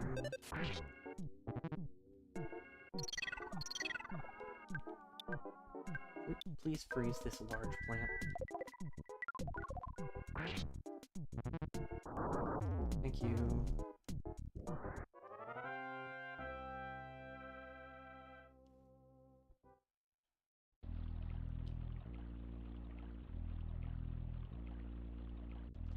I don't know what they're putting in the water that makes the trees explode, but I wish they wouldn't.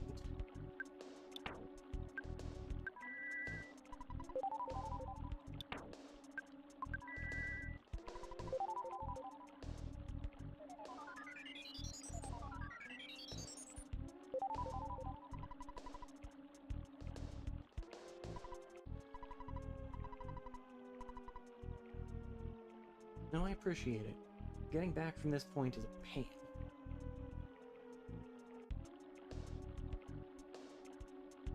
We have now exited my least favorite part of this game.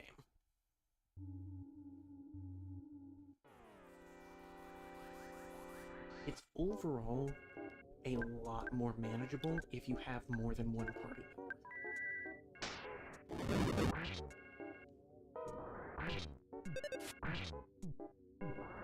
Cool.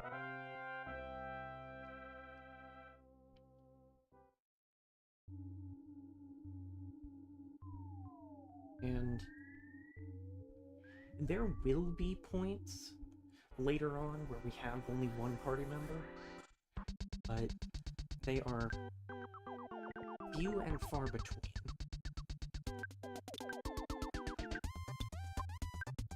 Paula, please freeze that mushroom with extreme prejudice. Thank you.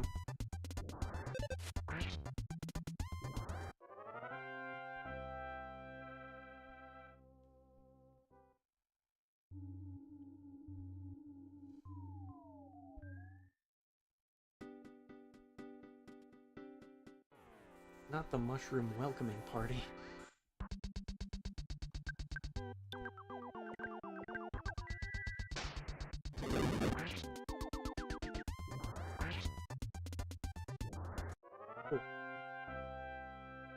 This is why we love Paula.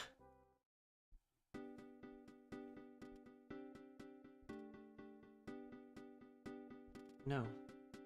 No, I don't think I will.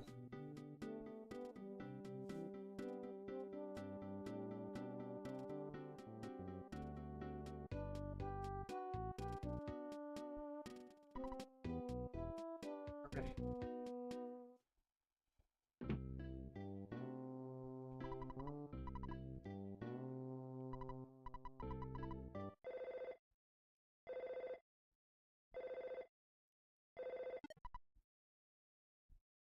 This is not my dad. This is a child.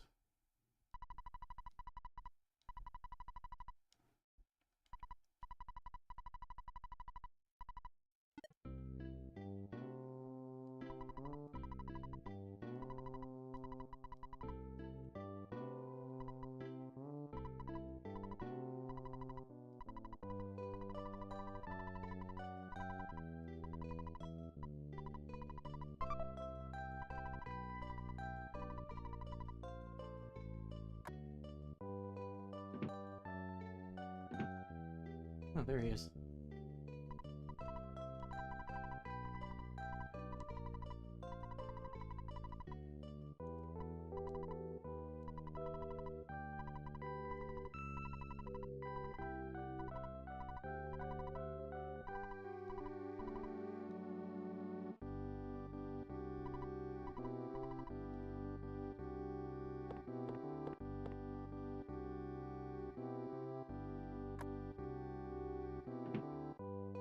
I didn't want to go into Paula's room before we got her back, because that would be rude. But now we have another teddy bear.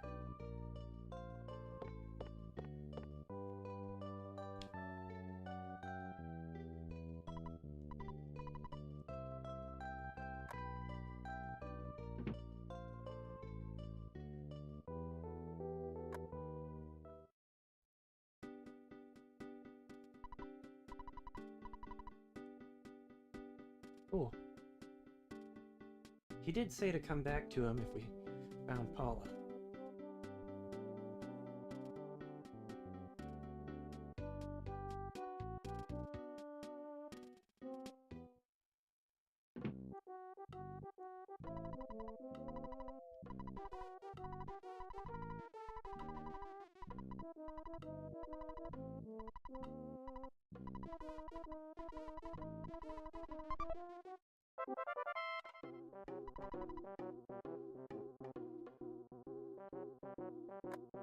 Oh yeah, that's a thing that we didn't see earlier. If we had gone back up to Liar Exaggerate's house after the meteorite fell, he did dig up this statue. The one that corrupted Carpenter.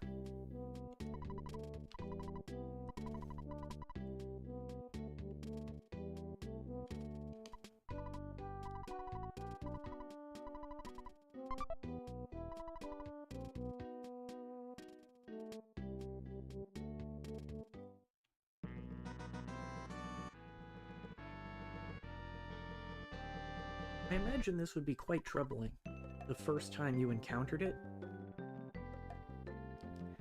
And especially for Paula here. If at this point Ness is just like, yeah, he shows up sometimes. I mean, she has a degree of future sight, but I'm not sure that that can predict the Photo Man.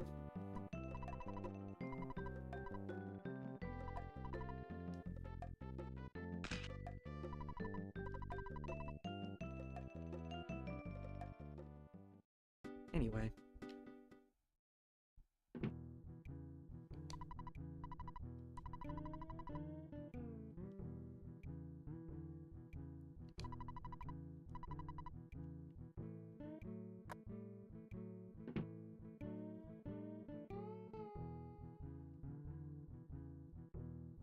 No, let's see the show first.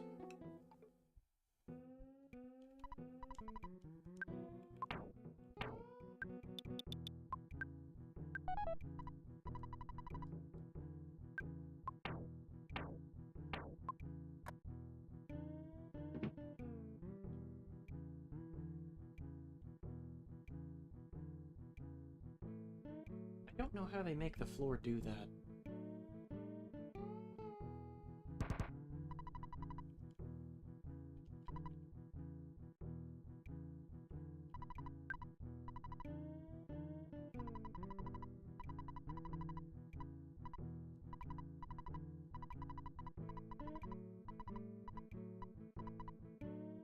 Oh, okay.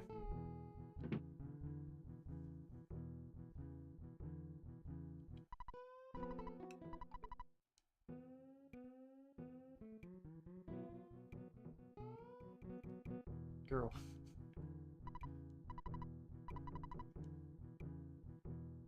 You know what? You do you.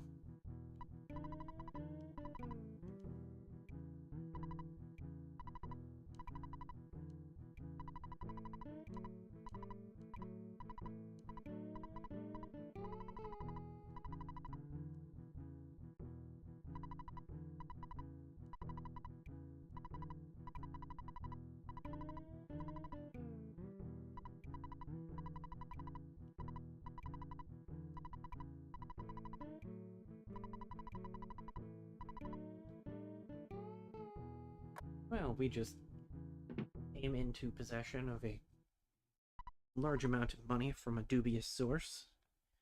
So maybe we can do something about that. First,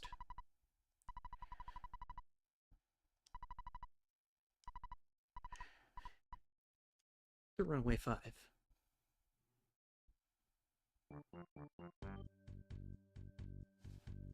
Yes, there are 6 of them. Don't worry about it.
Yeah, numbers are basically meaningless anyway.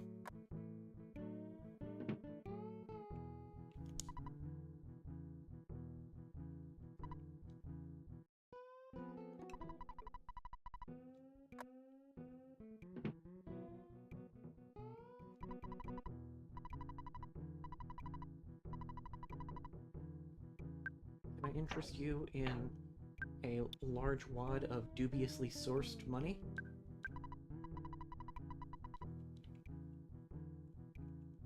Can I interest you in an under-the-counter wad of dubiously sourced money?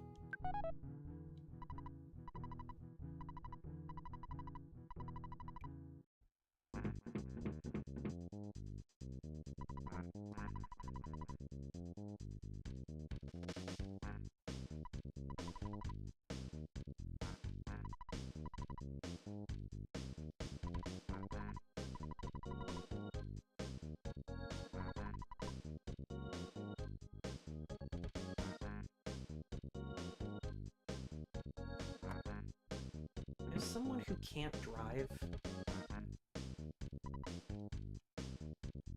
I am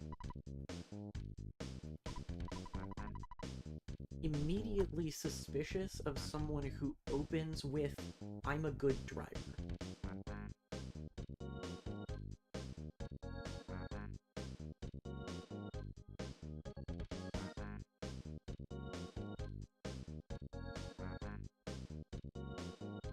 I think we can stay at Paula's house now?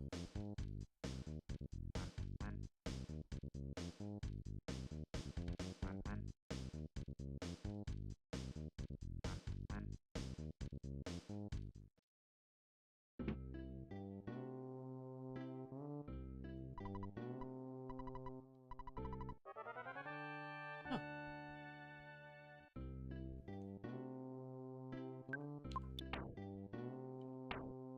or sweet than I remembered.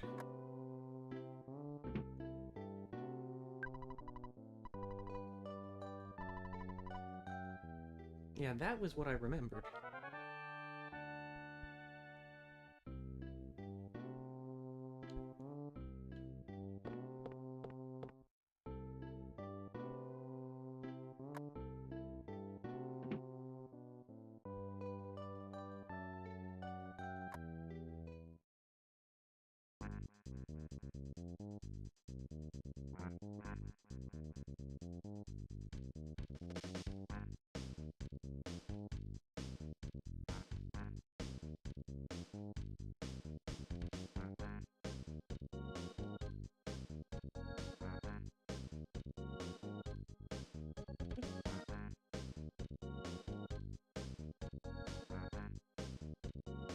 Dubious digestion has resolved itself into hunger, so I'm gonna go grab some food.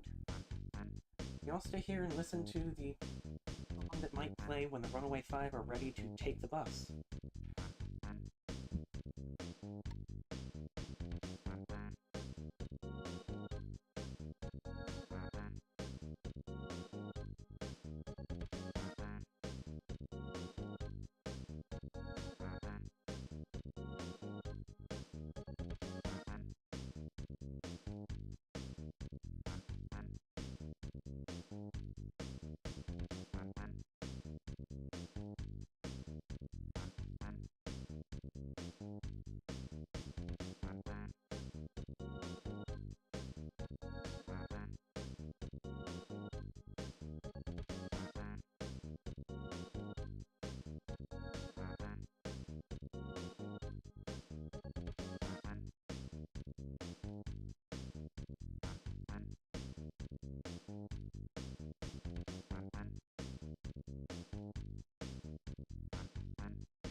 hope everyone's enjoyed a couple minutes of a 15-second loop.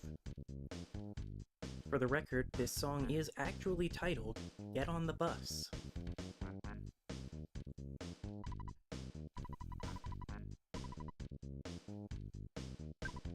So we're gonna get on the bus.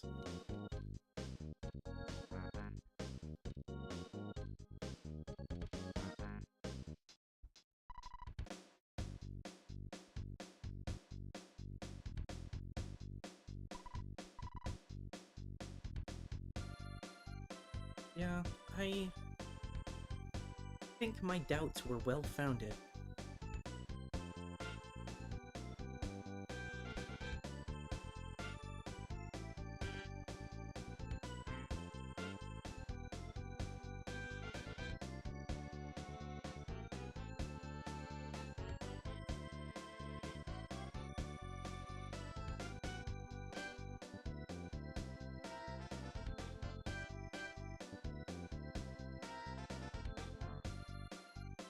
Sure.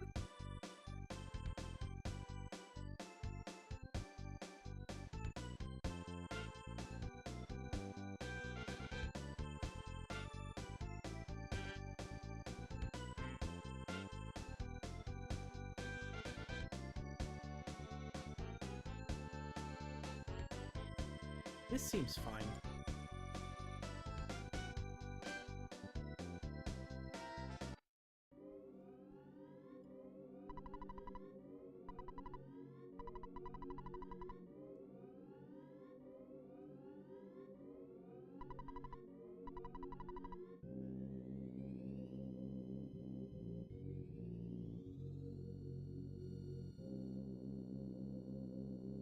Thanks, guys.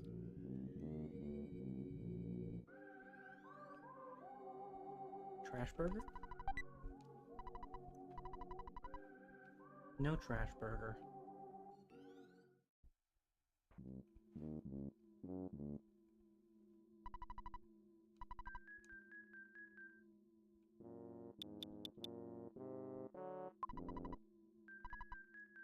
I don't remember what the toothbrush does.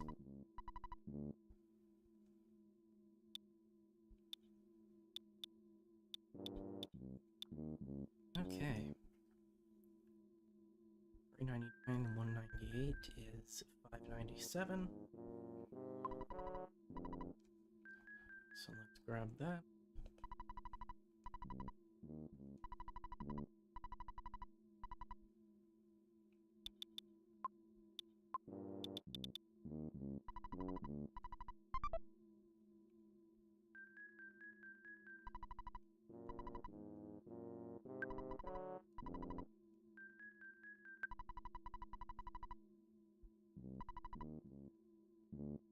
Well, that's going to be moderately annoying.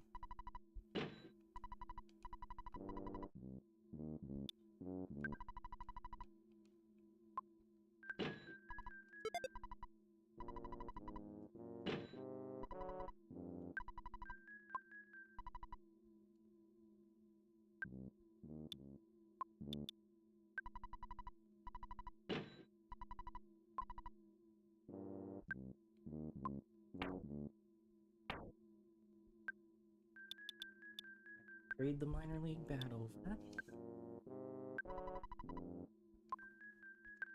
Now we equip the minor league bat so we're not just trying to punch things.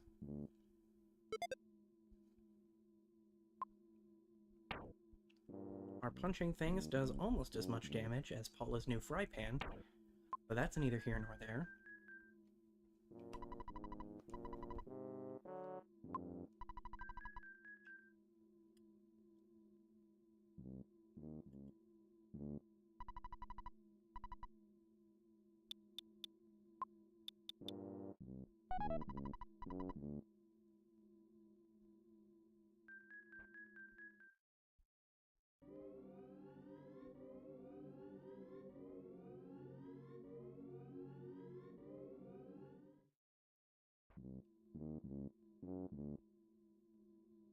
Think about it.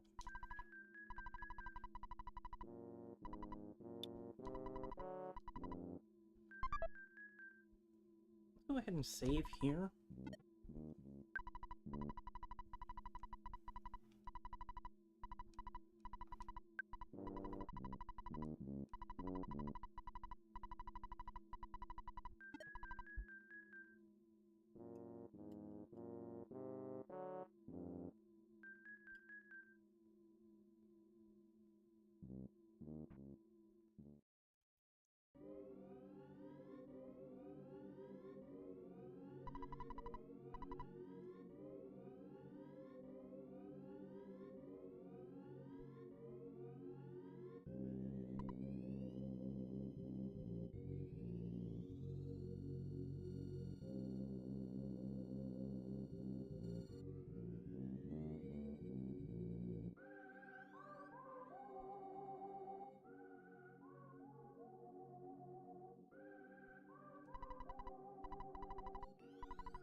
So the people here are doing great.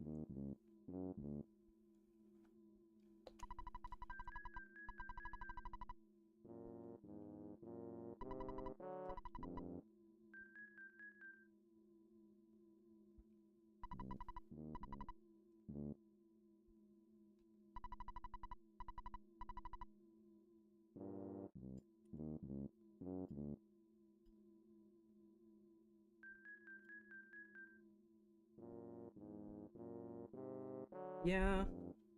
Unfortunately, we won't progress further in the quest if we don't stay here for a while, at least.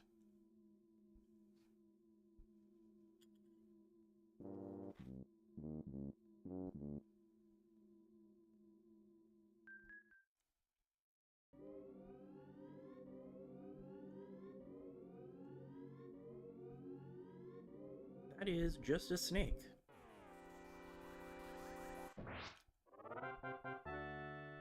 That is just a snake.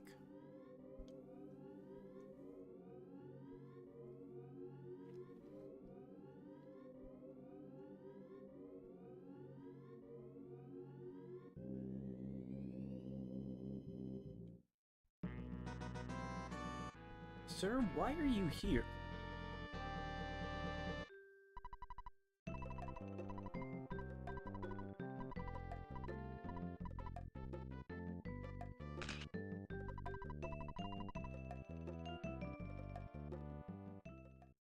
That doesn't answer my question.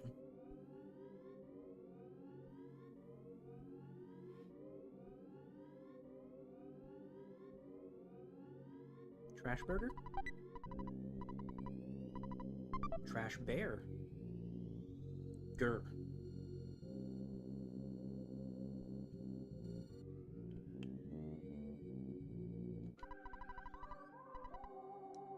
Huh. It's mouse.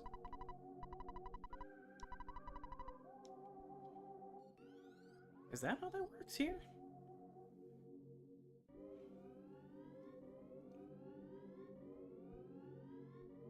Oh, yeah. The boys. There they go.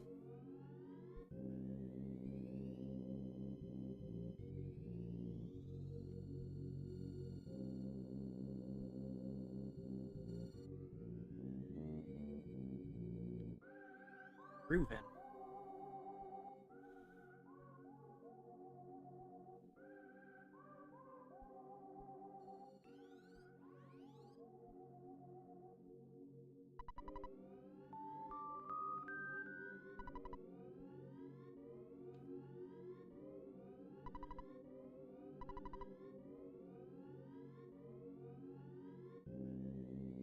Can't believe they have zombie bouncers.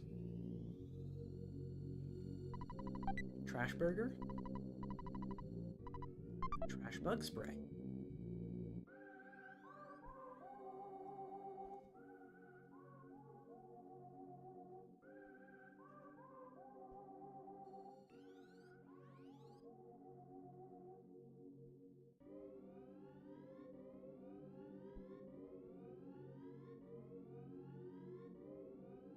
Well, that just screams legitimate business.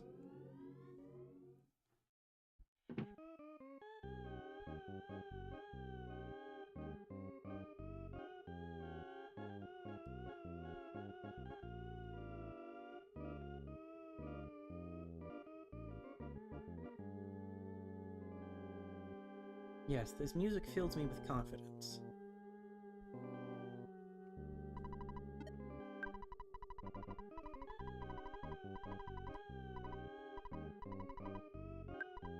Hi, I followed a strange woman into a hotel. I'm sure it's probably fine.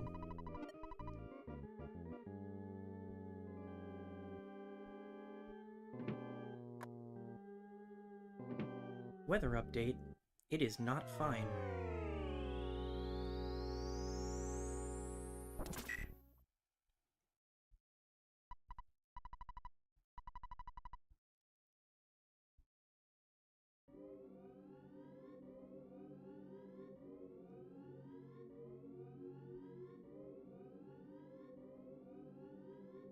Oh, we still have our stuff.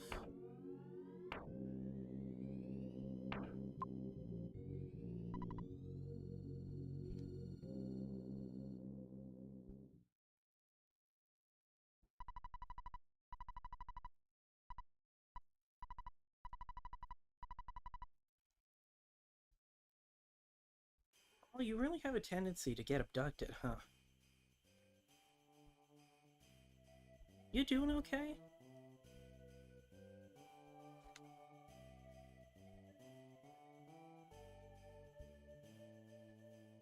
Anyway, somewhere completely different.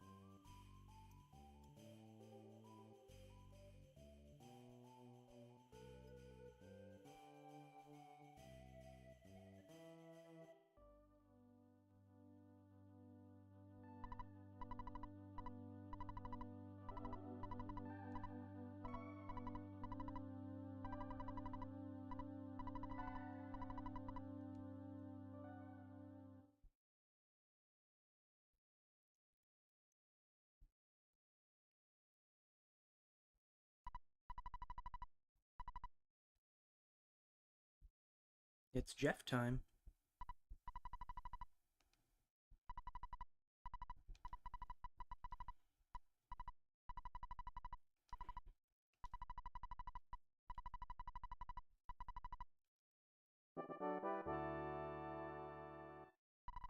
Thanks, Tony.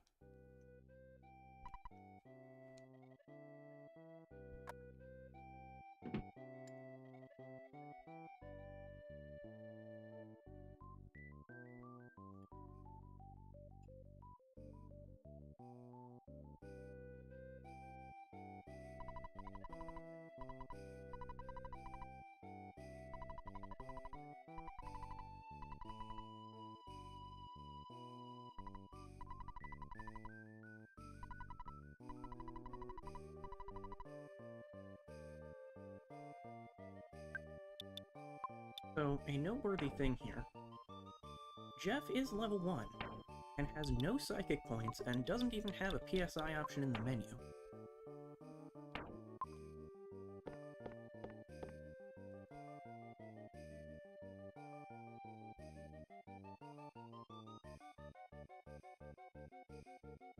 Oh wait, I need to go into other rooms.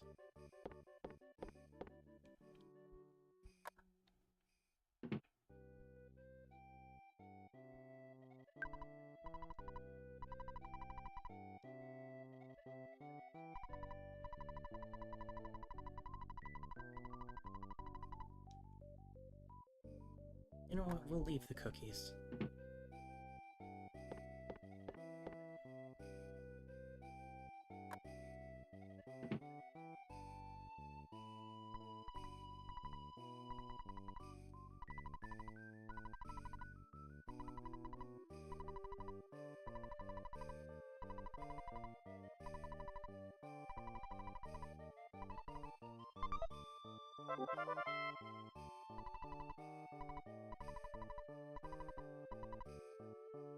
Thanks, Maxwell.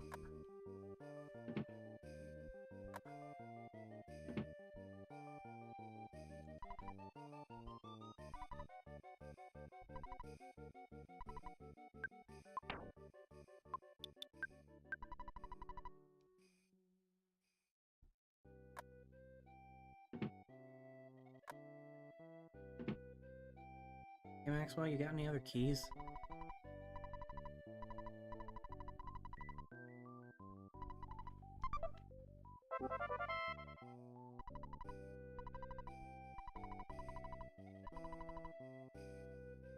I'm pretty sure that's just called a lockpick. I've played plenty of Skyrim. I'm prepared for this.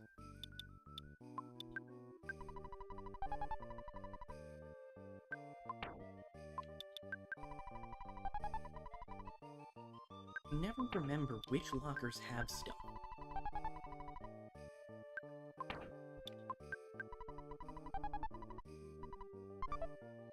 Excellent.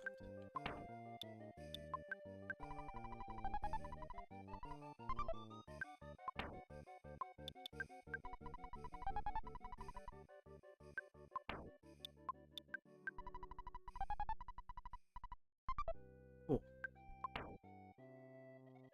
I need to go to equipment, equip gun, equip hat, like a true detective.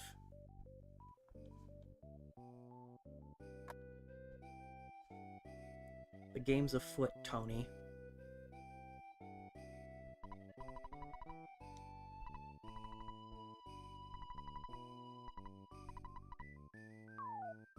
Thanks, Tony.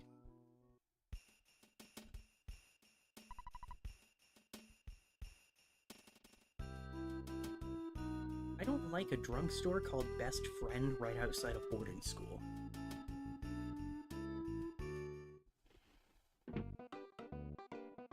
You're a monkey.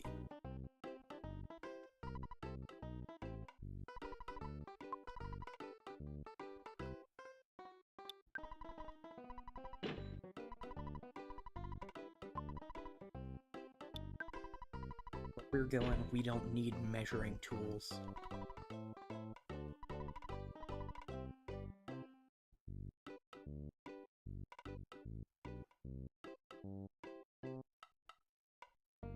So, you may notice that the stuff here is hilariously expensive.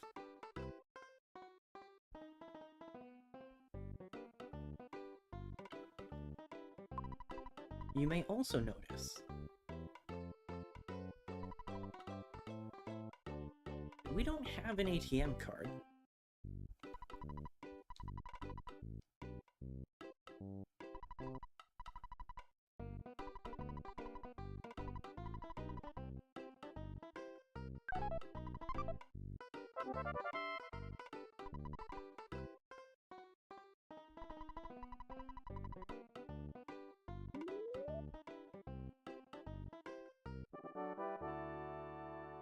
Monkey.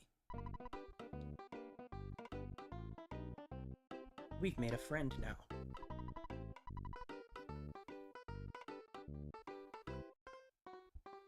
Yeah, so we can't afford any of this.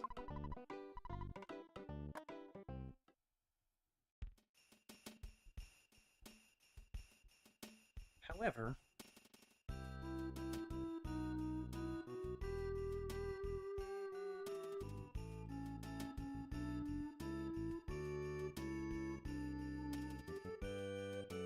would have been a much shorter however if I had remembered the direction I needed to go. There we go. There are creatures to fight.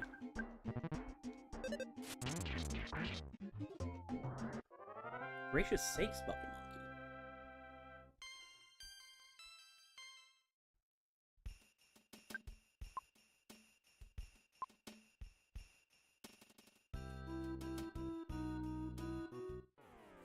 The creatures don't carry money.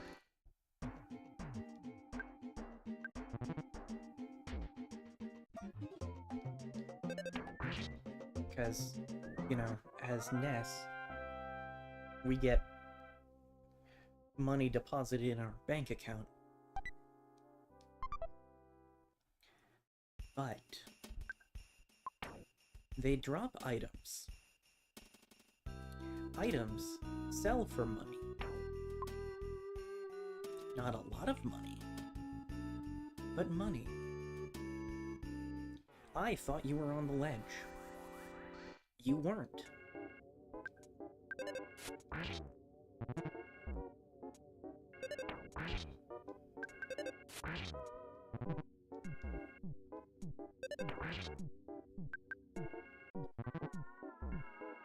A goat is a troublesome foe. Bread time.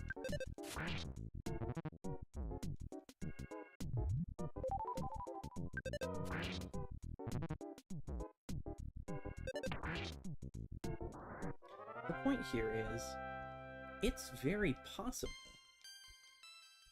to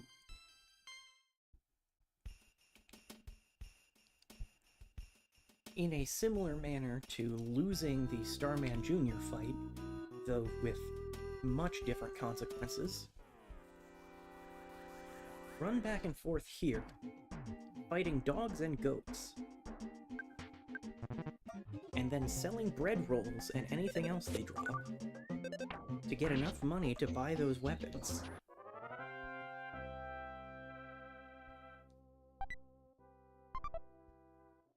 That's an option.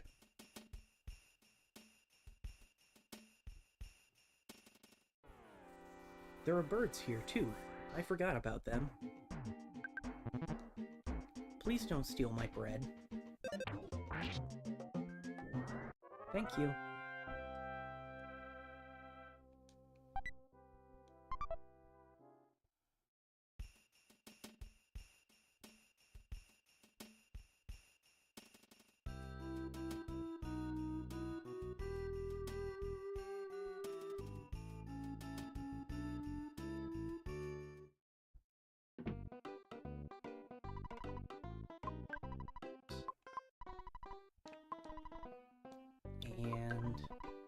$3 for a cookie.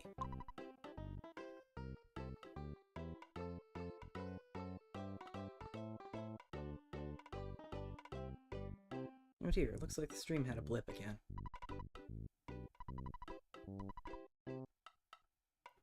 So, I'm gonna finish eating my dinner. If someone donates, say, $25 before I finish eating my dinner, I'll farm enough items to sell and purchase the T-Rex bat before we move on, because I think that would be funny.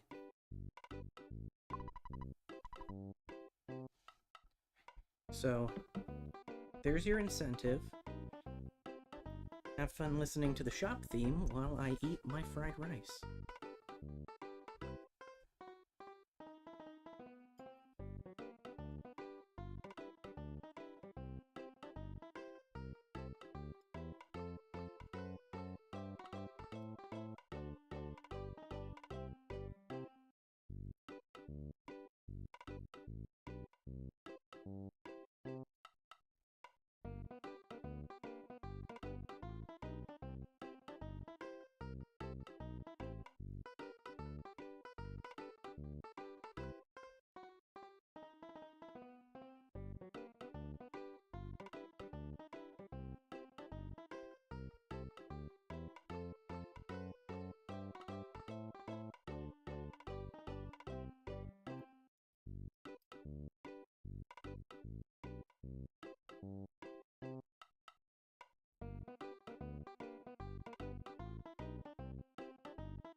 That's the fun thing about not having a plan for, like, milestones or anything.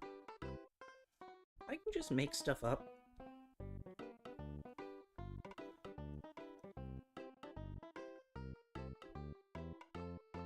There were a couple of things I could have done at the start of the game, but I didn't want to get into such nonsense that early.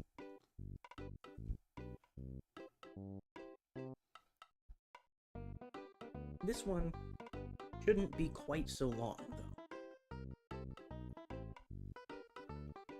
Probably.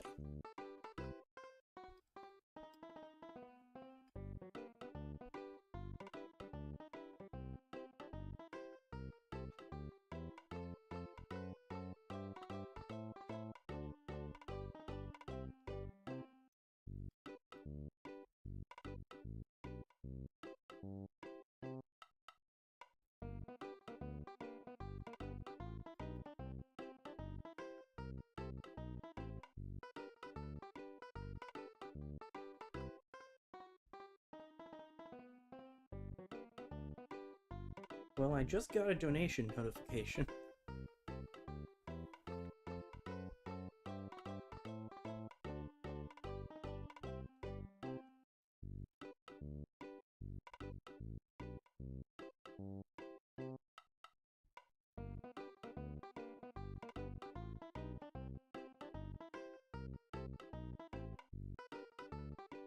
It hasn't shown up on stream yet.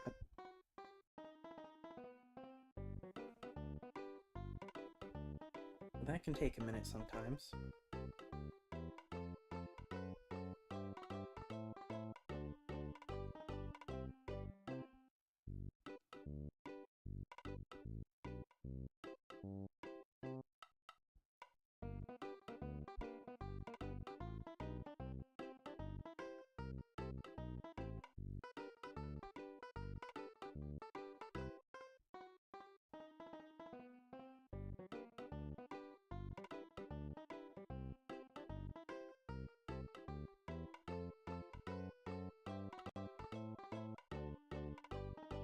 That was a $20 donation.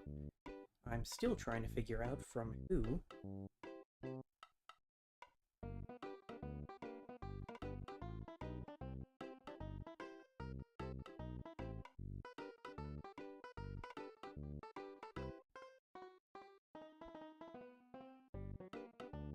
We'll get there.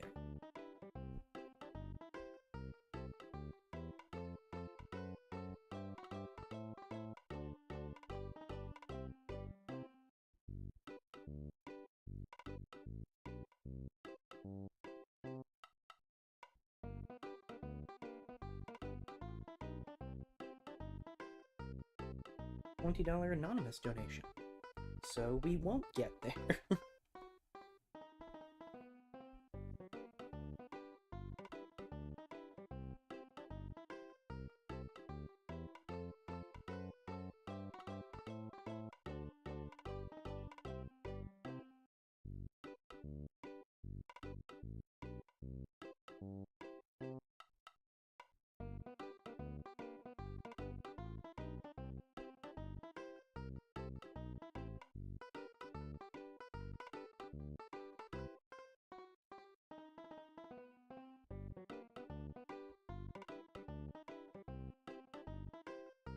Well,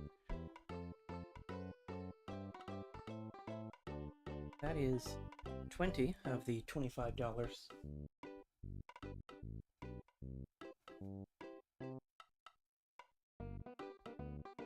And I've got some origami to fold once I finish this. So if someone wants to toss in that last $5,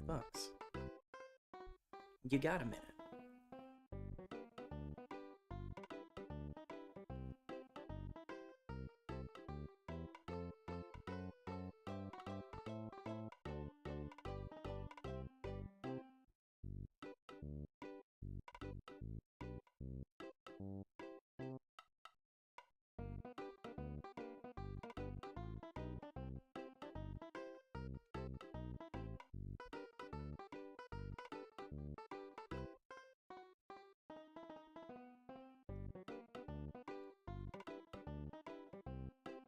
I see.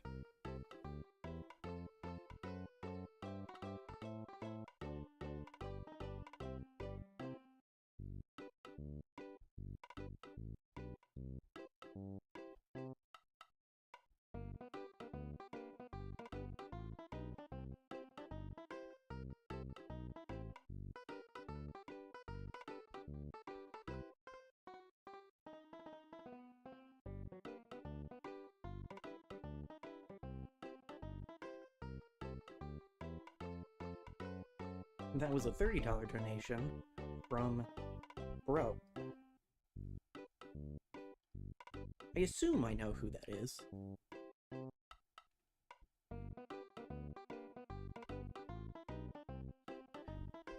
But the funniest thing is that I can think of multiple people. I'm pretty sure I know which one. So, yeah, I got 2 monkeys to fold. And I got dinner to finish. And then we're gonna be fighting the wildlife so we can get a bat.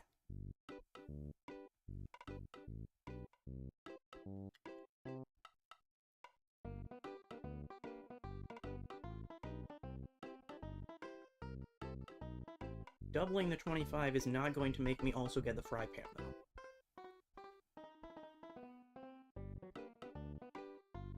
I was correct.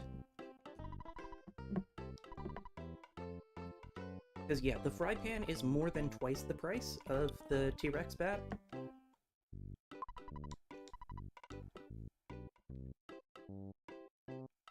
And as much as I want to say, so if we get to 100 before I finish eating, I do want to get through the game in the next 3 days. And the bat's already gonna take a little while.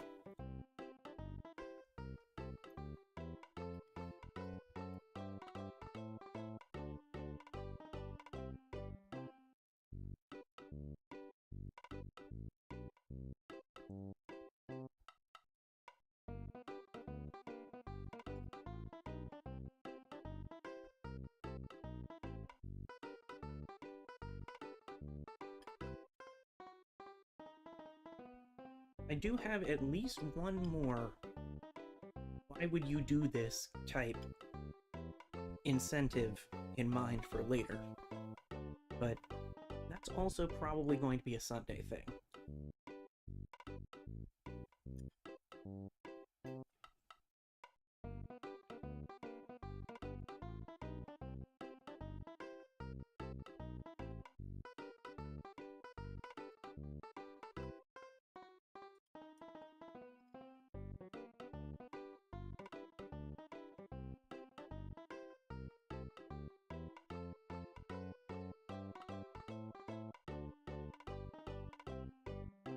It's going through the logos now, so maybe it'll actually update with the donations.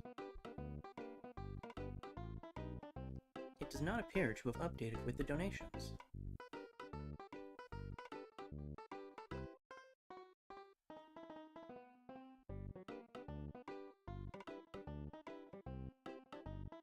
I'm gonna have to do something about that here in a minute. After food, before monkey.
I'm pretty sure no one's even gonna notice.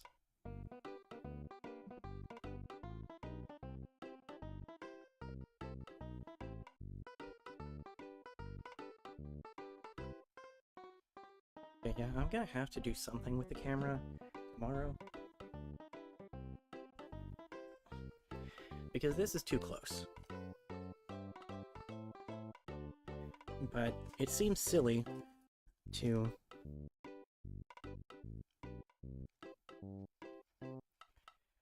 try and fold origami as an incentive without actually being able to, excuse me, see what I'm doing.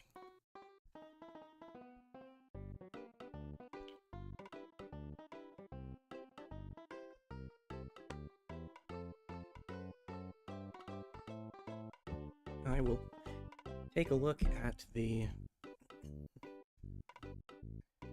tracker once we get done tonight.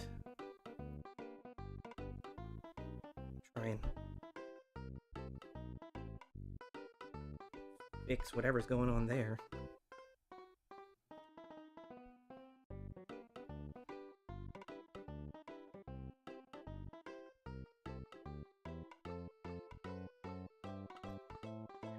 What colors do I have that would be good for monkey?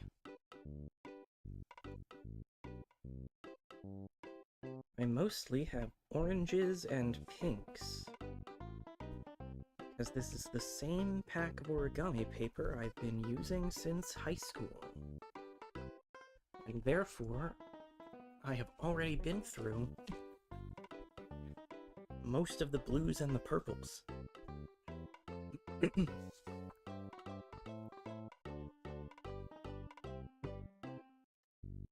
There's a green.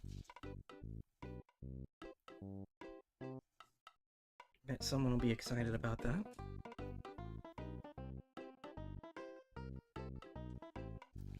And I got a lot of orange, so may as well make the second one orange.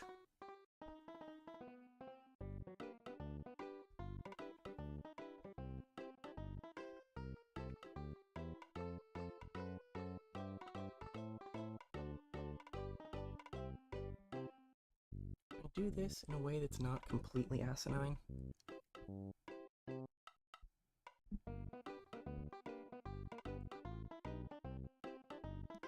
Kind of. Ish.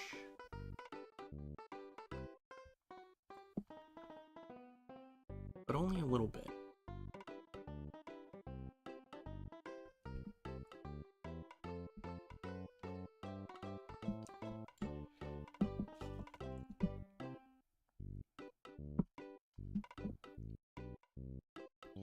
Don't worry about my room being a mess, it's fine.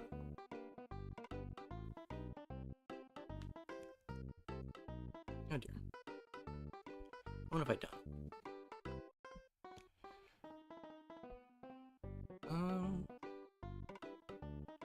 Yeah, that's probably fine.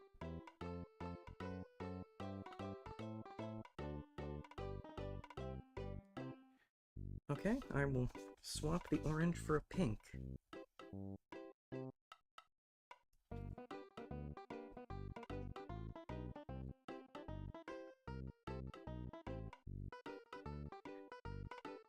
It is a bubble monkey after all, so may as well make it bubblegum.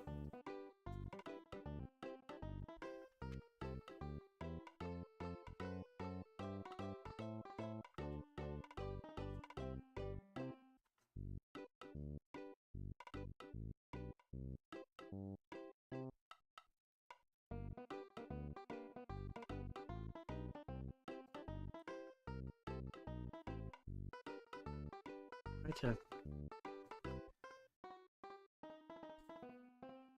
mostly keep the paper in view of the camera.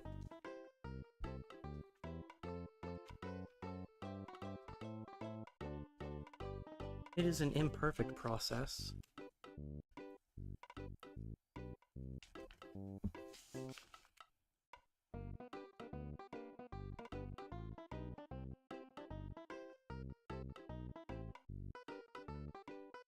Also, don't worry about my room being a disaster.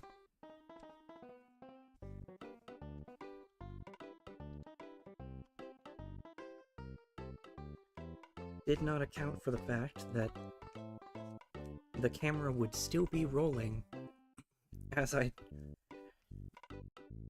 wiggled it around trying to get a good downward angle. It's fine.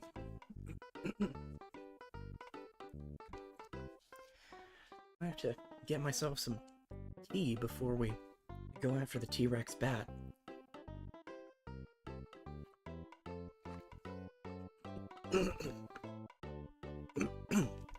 Or maybe hot chocolate. Hot chocolate sounds good. Could make a big mug of hot chocolate. Oh man. That would fit the winter's theme too.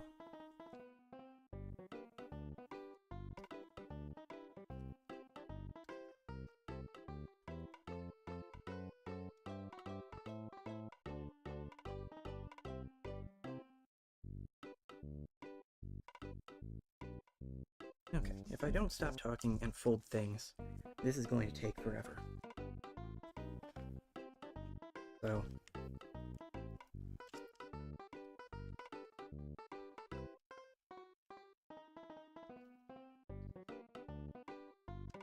Origami Monkey, while the EarthBound shop theme plays in the background.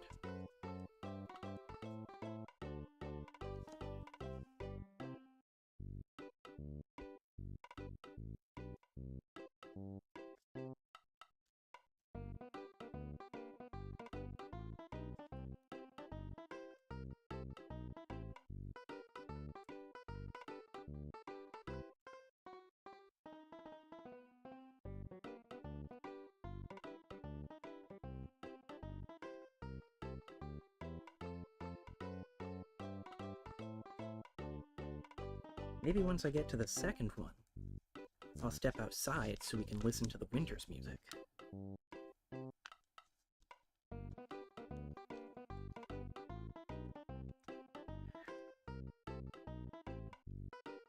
Which is one of my favorite tracks in the game.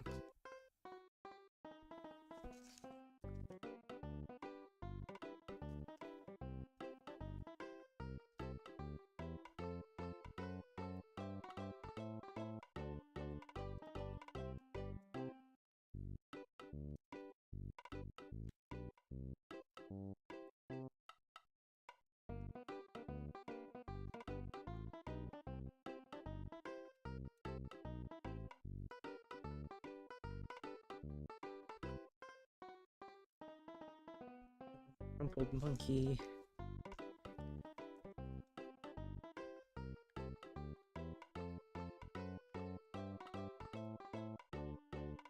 Just a tough fold to do. And I get to do it 3 more times. Woohoo!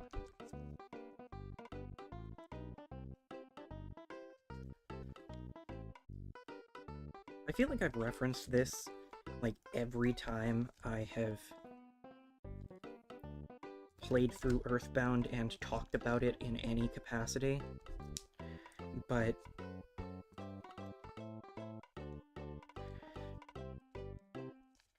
this shop theme always makes me think of a video that I made to vent in high school.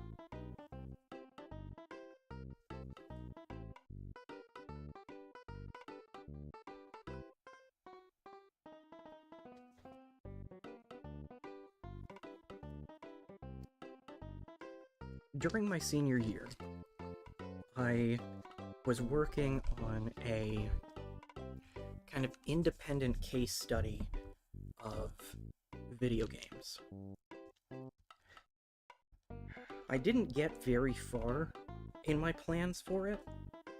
I mean, I made significant plans to play at least one game in 3 different genres. I'm stepping forward from the origin of the genre to the present at that point. And that was actually before I had fully played through EarthBound. So I naturally included it on my list of RPGs. And as part of this case study that no one but me asked for, I recorded most, we'll say most, of my gameplay. I didn't record the very first game that I wasn't even able to beat because I discovered, like 3 hours in, that 2 hours ago I had done something that made the game unwinnable. So that was unfortunate.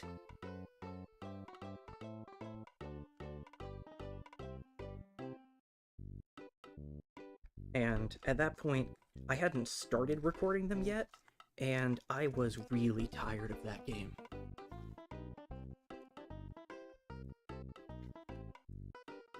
It was the first King's Quest, for the record.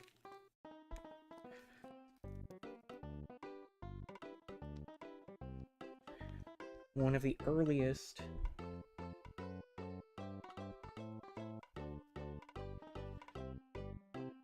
graphics-supported adventure games. If at any point you feel compelled to play the first King's Quest, word of advice, don't cut the rope in the well. You will need it later, and you will not have it. And it will be very sad.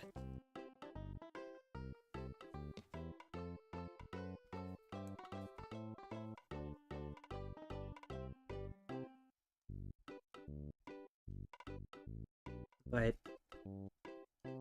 anyway, my first actual full playthrough of EarthBound was for this case study. So I recorded the entire playthrough.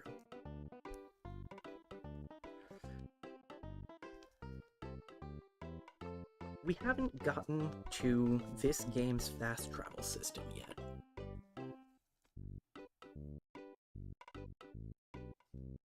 Also, here is Pink Monkey.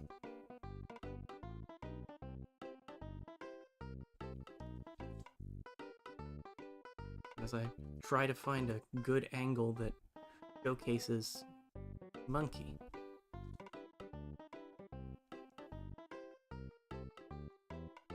It's a monkey.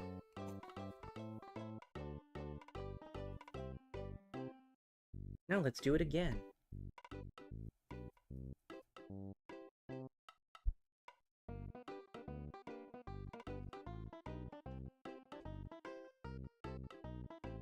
We haven't gotten to this game's fast travel system yet.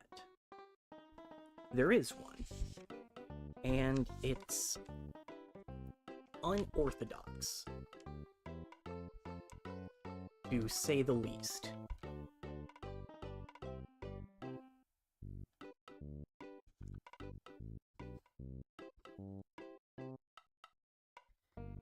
Because it requires the basic form of the fast travel mechanic requires you to run around and build up speed. If you crash into anything while you're building up speed, you get interrupted and have to start over. So, at a close to endgame area,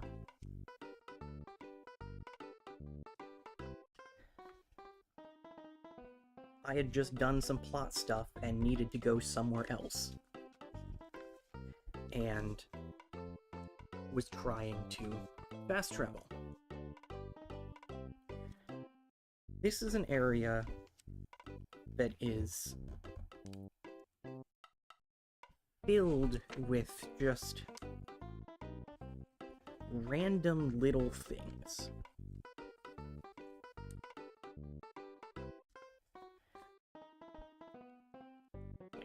Branches, enemies. It counts if you run into enemies. and just all of that nonsense. I failed to teleport no less than 15 times. It took me like half an hour to finally get out of this area.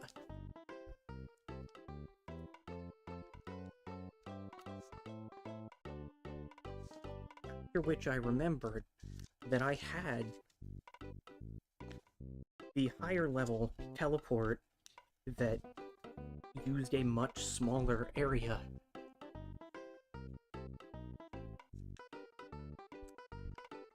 So I stopped that session there,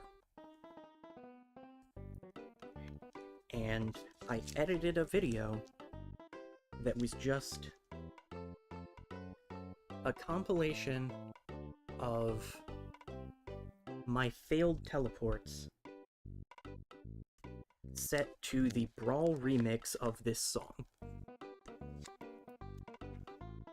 with a lovely little counter to show exactly how many times I screwed up that teleport.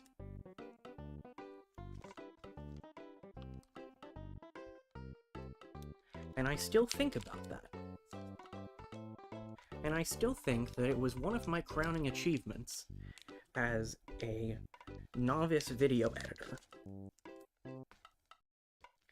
And I don't remember if I've actually made that video publicly viewable. I think that I did. I think that if you go to the playlist for my EarthBound stream from 2020, which was the last time I played this game, I'm pretty sure that when we got to the relevant area, I brought this up and ended up uploading the video as an unlisted inclusion in the playlist. Or at least linked in the description or something. I feel like that's a thing I did. But because of the absolute torment I suffered at the hands of this game's teleportation system, this song is forever associated with double-digit failed teleports.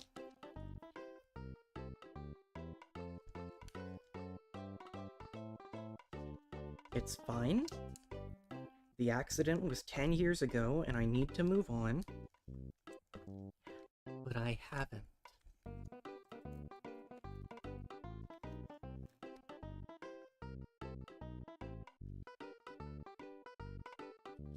This monkey's tail is gonna be a little bit funky, but that's fine.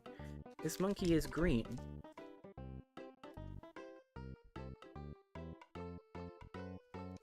So, already a funky little fella.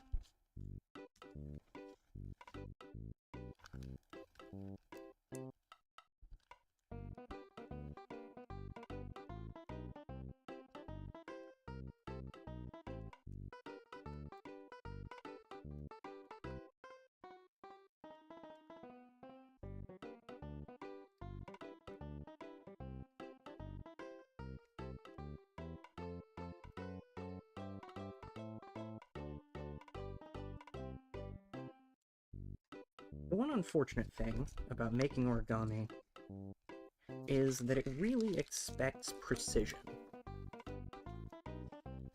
And I am locked in an eternal battle between precision and speed. That is especially true when I'm doing origami for something like this.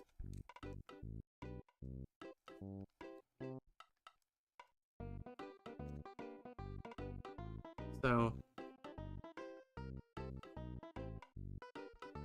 He's a little bit funky looking, but green monkey.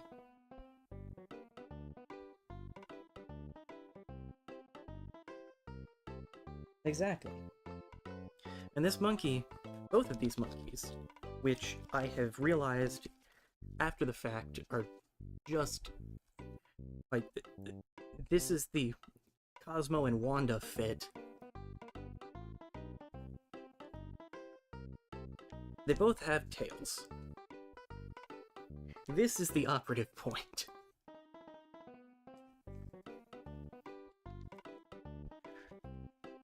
So, thank you for the donations. I have folded 2 monkeys. And I think that... Nope, we're still... The tripod is not properly locking.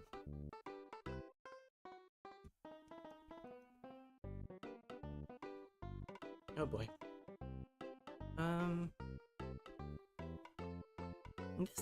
This is actually fine. I enjoy living dangerously. If ever a phrase has described a man, that phrase describes me. I'm sure.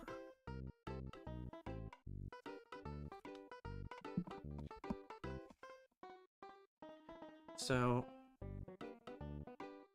I am gonna walk outside now, because we played the shop theme for the entirety of the monkey folding. But I'm gonna go make myself some hot chocolate, have a little stretch break, and when we come back, we're gonna be beating up a bunch of animals to steal their lunch money. By which I mean, steal their lunch and sell it for money.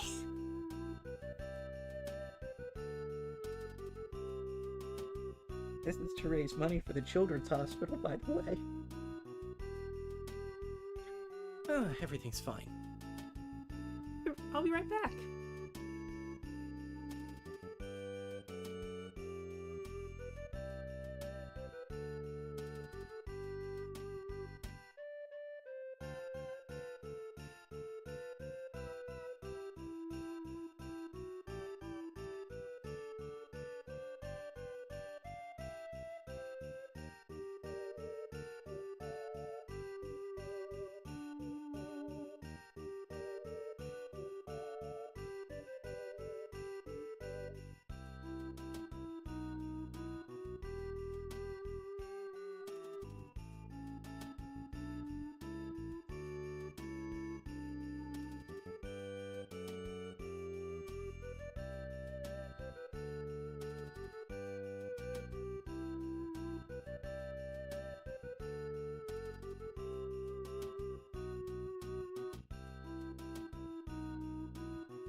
it occurred to me, perhaps too late, that adding ice cream to my hot chocolate probably defeated the purpose of trying to help my throat. But that's fine. I have a big ol' hot chocolate, and I'm ready to go. By which I mean I still need to press a button in OBS so I can see the audio levels instead of just the sources. But then I'll be ready to go.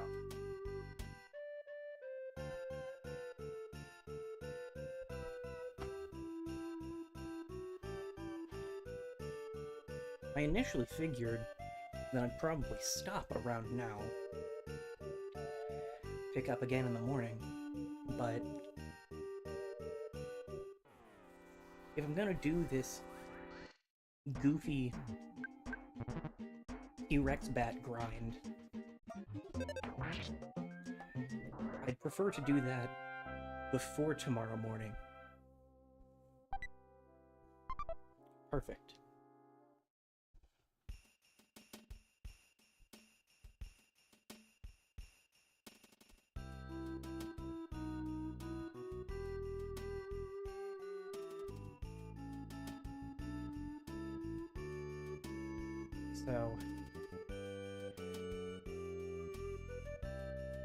So, I'm still good to go. I haven't streamed at all in a couple of weeks, and I am well aware that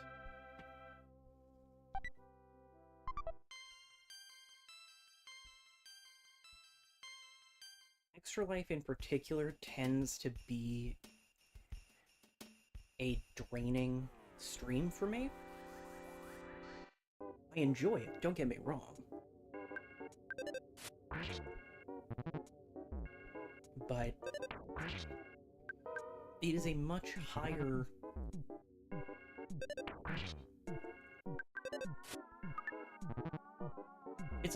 energy need because of how much longer it is than a normal stream.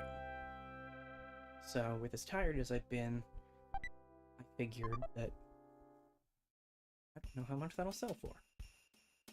Guess we'll find out.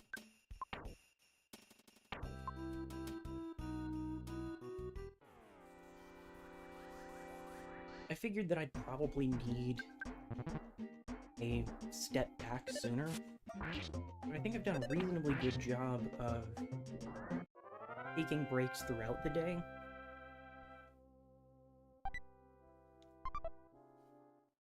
So, I'm still good.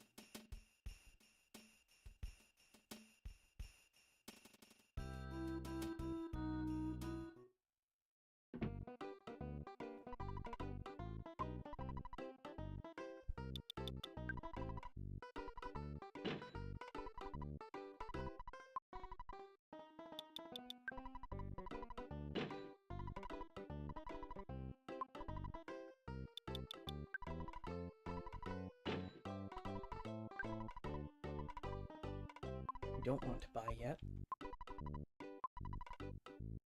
Unless you will take $15 for that $700 bat.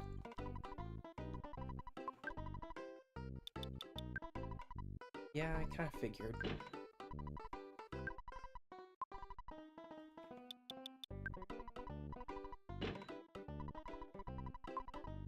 Alright, we're making good progress. We are 1/28th of the way there.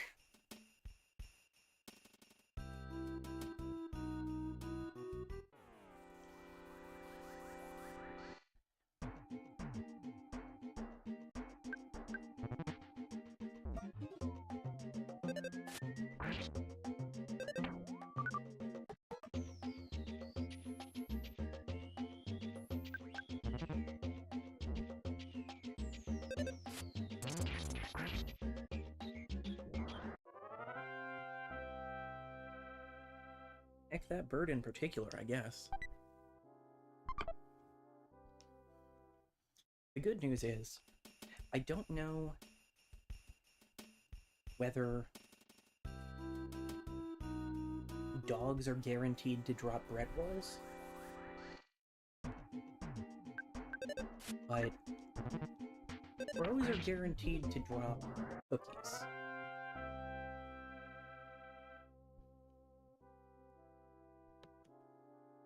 And just a little bit. Yeah. I'll figure out. Okay, they're not guaranteed to drop bread.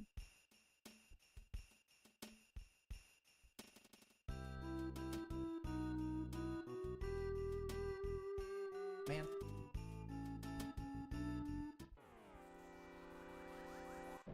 I was gonna say, we gotta be getting close to just insta-winning against crows.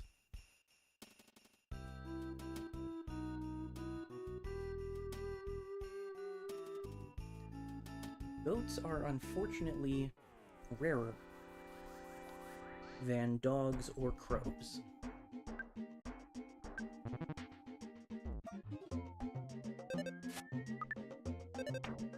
This is a reflection of reality, wherein goats are rarer than dogs or crows.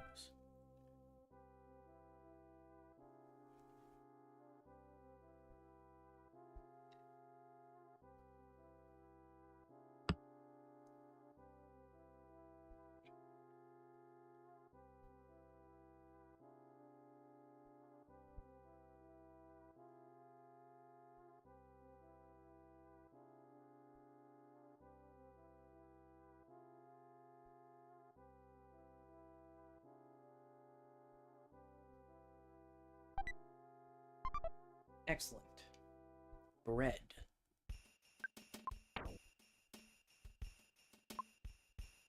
I guess we could sell the boiled egg, too.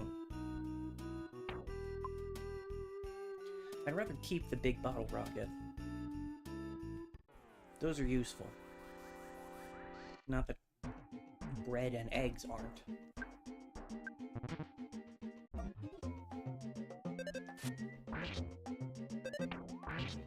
Eventually I'm gonna have to eat one of these, and it's gonna be really sad.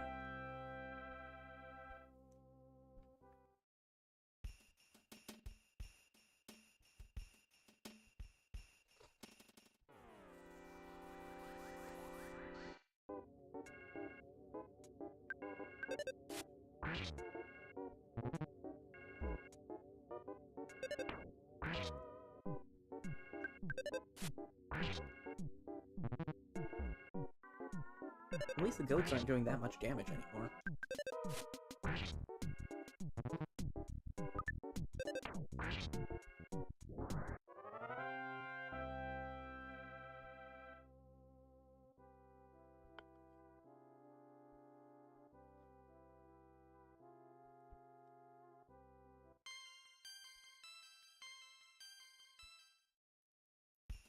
I also don't remember if the goats drop anything more useful than salt packets.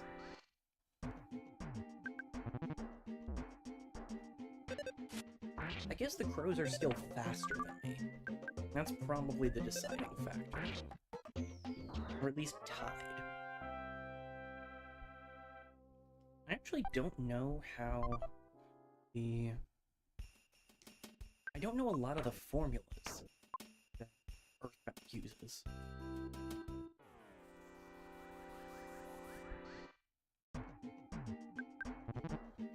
I just don't think I've looked into them. And granted, I rely on those formulas a whole lot less than, say, the catching formula for Pokemon. How is that not First Strike?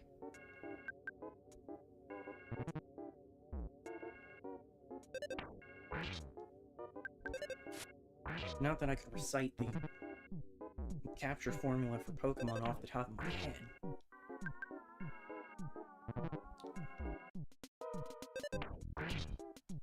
It is a lengthy equation.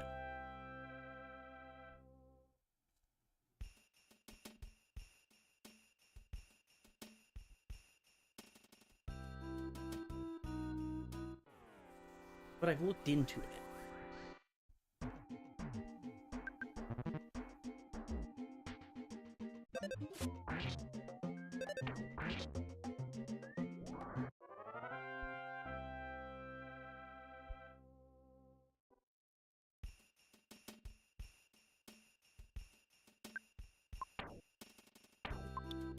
For a while, I was going to see about writing a program to give me the percentage chance of a given ball catching a given Pokemon. Given stats. But that wouldn't be super likely to change how I attempted to catch a Pokemon.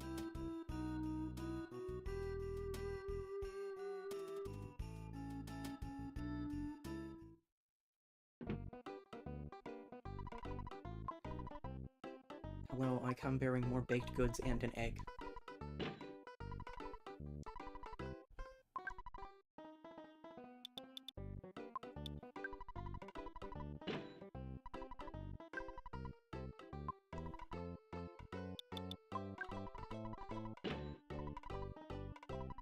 Okay, it's occurred to me that we do actually need to be very careful here.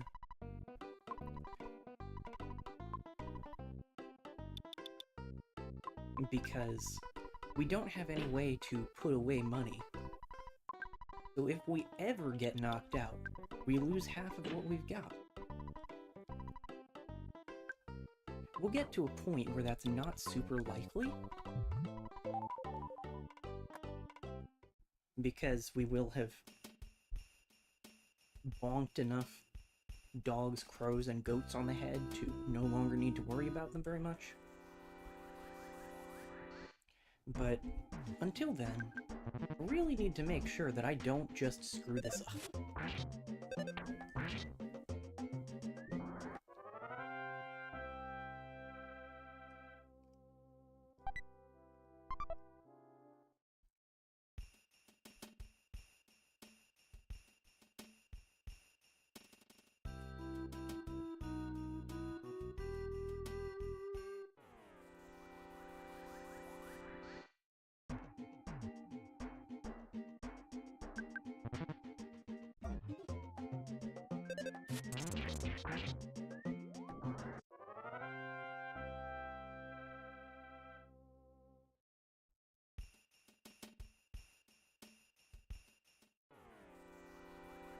Was that a first strike?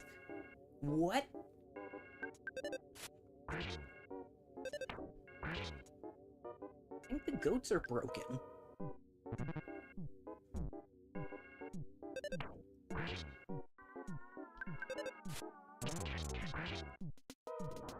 Good job, Bubble Monkey. You did it.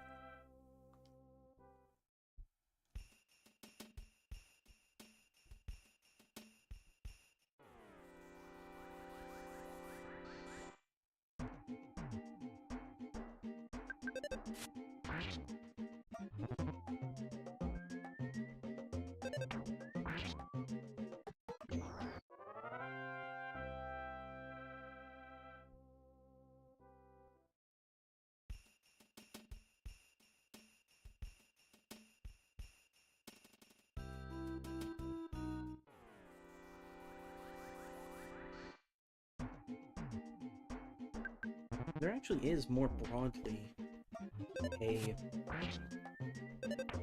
1 in 128 challenge for EarthBound.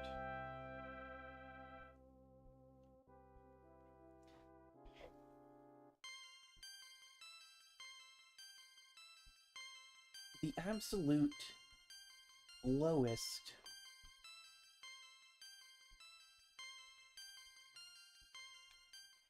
drop rate for items from enemies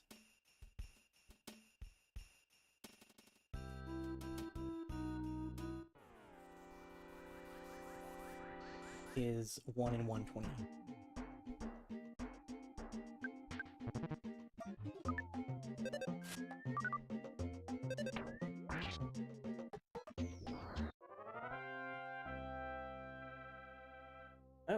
We've actually already gotten one.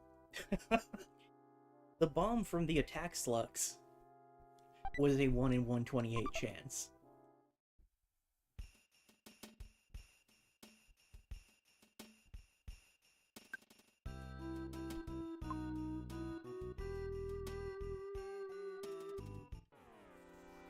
Freeze and the cultists both had stuff.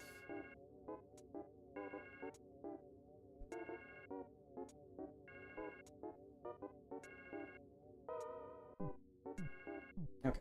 Nothing around here has a 1 in 128 drop.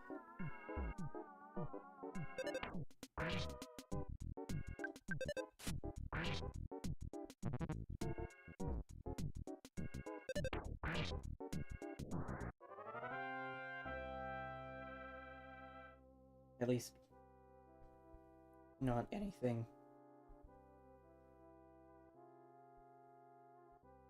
we can access right now.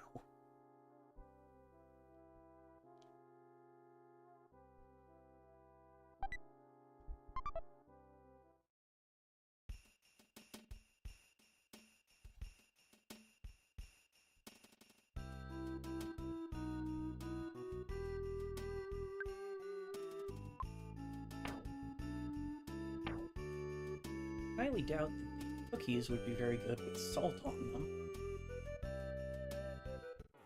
Not like a salted caramel cookie. I'm not a big fan of caramel anyway.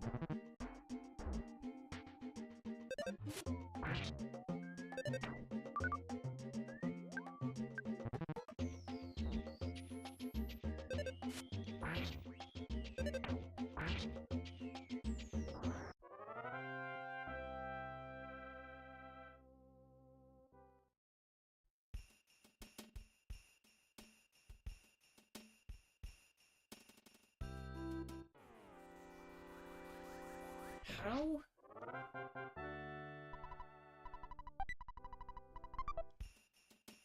The more I know, the less I understand.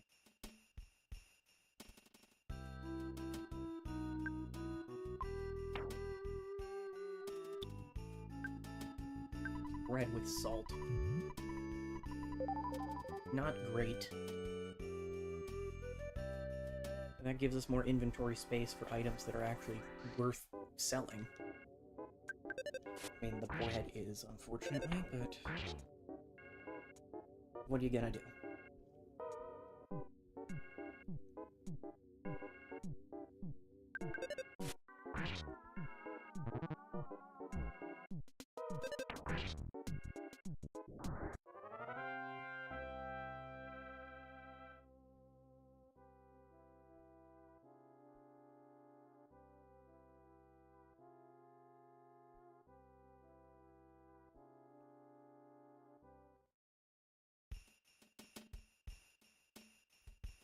The goats are definitely better for experience.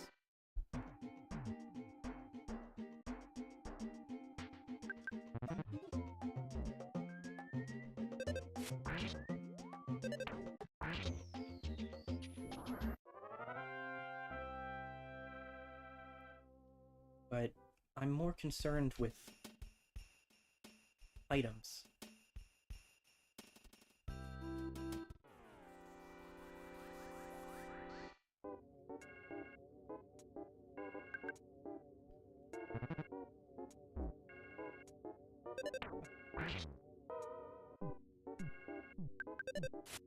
Sorry, I'm definitely multitasking. Got a shiny Nidorino card.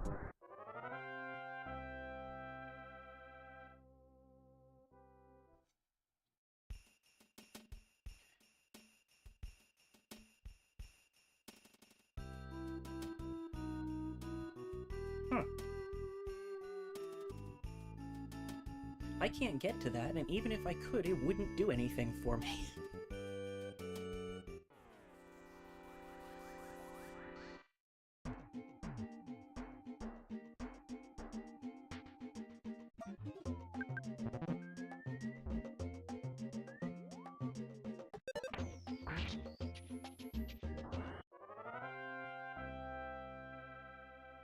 I am saying that item isn't worth its salt.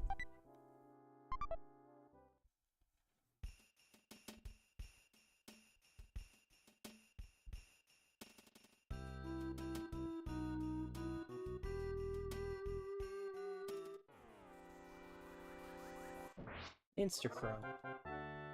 Insta-Cookie.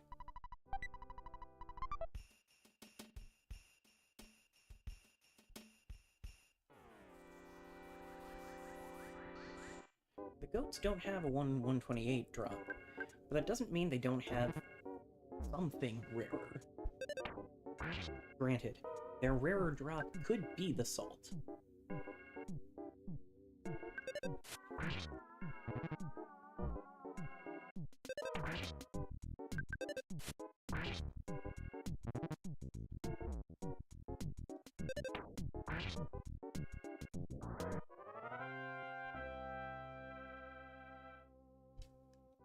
I don't know that I've ever actually done this particular grind before. Which probably explains a lot about the fact that I'm kind of just making it up as I go.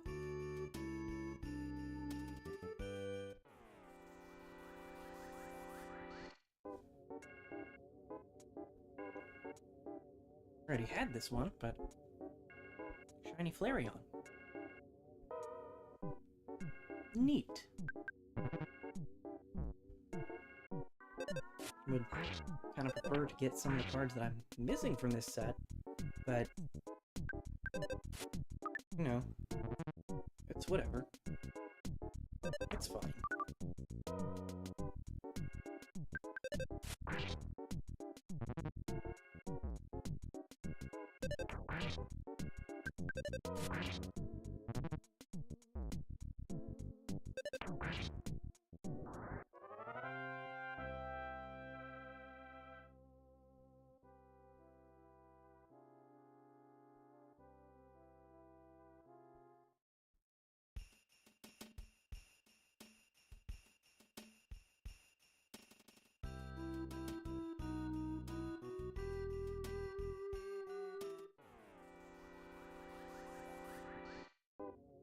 The goats are almost more of a nuisance at this point.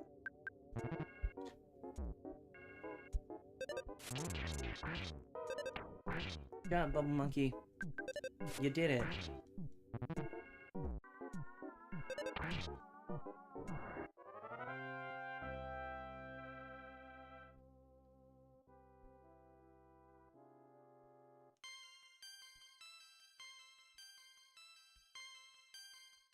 It's gonna be really funny if Jeff has the highest level by the time we're done with this.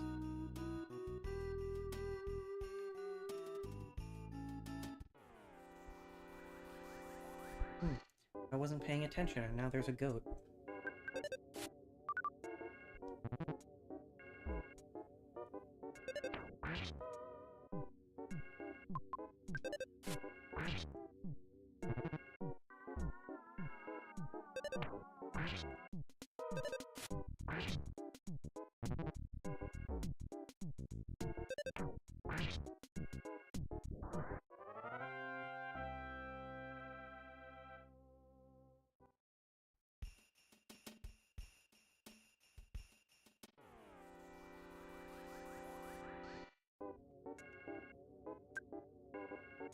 Oh.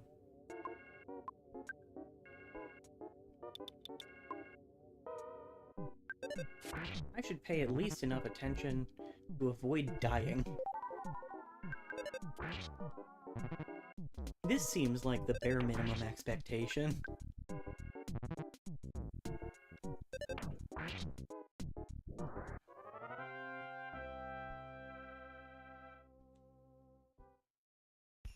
Perhaps I should stop multitasking.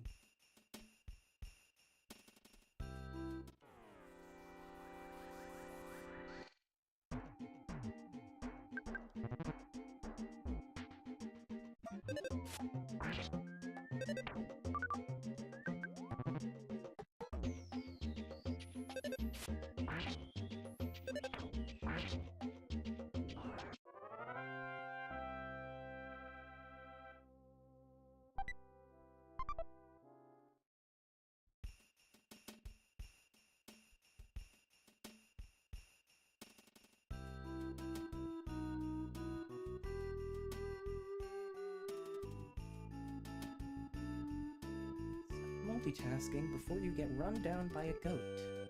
Oh no. It's too late. The goat has found you. Farewell.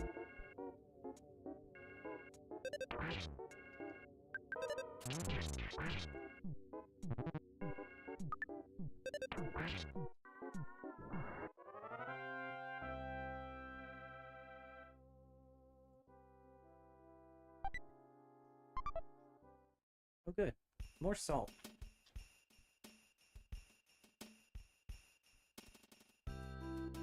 You need to go say hi, buddy? He needs to go say hi. Jeff, auto-fight this goat for a minute.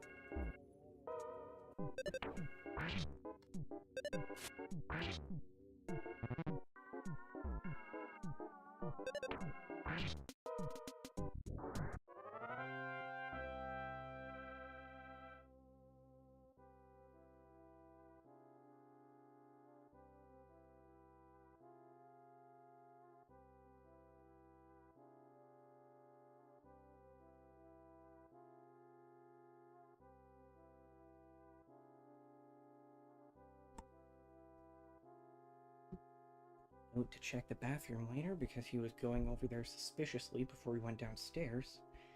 That usually means that a cat's made a mess in there.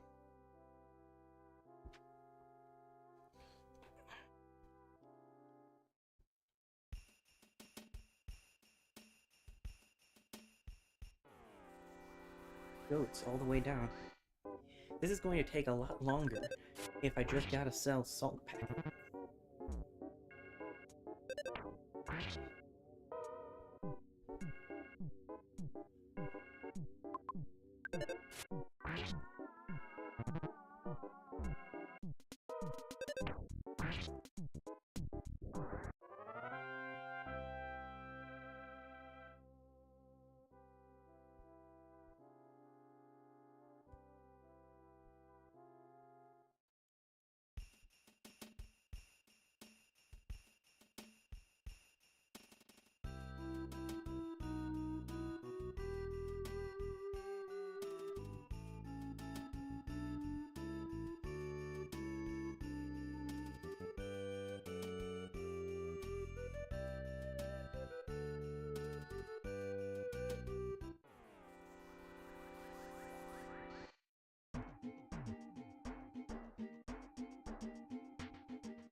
It doesn't seem that there's a button I can hit to auto-fight immediately.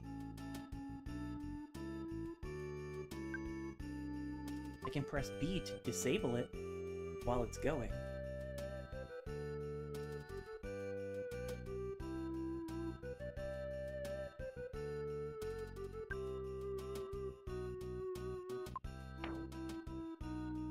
Got room for one more item. Bread roll.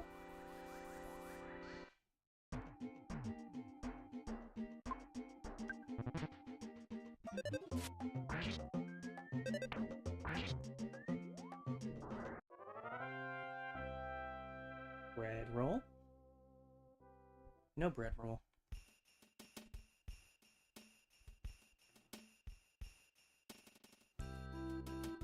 Never gonna give you bread. Never gonna let you bread.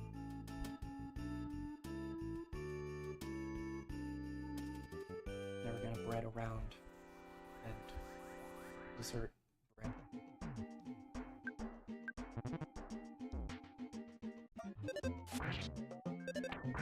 Runaway dog, I am desperate.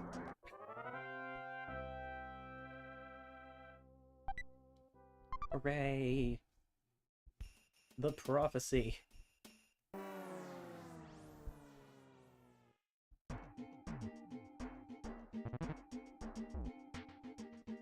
I'll be honest, I fully expected the crow to steal my bread.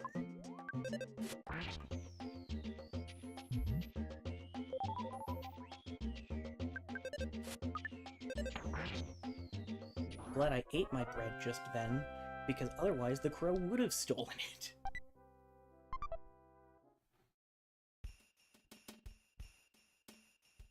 I know your way, you conniving tricksters.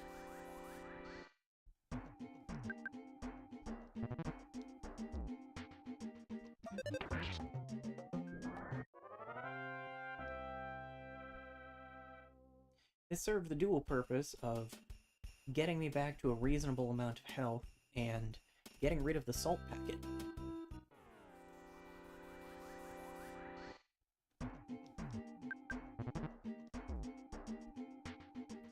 I don't think that unfitting seasonings can make food worse.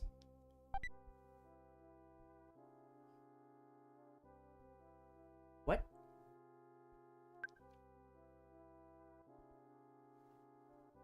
Oh, did it do the thing? I think it did the thing.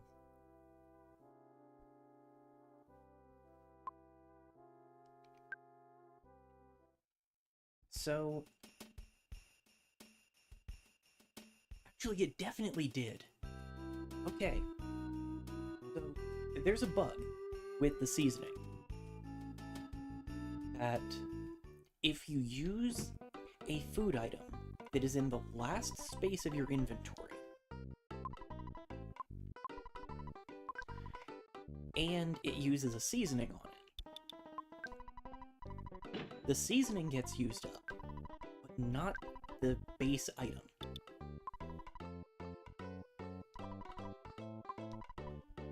The most common usage of it is to get multiple uses out of a particular food item that raises your base stats.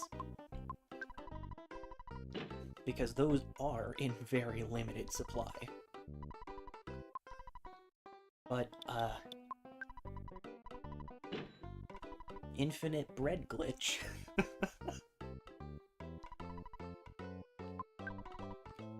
Gonna have to remember that, because deliberately making use of that is probably the most cost-effective way to sustain our health.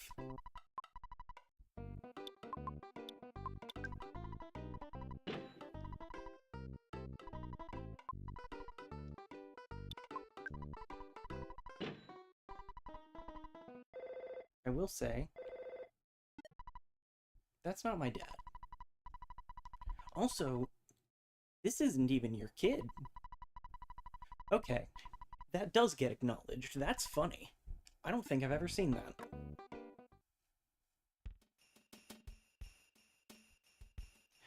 Anyway, it is possible that this is going to take longer than I anticipated.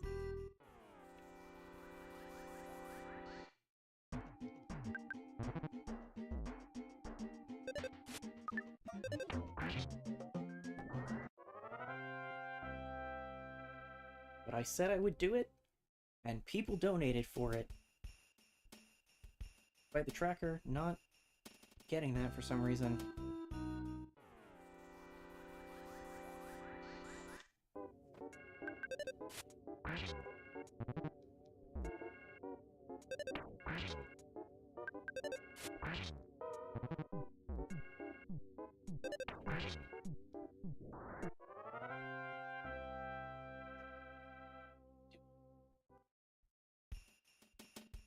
Mode.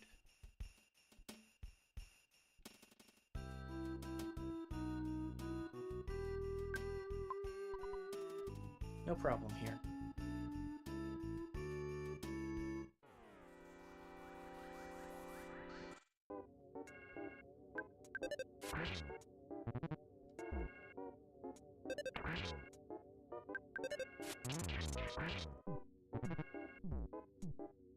Okay, that attack can still do a reason. No salt.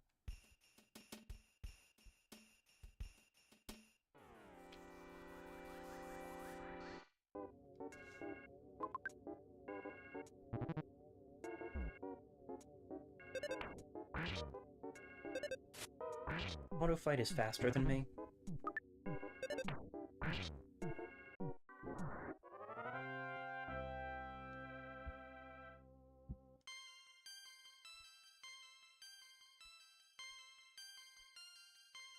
Surely we can consistently auto-defeat the crows now, right?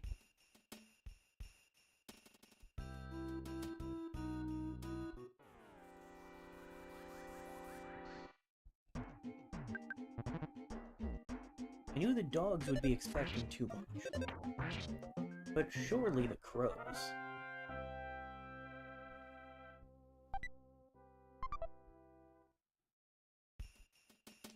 Which will dramatically expedite our ability to accrue cookies. Which is an ability I believe everyone should max out. Gosh darn it.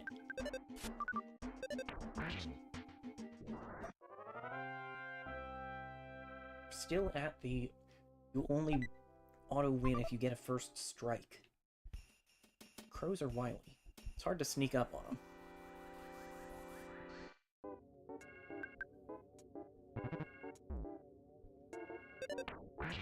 All bets are off with the goat.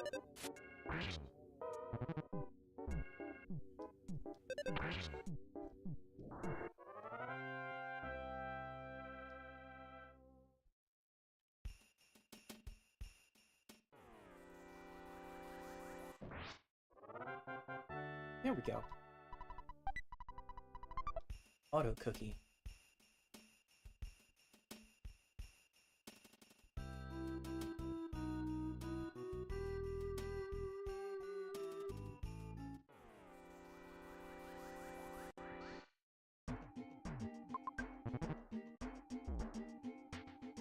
It would likely be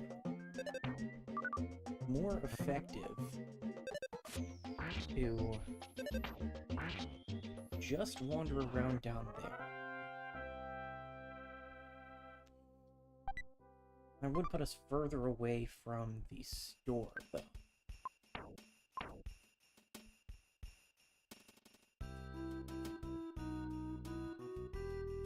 So maybe we just wander around up here.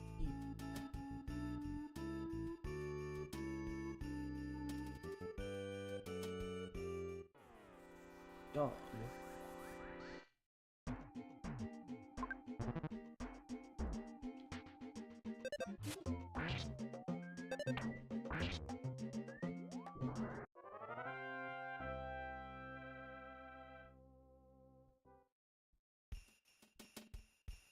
Unfortunately, NSO doesn't have a speed up button.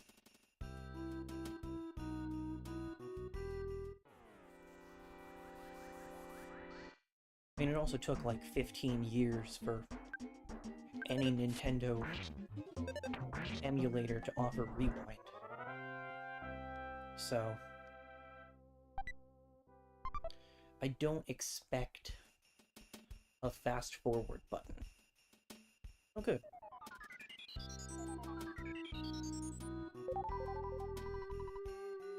Jeff is now relaxed. This doesn't serve any purpose. But he's relaxed now.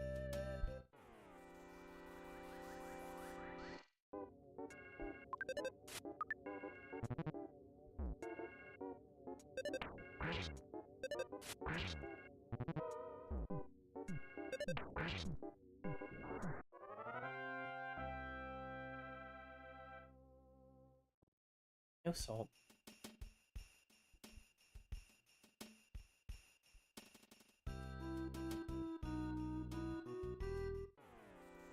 Cookie, though.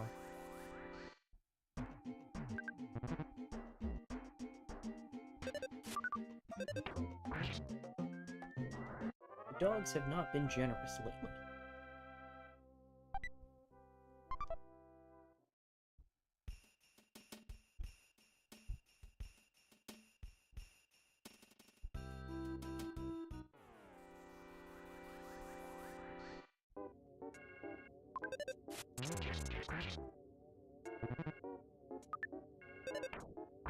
Unfortunately, Bubble Monkey does not level up.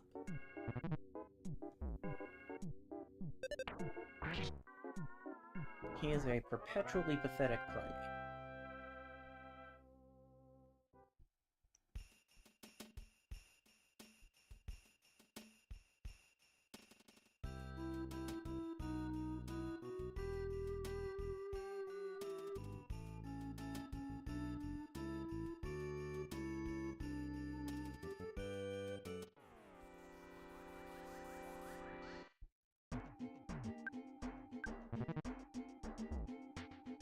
At this point, it's starting to feel like I'm about to trigger an Undertale No Mercy run.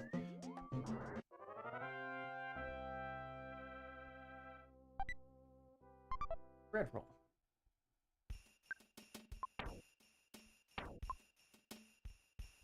Unfortunately, I did not get a salt packet.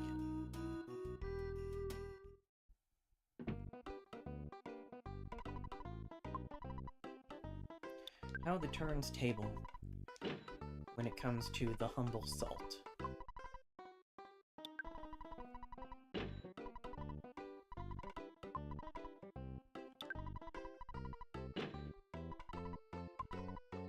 Alright.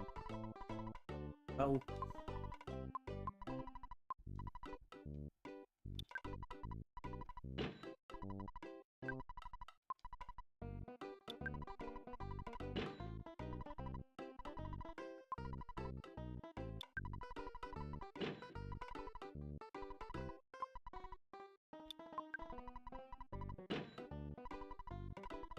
Oh man, we've crossed 100.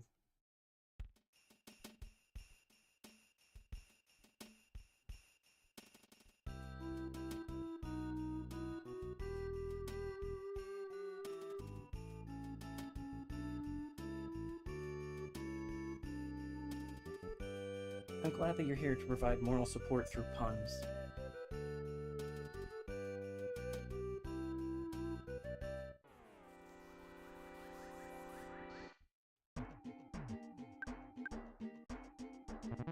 As I decrease the surplus population of wildlife.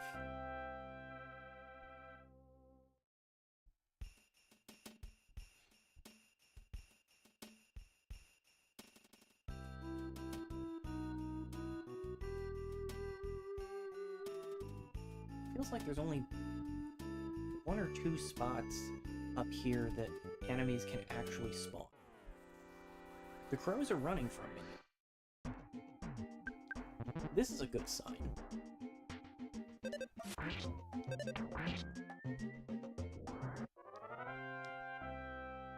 You know,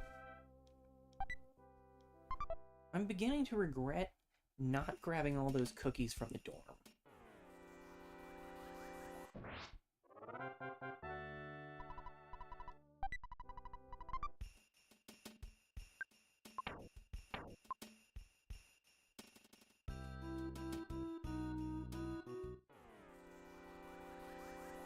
Again. How?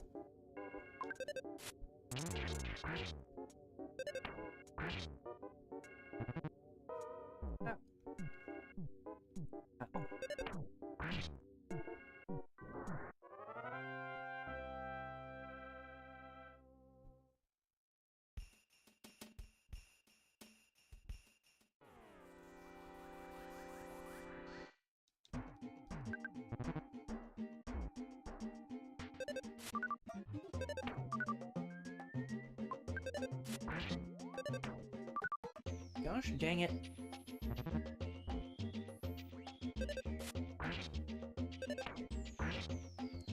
I'm just glad the crow didn't manage to steal my bread.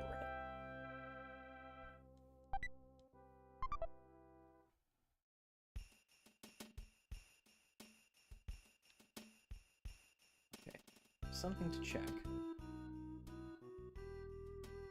Hello.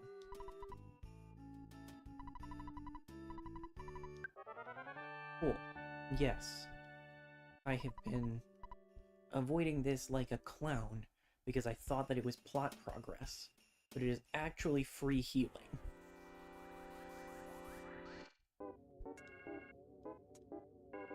I no longer need to eat bread.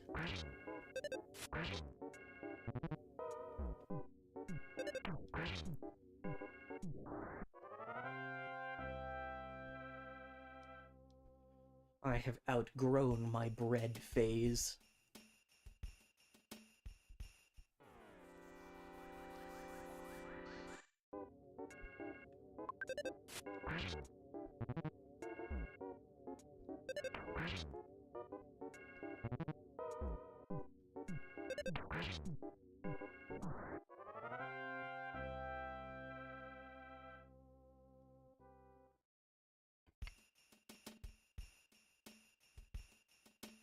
Carbohydrates are a myth.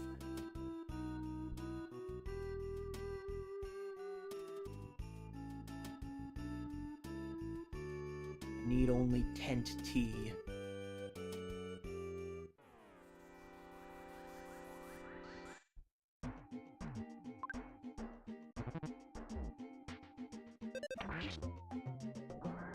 It's possible I'm going mad with power.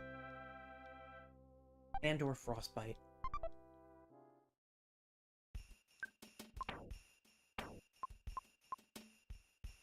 I mean, it is still dark outside.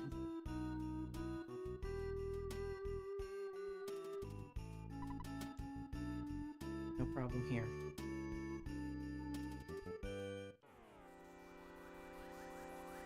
Surrender your cookie, bird.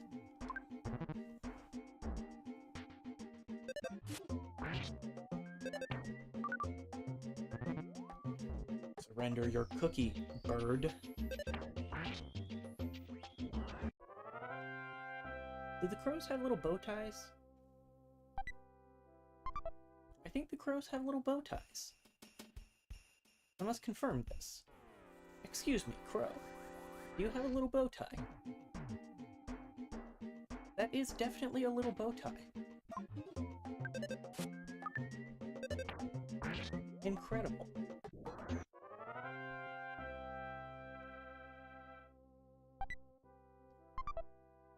Playing this game for years and I didn't notice their little bow ties. Truly, I need to develop an appreciation for the finer aspects of this game.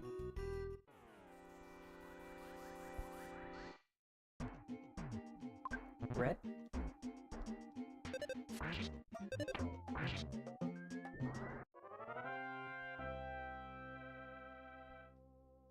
Bread.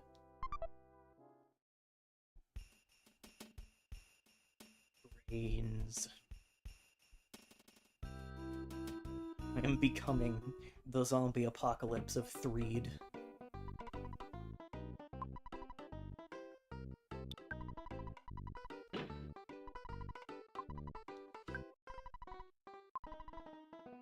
No, I said like a clown.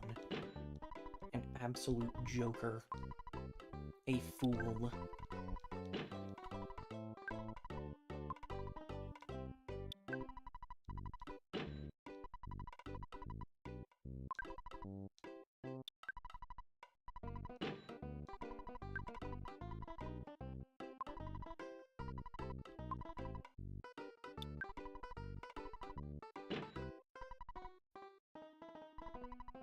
A jester of Shakespearean proportions.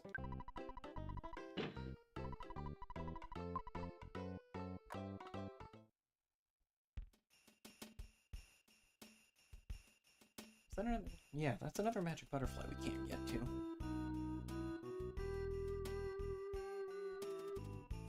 You're not a dog.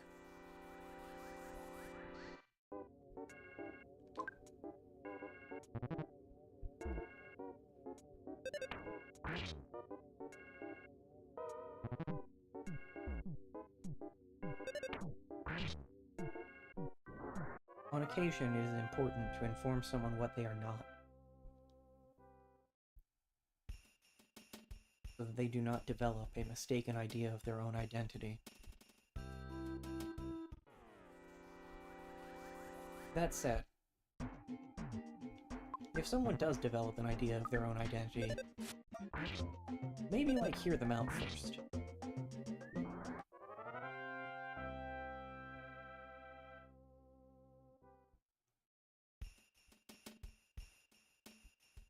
Some things, like, a goat is not a dog,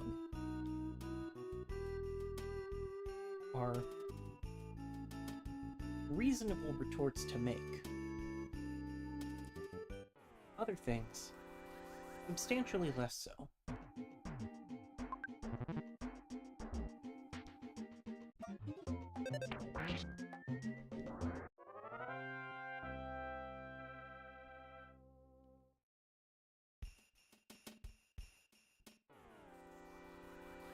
Nothing personnel, Crow.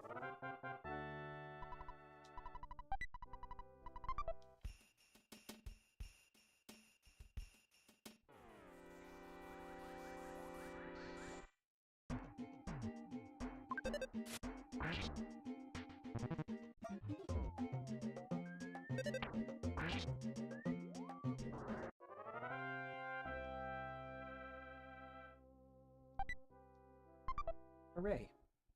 Bread.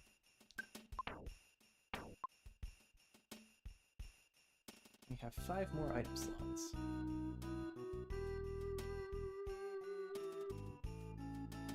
It is time to go to the item casino.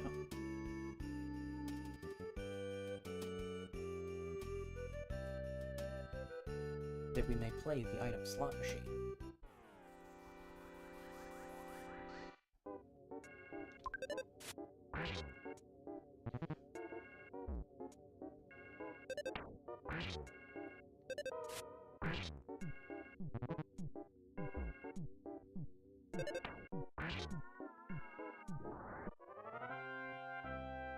Would, I feel, be a very poor decision for me to spend much time in a casino.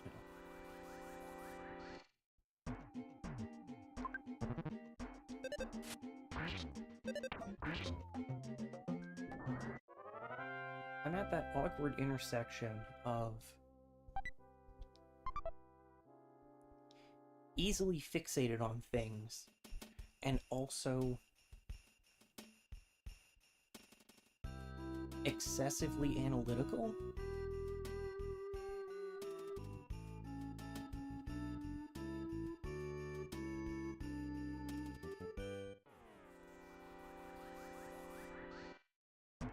And it is easier if I'm doing something like playing a game, where I'm not putting any actual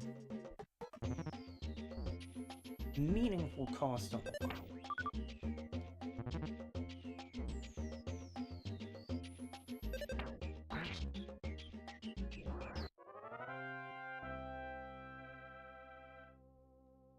I have taken the time to try and figure out the probabilities associated with slot machines in Dragon Quest V, because I had too much time and very few options for what to use it on.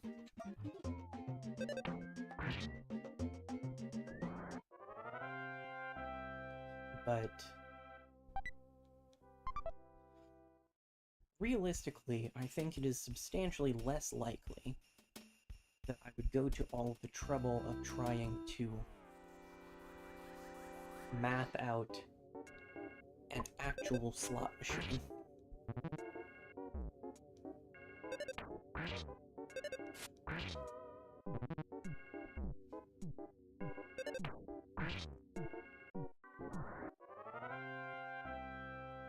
Partially because actual slot machines, especially at this point, likely substantially more complicated. Both because technology has evolved and because people have gotten better at manipulating other people using technology. We still don't auto-win against the crows.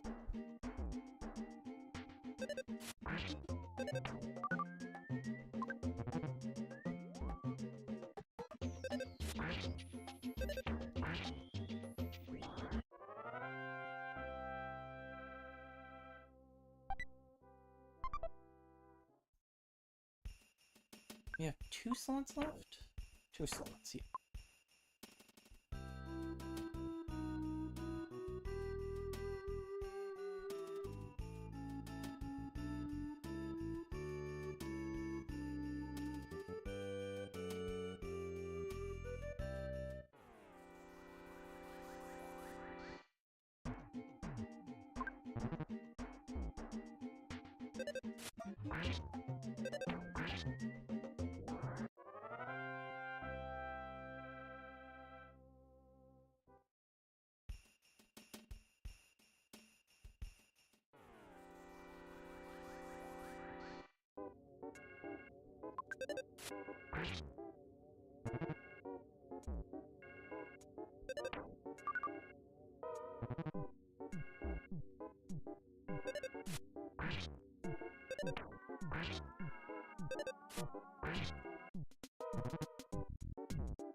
I don't understand what counts as a surprise attack.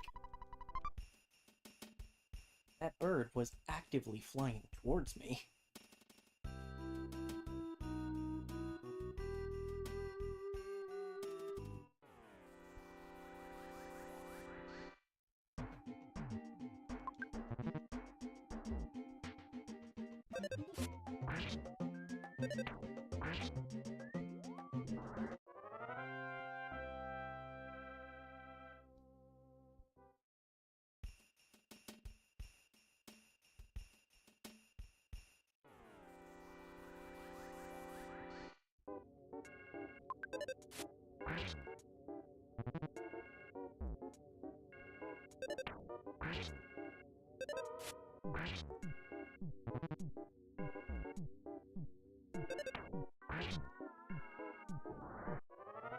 Also, for the record, and to avoid my rambling earlier being mistaken as support for something I detest, trans rights are human rights, and if someone tells you that their engagement with the social construct that is everything around gender doesn't match conventional expectations, listen to them.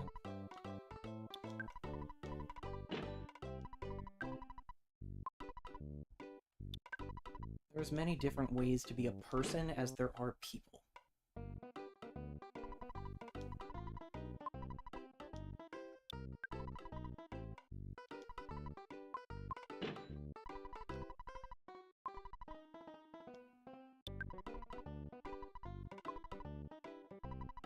Darn it. Anyway.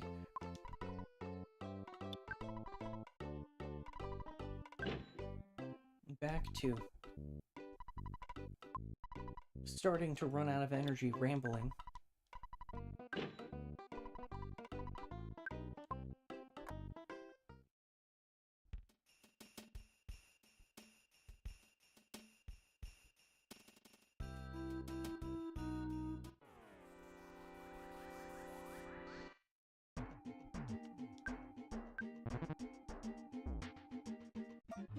By which I mean only sometimes talking, I guess. Because there's only so much that I can say over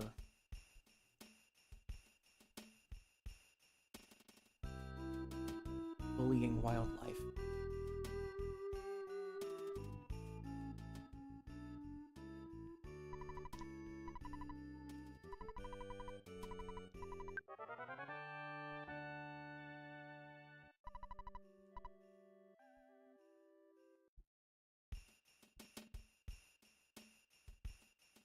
Go for the goat. The goats don't give good food.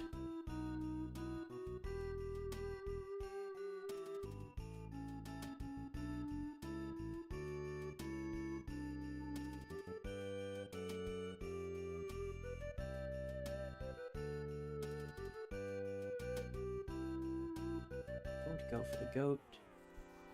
What?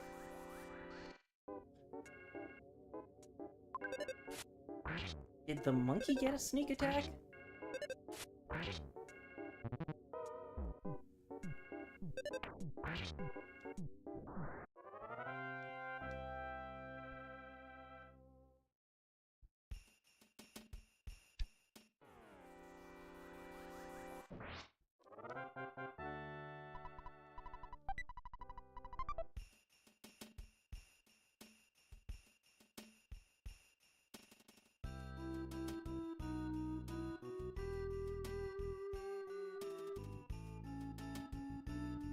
Back a few years ago when I played through the first Dragon Quest on stream, there was a portion of the necessary grinding to get through that game where I talked about the concept for a level grinding podcast.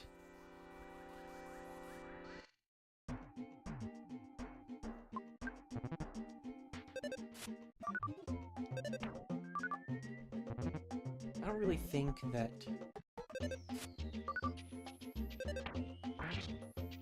making a podcast is my thing, for the record.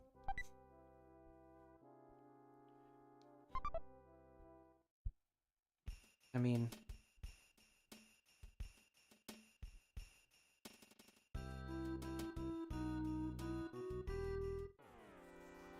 there are plenty of jokes about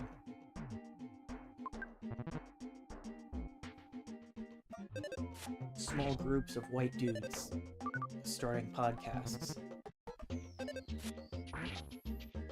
And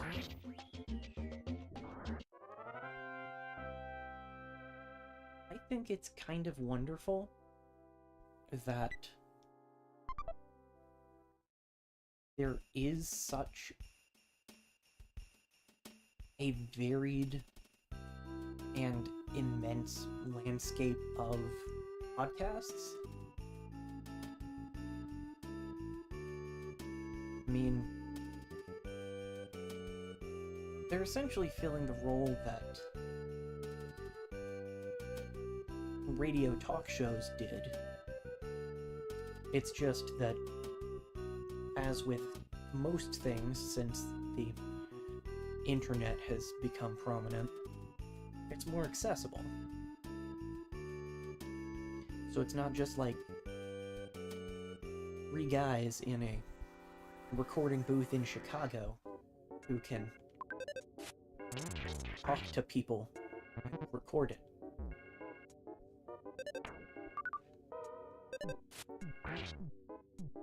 And because of that, there are plenty of podcasts that are just people talking about their niche interests that they're really passionate about. And I think that's neat.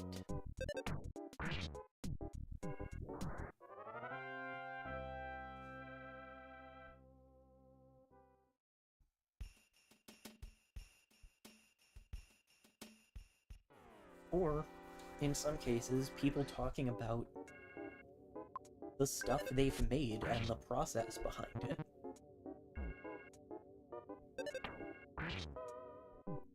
I think that's neat too.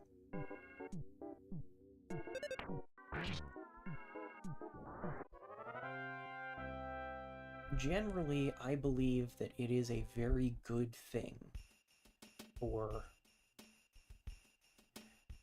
as many people to have access to meaningful tools of creation as they. I don't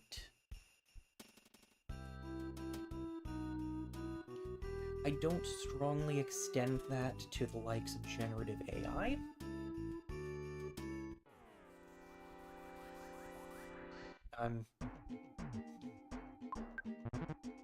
AI as a whole has potential to be really good, or at least it could if it were, you know, being driven by people who prioritized people and not progress for progress' sake. But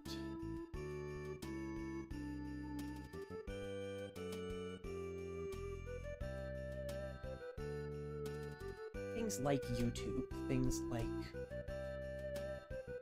Twitch, Bandcamp, platforms that allow people to reach others with the things that they make. There's always potential for things to be misused, but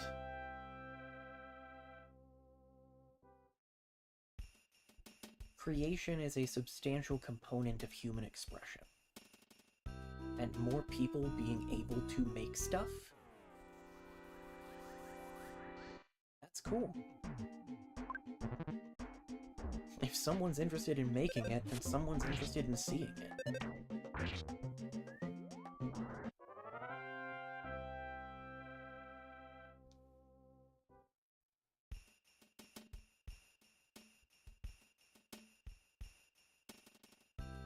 All of that being said, and to circle back to the level grinding podcast, this is definitely the kind of thing that I would picture as the background activity.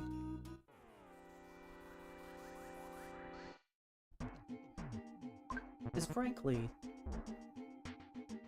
level grinding in games isn't generally very fun or interesting.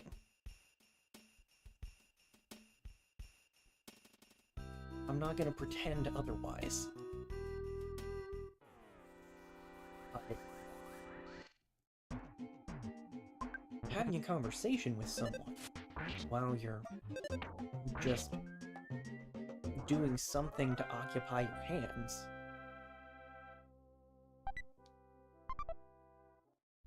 that's a different story. And something to occupy your hands with a very specific goal in mind is even better. I guess the closest thing that exists that I'm aware of to this idea is one of Markiplier's projects, where he just interviews people and plays Power Wash Simulator.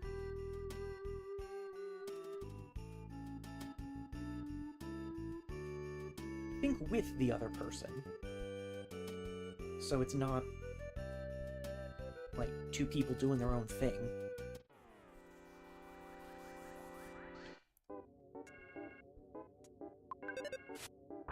And I would say I haven't actually played Power Wash Simulator myself. I could see it being a very relaxing kind of game for exactly the type of person who cleans as a form of relaxation.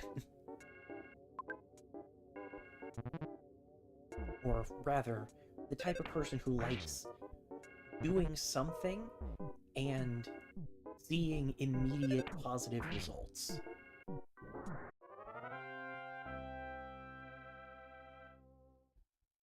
Because Power Wash Simulator makes cleaning things really easy and very noticeable.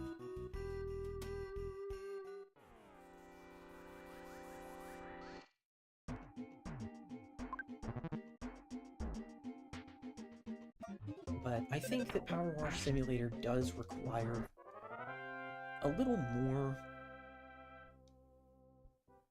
active attention than level grinding. Granted, that does depend on the game and the method. If what you're doing is fighting anything you encounter, that doesn't take a lot of thought. But if, say, you're trying to fight only very rare enemies that give a lot of experience, that's going to take more focus. And I say this from experience because I have spent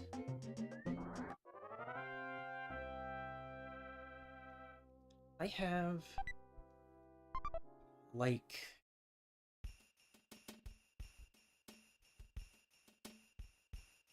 between 700 and 900 hours in Dragon Quest IX. And a couple hundred of those are definitely from hunting metal slimes and talking with friends.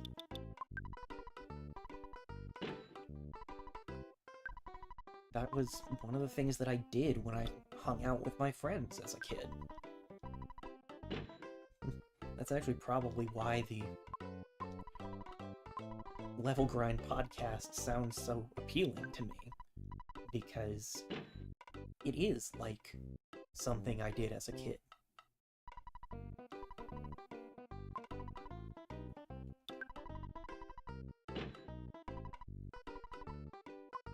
Something comfortable.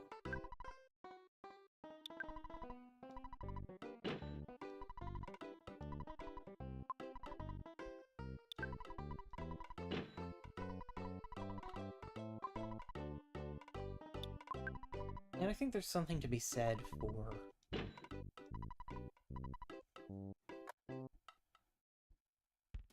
the drive to publish things.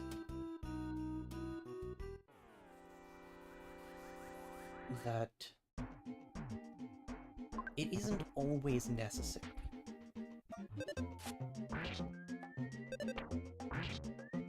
My Level Grind podcast could be just level grinding and talking with friends.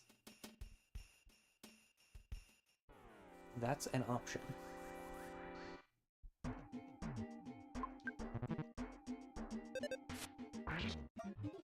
It doesn't have to be a shared, hosted thing.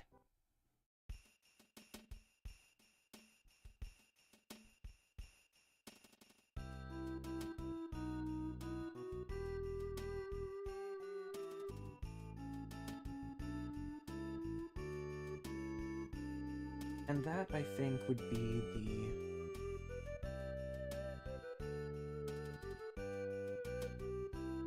the most tragic part to me about the idea of being a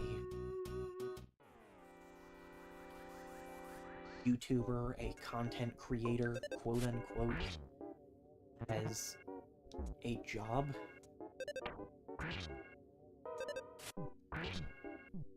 The aphorism, I think that's the right word, is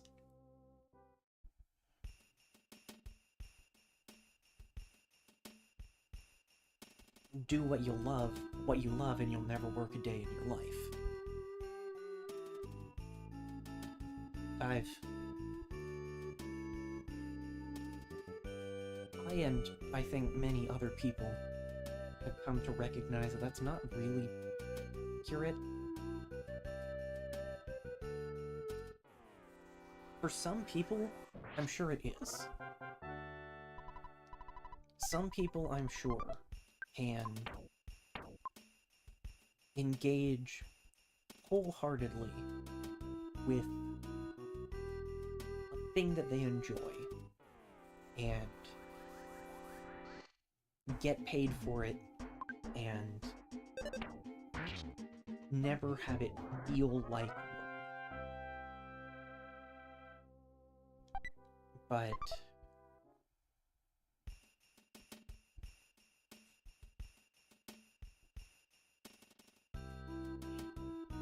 for me, making stuff becomes a lot less fun when I feel like I have to make stuff and it has to do well if I want to eat.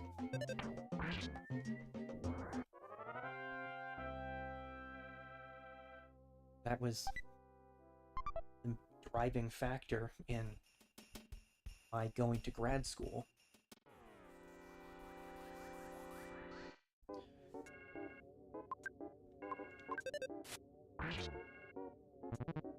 And I think that if I did try to play the YouTube game or the broader content game, because getting established with just one platform right now is a Sisyphean task.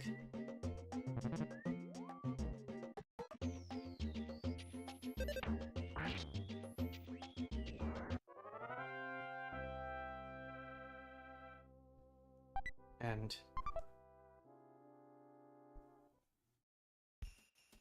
any one social media platform is exhausting. I don't want to deal with a lot of them.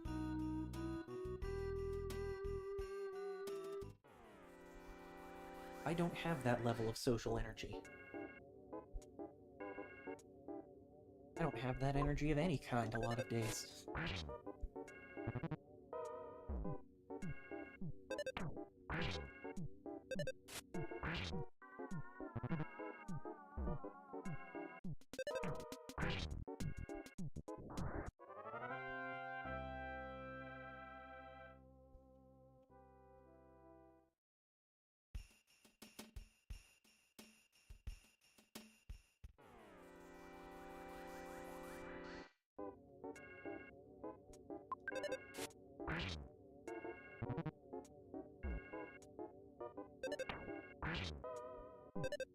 I don't really know where I want to go with this.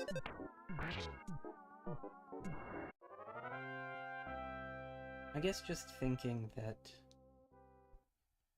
it's completely valid, completely reasonable and commendable to want to make things and want to share them with other people broadly.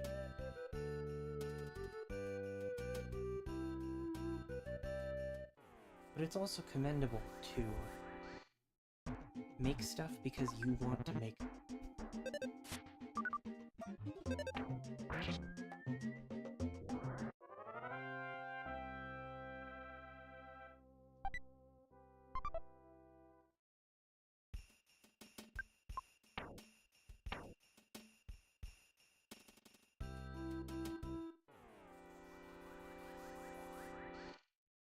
I'd strongly encourage that.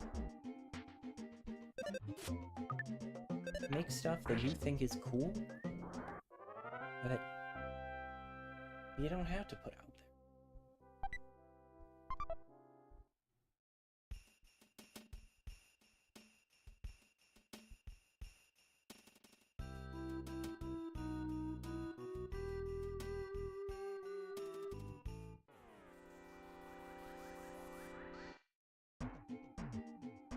I don't know, I'm waxing philosophical at this point, which is often a mistake.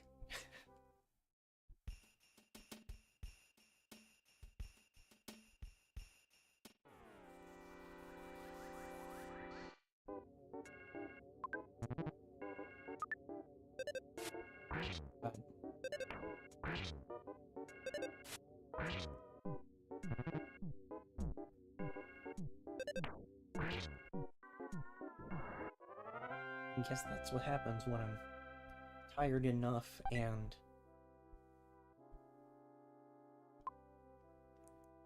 abandon the salt packet, Jeff. When I'm tired enough and performing a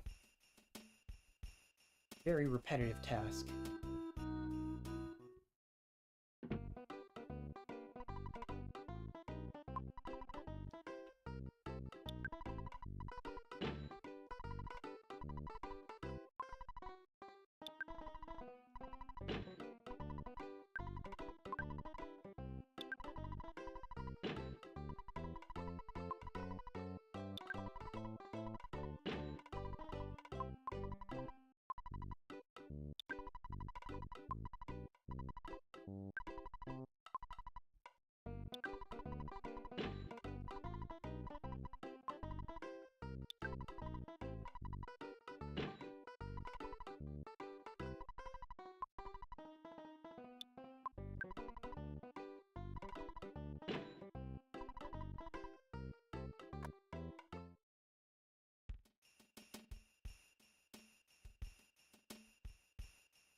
don't want to say that this was a mistake.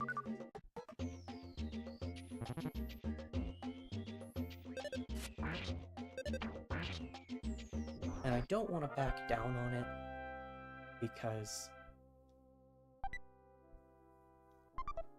I badgered people into donating so I would do it, because I thought it was funny.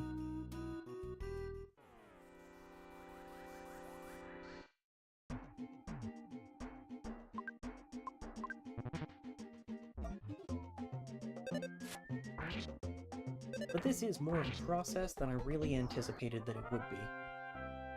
I will not lie.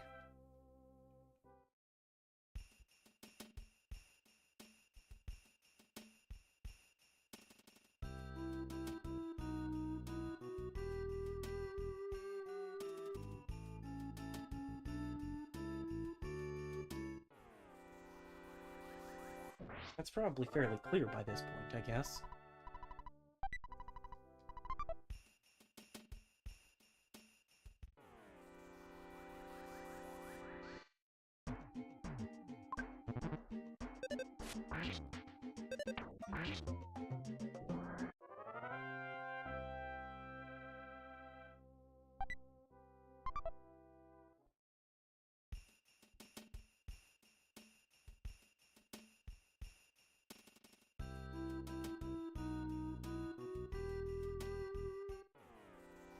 There's this simultaneous feeling of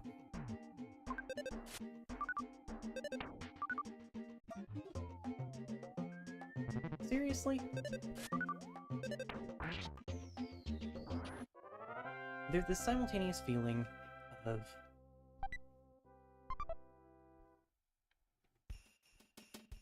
I said I'd do it and people put money down so I would do it, and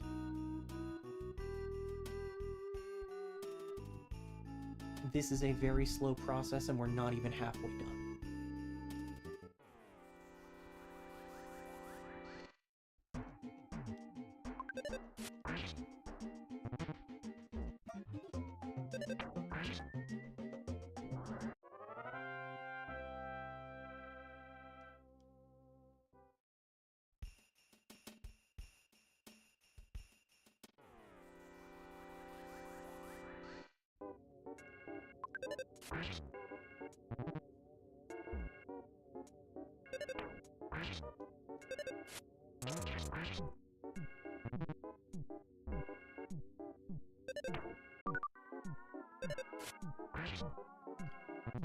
Yeah, finishing in the morning is definitely an option.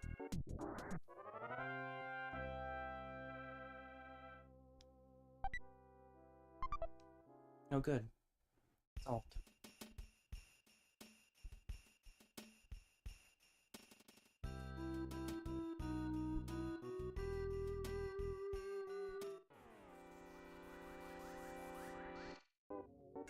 And there's honestly a part of me that feels like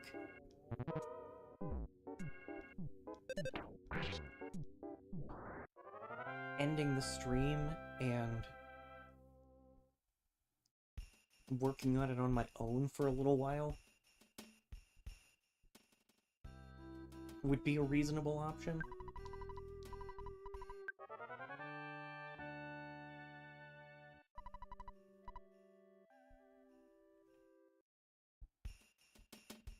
There's also the third part of me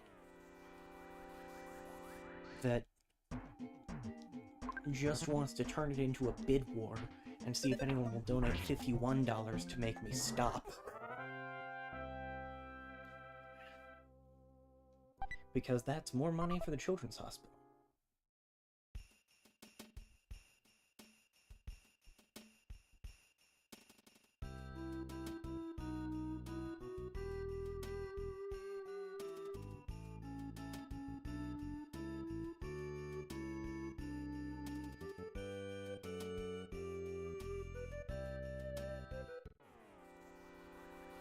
I mean, again, I'm really doing okay. This is just a way longer process than I expected.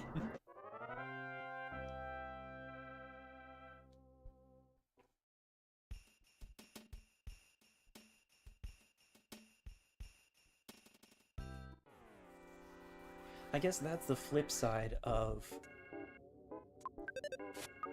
I can just make up incentives. Sometimes I make up an incentive and it turns out to have been not a good idea. Like when I said I'd donate $5 for every character I got killed in the first Fire Emblem game. And I had to cut it off after like halfway through.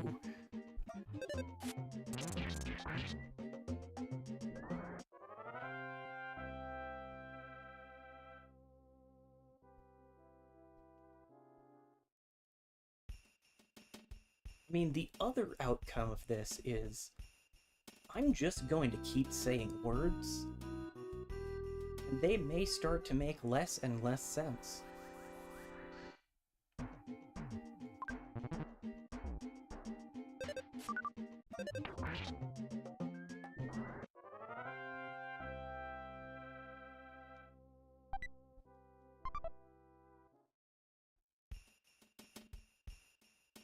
I think some of it is definitely just that I'm fueled by playing a game I love. I'm fueled by doing something like this for the first time in a long time. Because even last year's Extra Life event was chaos, frankly. But it was much more than a one-man show.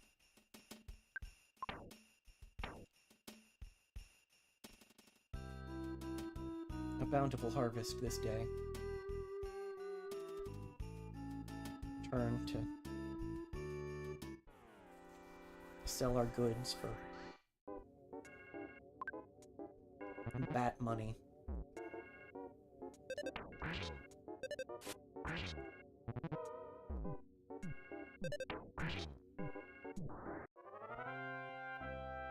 Anyway, last year's event was not a one-person show, and like, I got overstimulated really early, and mostly shut down.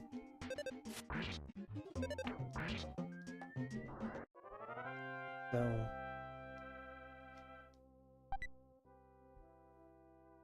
that's tragic. I will, however, throw away a cookie.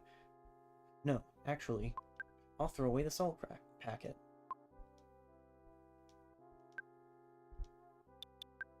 I forgot I had a salt packet.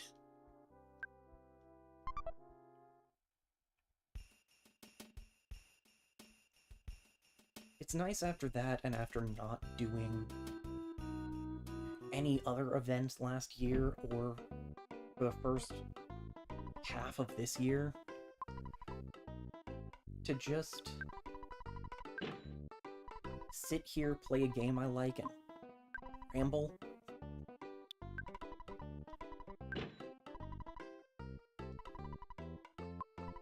And knowing that it's an Extra Life fundraiser, I think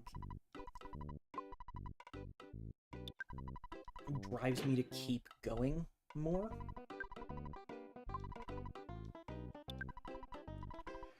I don't think that it would be a good idea at all to try and do a full 24-hour straight marathon at this point.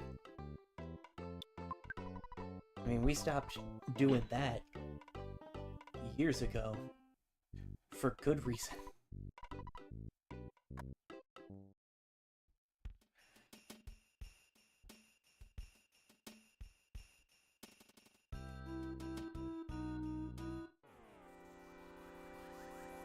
I think what I'll do is call it at 10, and we'll pick back up on this in the morning.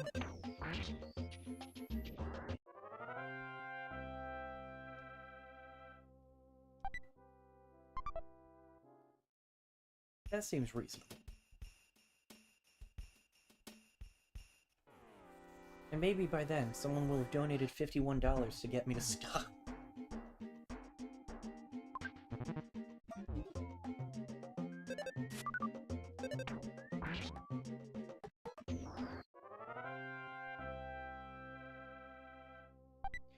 At this point, I feel like the bit for this event is just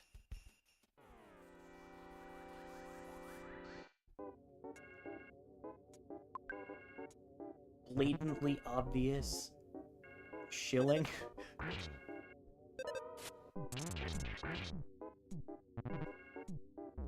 And I mean, it's not even shilling, really. It's not like I profit from this. Usually I spend money on these events. And I'll probably donate at some point.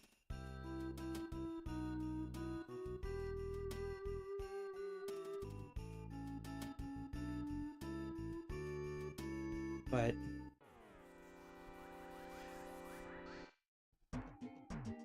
I feel like as soon as I decided that Ness's ultimate attack was gonna be PSI donate, the bit for this stream just became like, comment, and subscribe levels of, hey, donate to the Children's Hospital. But also, that's the whole point. Do donate to a Children's Hospital.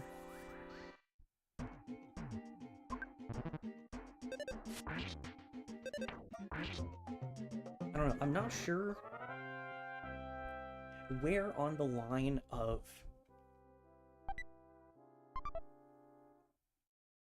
irony and satire this is falling. I think it's fitting for EarthBound, though.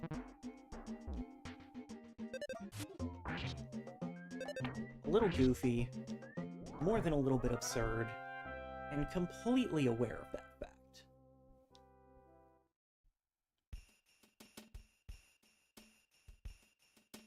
I think that's what I need.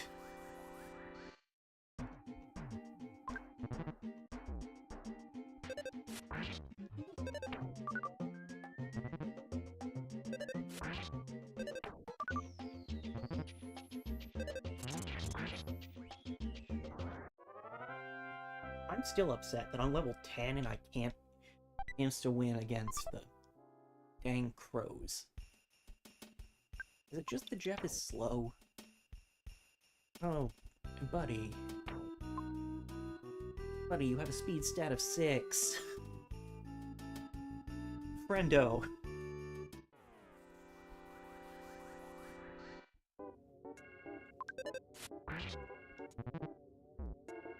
And to be fair, despite being the squishy wizard of the party, Alma doesn't have to be at level 1 by herself, and as Ness and his bank account to give her good items from the outset, Jeff doesn't have that. Jeff's got $2 and a dream. And that is actually literal. He starts with $2 and a dream. Actually, I guess I only started with the $2 because I sold the ruler at the protractor, didn't I? Anyway. Jeff's out here fending for himself. He's doing his best, and we respect him for it.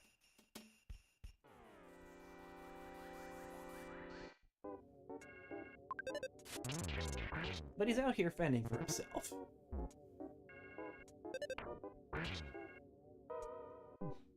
Exactly.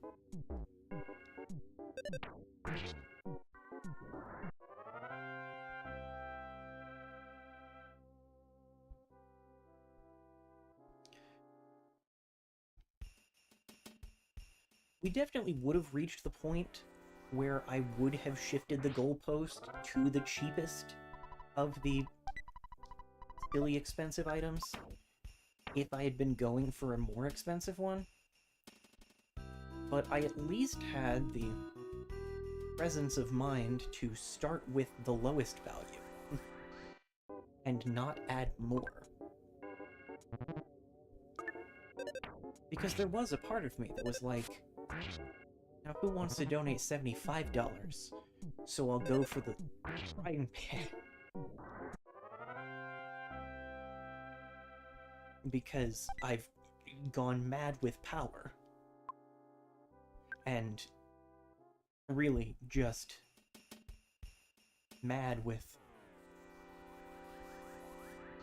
please support the Children's Hospital. Of all the things to go mad with, I feel like that's a fairly decent one.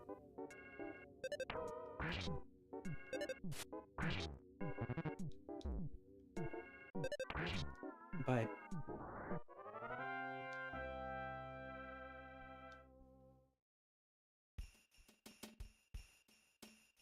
you know, I gotta put my mouth where the money is when I say, hey, donate and I'll do this.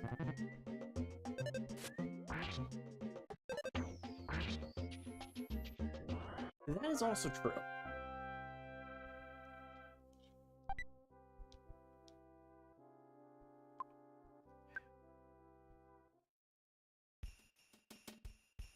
When I did the whole rebrand back in 2020,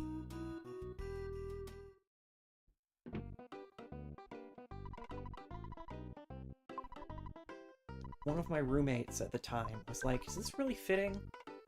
And I just responded with a maniacal laugh.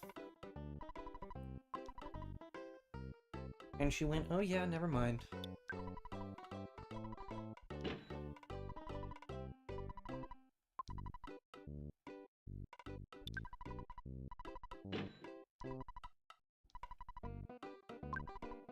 It was very similar to our interaction when I finished watching the entirety of Phineas and Ferb that fall and started rewatching Death Note. I had a salt packet. I should have tossed the salt packet for that cookie. Darn it.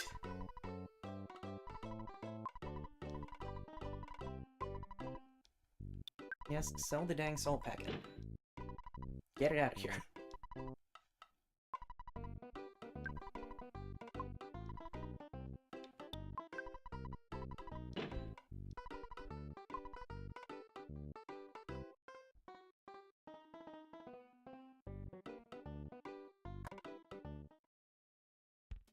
Excellent.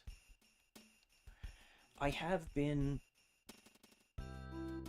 practicing the ways of the maniacal laugh since I could laugh. So, I'd hope that I do a fairly good job at it at this point.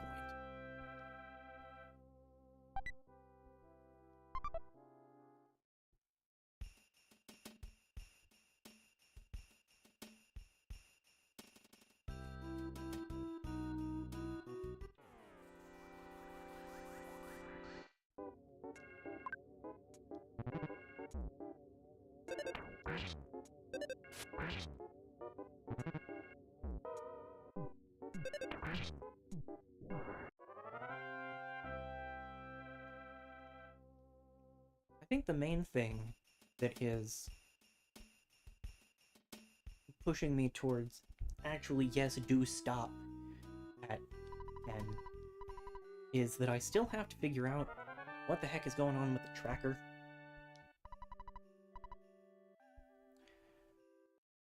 I mean, on these multi-day events, I always fiddle with the tracker a little bit at the end of the day anyway, just to preserve continuity of the timer.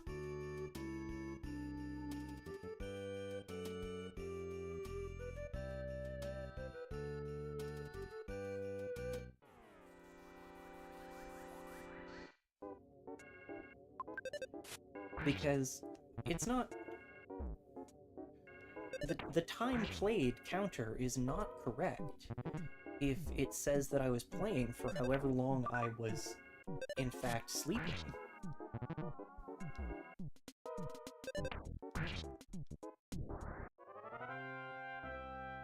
So...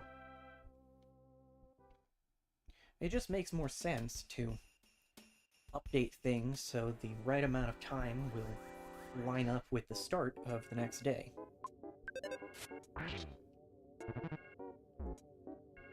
Which is sometimes kind of annoying.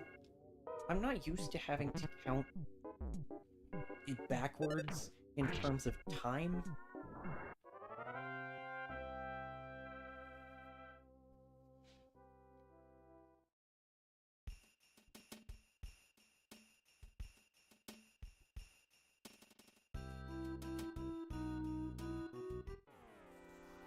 Granted, it doesn't help that that is invariably at a time that I am very tired.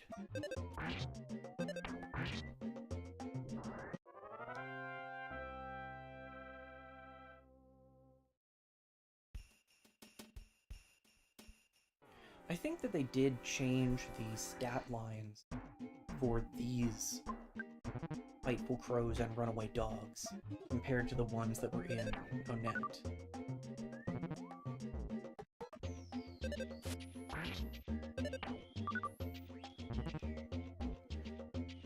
Because those definitely didn't have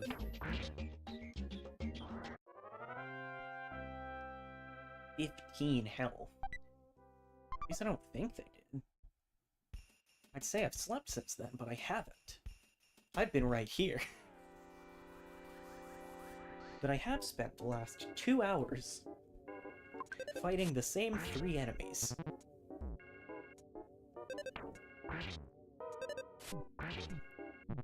Fortunately, even with this nonsensical sidetrack, I should still be well able to finish the game within the time that I've allotted. It's not a long game, particularly relative to RPGs.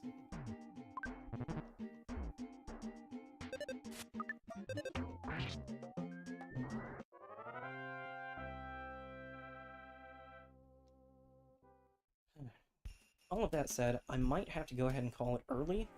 Well, earlier than the time I set, because I really have to use the bathroom, and it seems silly to take a bathroom break when I'm only planning to stream for another 10 minutes anyway.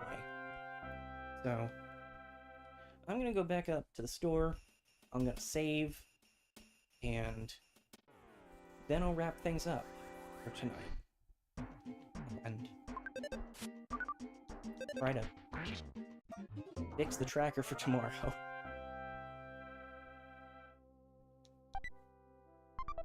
At some point, I'll have to practice the origami for the areas we haven't gotten to yet. Because I only got up to here in my practice today. Please do.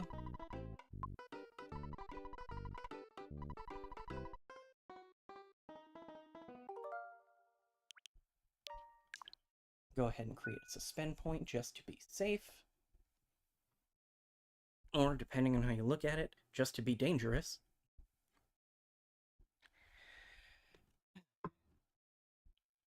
Thank you for watching today. I know it's been,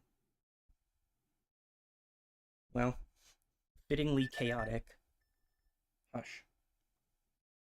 And all of that.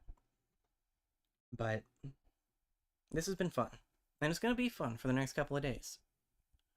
So, I'll be going live again at 10 tomorrow morning, or thereabouts, provided my computer and such cooperate with me this time. And we'll keep going on this crusade against the wildlife. Thank you, and have a good night. that was completely off camera. Later.